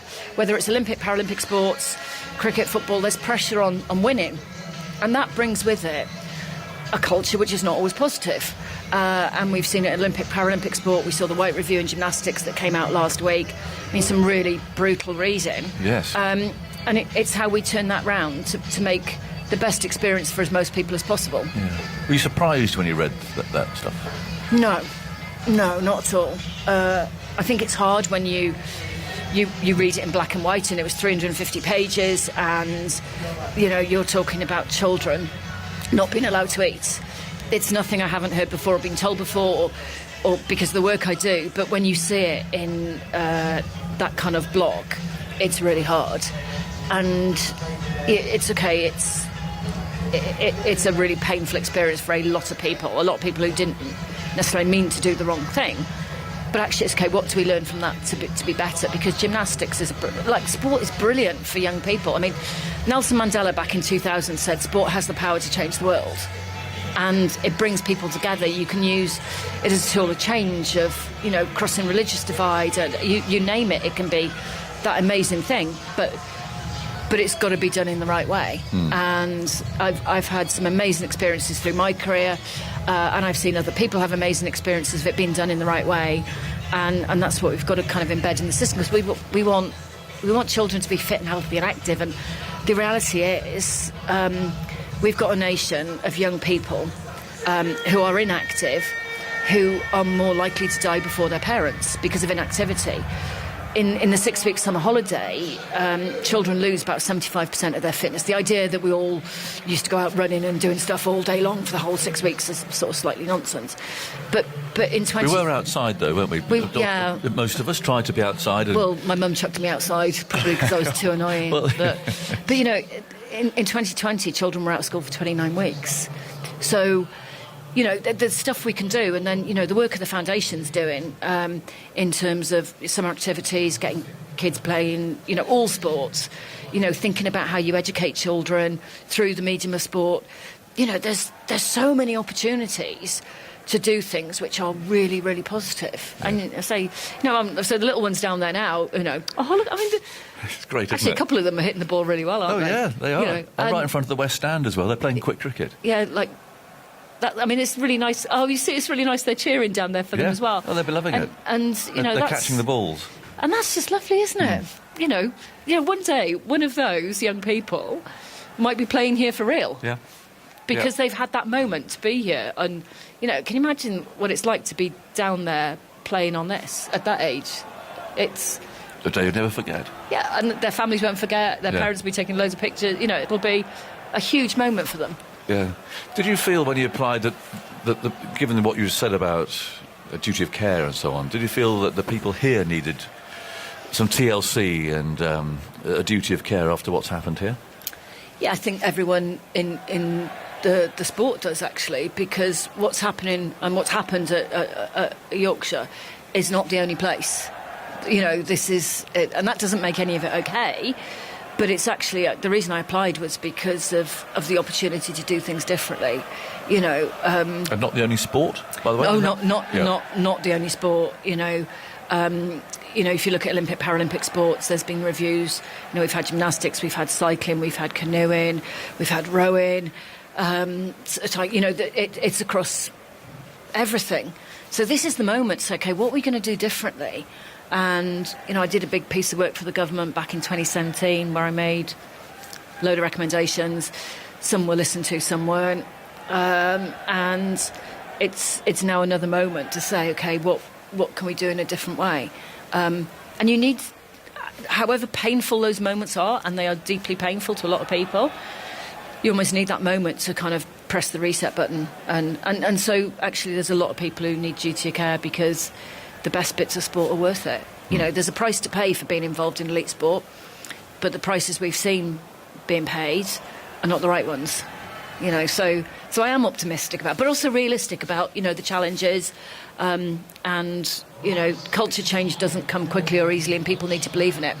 But what I want is as many young people having the opportunity to play the sport, or, what can we do with, maybe women who've maybe my age who, we didn't play cricket in our school. Girls didn't play cricket. I'm 52. It's like, no, girls do netball. And they're amazing sports. They're brilliant. But why can't girls play football and rugby and cricket? And they're starting to. I mean, what you see with the women's team, it's just... But there's stuff that we could do, women my age who've never even thought, who may be a fan, that we could get them in. And, we know mums and daughters playing together is a really good way to bring mums in. Netball have done some amazing things of women as sort of returners to the game.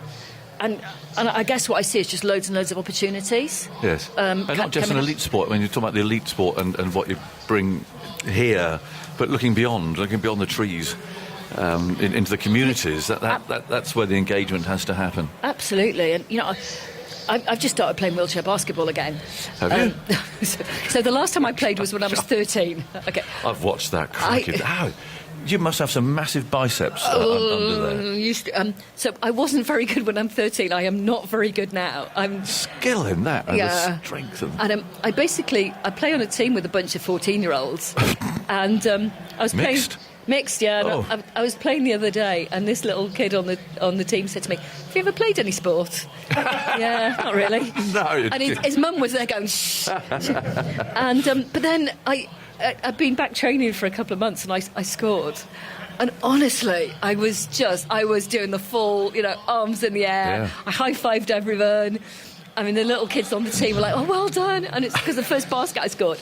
And I remember one of the mums came over and she went, "You look really happy." I went, "I am really, really happy." And she went, "Well, from your time in athletics, this can't be anything." I went, No, this is just that feeling of elation where I'd improved and actually managed to get the ball anywhere near the basket.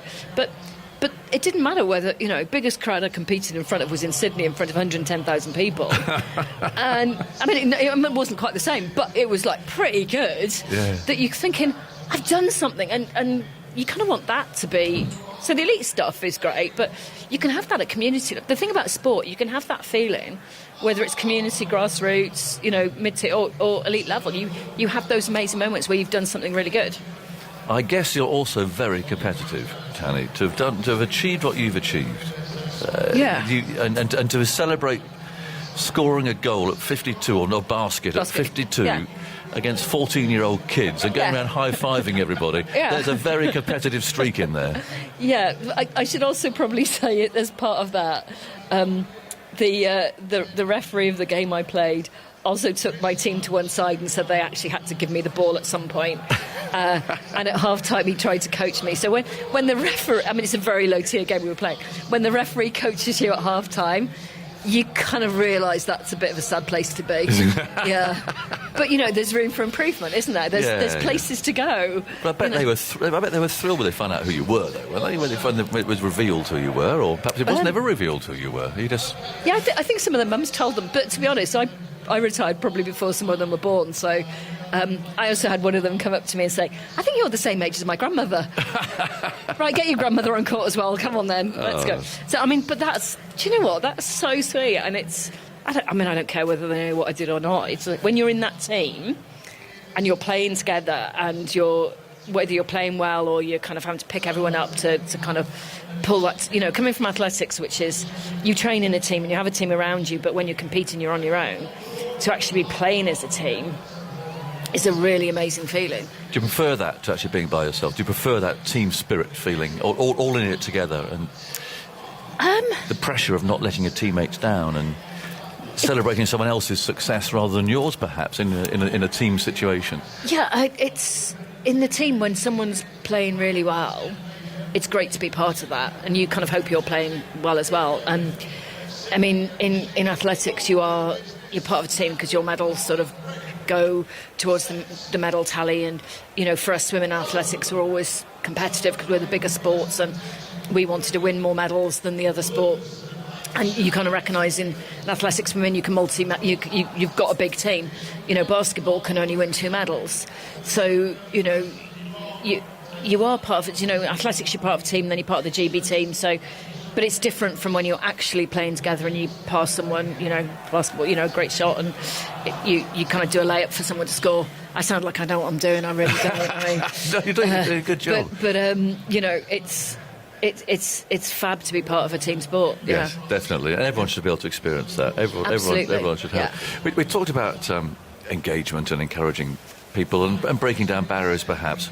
I mentioned about you going with Kapil Dev out to India. Now, tell me a bit about that. I mean, why were you there, and what was he up to? So we're part of this big group of ex-sports people called Laureus, and we've also got Steve Waugh, Amy Botham, and Tendulkar's part of it, as well. So, and it's a slightly surreal group of people. We've got Martina Navratilova, and I mean, it's an incredible group. Well, sort of figureheads. So but we all collectively work together to raise money to put into projects around the world. We support about 200 projects, and I've been asked to go to Rajasthan with Kapil. Because we supported a girls' orphanage there, and so there's about 200 girls living in this orphanage. All had had polio. I mean, really hard life for them. All been abandoned by their families because they were disabled. We went to the orphanage, and the girls didn't even have a chair each. They were sharing wheelchairs, and then sort of walking around between. So one would have the chair in the morning, one would have it in the afternoon, and another would have it in the evening. And they were all being taught to be teachers. And when I went to speak to the manager of the orphanage, she said, look, this is all we can teach them to do. And I said, well, what if they don't want to be teachers? And she went, no, I haven't got a choice, because this is the only way they'll have a job, and this is the only way they'll be able to support themselves. So they have to be teachers. And it was pretty hard, and they had a cricket pitch, and we saw the boys and there were girls the girls there, and there were boys who come into play as well, who were living in a different part of the orphanage, playing cricket. And then when Kapil arrived, it was just unbelievable. You kind of saw their faces, because he's just this huge icon. And so they knew who he was. Absolutely. And he went and spoke to them, and you could just see what it meant to them on a personal level. And in this completely surreal situation, going outside and walking down the street with Kapil, I was like, and I've been around some really, really famous sports people, world icons, but I've never experienced anything like that, where thousands of people came out onto the street. They literally poured out of homes, shops. I don't know whether people were ringing each. I don't know, but the whole part of the town was blocked, and you know, we were on a street which was kind of like 4 lanes wide, and it was just stopped. There were just thousands, and people trying to touch him and and speak to him, and he was so calm, and I wasn't scared, but there was people kind of leaning over me to touch him, and he was so kind because he was kind of just asking people to kind of give me some space. But what it did for that local community was that they had a different view of the orphanage because he'd come to watch them play cricket. And the people who worked there were just saying they were then accepted by the community. Really? Because he'd come to visit. Because he had simply... Because this, he was there a couple of days, just this visit just made it okay. And because he'd spoken to the children and he'd, shaken hands with them, then that was just life-changing. And you go, that's the power of sport. Yes. When he probably gets it all the time, doesn't he? But seeing it from the other side, what he did for those girls was amazing. Yeah. That's a great example, actually, of the way sport can help, and an insight into what these Indian superstar cricketers have to, how they live their lives. I mean, can you imagine living like that? No, not at all. I mean, all I usually get, if I walk down the street, someone recognises me, people say things like, "Oh, the BBC have good makeup artists, don't they?" And you go, yes, they do, yes. And it's like, "Oh, you don't look like that in real life." Yeah, well, I had someone do my makeup for an hour, so, those. So, I mean, people are lovely. If you're in their living room, then they treat you like family. Yes. And they never mean to be rude. It's just they say things that my sister or other family members would say to me themselves. But that kind of fame is just... It's on a different level, isn't it? Different level. Adulation. Almost like a god. Yeah. It's remarkable. Talking of gods, you did some walking with Ian Botham too, didn't you? You joined him on his... Which trek were you on with him? Oh, we've done a couple. The first one I did was through Wales. Oh, really? And Ian has a slightly different version of events. So basically, I did that day because it was the only day I could do. He very kindly tells everyone that I picked that day because it was the hardest day. And it's like, that's not true. But it was 26 miles, and I do remember thinking, I used to do marathons, and he walks quick. He does. But it's a march, really. Yeah, and, I think people think it's a bit of a stroll and they join us. But for me, because it was kind of slower than race pace, I wasn't used to being in my chair for kind of 6 hours. So I have to say, my back and my shoulders and everything were hurting a little bit, and there were some really steep up and down hills. I mean, so steep that some of them I actually had to turn around and go backwards. But I do remember at about 20 miles, someone giving me a bottle of what I thought was orange juice and saying, "Oh, have some of this." Probably not on a Botham walk. No, it was tequila and orange. So I being, probably slightly naive, thought, "Oh, a bit of orange juice, that's good," at 20 miles. Took a massive swig. And then it was like, and they all obviously laughed because they all knew. So yeah, that was my induction. Yes. But I mean, his walks are amazing, and I remember people being so generous, and the people carrying the buckets, people just throwing in money. And I remember walking past this one pub, and there's a guy outside, and he wasn't terribly polite to us, and then he threw an envelope in the bucket, and was like, okay, and. He was like, "Oh, get on your way, get out the way." He wasn't really rude, but... And then at the end of the day, when they were counting up the money in the bucket, one of the girls doing it came and said, "Oh, that envelope?" He'd put a couple £100 in there. Yeah. And you're like, wow. So I always think there's much easier ways that Ian could have raised money. But, I mean, actually what you did, seeing his feet at the end of the day... I mean, sorry, there were black blisters, lost toenails. Yeah. I mean... They kept going. And it was really good fun, actually, because you saw people drop in and out. And so I've done a couple of his walks, and they're tough, but really enjoyable to be part of. Well, well done for being involved. Tanni Gray-Thompson is our guest here, taking a view from the boundary at lunch on the third day. A fascinating day's cricket. England bowled out for 360, and New Zealand have made it through to lunch, 13 for no wicket. So they're 18 behind, with 10 wickets left, of course, and we've got about 10 minutes of chat still to go. So, well, let's get on to you, Tanni, because when did you realise, as a young girl, I guess, with spina bifida, that you could have a future in sport? And what were the facilities like for you then? So, yeah, I was born with spina bifida, and I'm basically missing some vertebra at the back of my spinal cord, and so my spine isn't protected. And as I grew, so I couldn't walk very well at all anyway, because the spine was damaged. But then as I grew, my spine collapsed and my vertebra severed my spinal cord. And I always kind of smile when I say, because it was like, there wasn't any pain, no suffering. I didn't miss a day of school. I just gradually stopped being able to walk. And my parents fought really hard to get me a chair. And that was life-changing. And not everyone who becomes a wheelchair user feels like this. But when I was trying to walk, my world was really narrow because I couldn't get very far. And I could probably get about 10 metres, which is no use to anybody. And then suddenly I had my chair and I could go wherever I wanted. So in the early years, it was just about being physically active, strong enough to move my chair around. And then, I started playing sport and I swam and I did archery and I went horse riding and, unbelievably, my parents could afford for me to do those things. And, then you realise actually there's a whole bunch of kids out there who can't do any of that. So again, that's why I'm really passionate about young people having opportunities, because it shouldn't be about whether your parents can afford it or not. And then it was because I played basketball really badly. My PE teacher said to me, go and do wheelchair racing because you can't get close enough to anyone to hit them. Basically, I've been in a fight on court with a boy. I hit him. I know, it's not good, is it? What, with a physical? Yeah, a blow? I slapped him. Oh. Yeah. Sorry, there's no easy way. So the referee said I punched him, and my defence was I only slapped him. Were you sent off, or? Yeah. I mean, it's just a really important. Like, you should never let the emotion get away with, get carried away. How old are you then? Oh, 12. Right.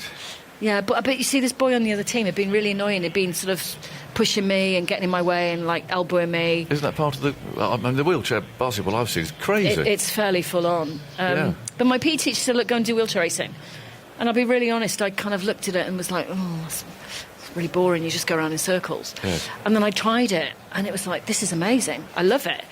Did you have a special chair at this stage? No, not at that point, just my ordinary chair. There were racing chairs, but they were really expensive and none of the kids had them. And I remember just thinking, that's it, that's what I want to do. And it went from there, and I sort of, developed and won a junior title when I was 16, and joined the GB squad at 17 and did my first Paralympics at 19. And it was just to do something that you love is a massive privilege. But then I also say doing that comes with a responsibility. So the things my dad always said to me was that, you've got to compete for GB, you've got to pay it back, and we didn't talk about paying it forward then, but he always used to say to me, you've got a responsibility to try and give opportunities to other people. So that was sort of embedded in everything my parents lectured me about. My dad used to lecture me about everything. And apparently he also told me at 21 I was going to end up in the House of Lords, and I don't even remember that conversation. So when I got there, he just said, oh, yeah, you knew you'd do it. Okay, thanks, Dad. But these medals, I mean, 11 gold, 13 World Championship medals, 6 London Marathon wins. I mean, it's a remarkable achievement level, that. You think, what kept you going? Just more? Wanting to be the best I could. So Mum and Dad were really different. Mum wanted to know, had I won? My dad wanted to know, had I competed well? And those are two really important things, because you can kind of win when you're not the best and all sorts of layers beneath there. And so I loved competing. I love training. I love travelling. I got to travel all over the world. It's one of those things that wherever you go, there are people you know, because you get to know people through the world of sport. And I just wanted to be the best I could. And then the point I retired was I didn't think I could get any better, but also I was 37. I was probably physically quite broken. Mentally, I just couldn't. I'd always been able to, at that point, look 4 years ahead. And I remember, actually,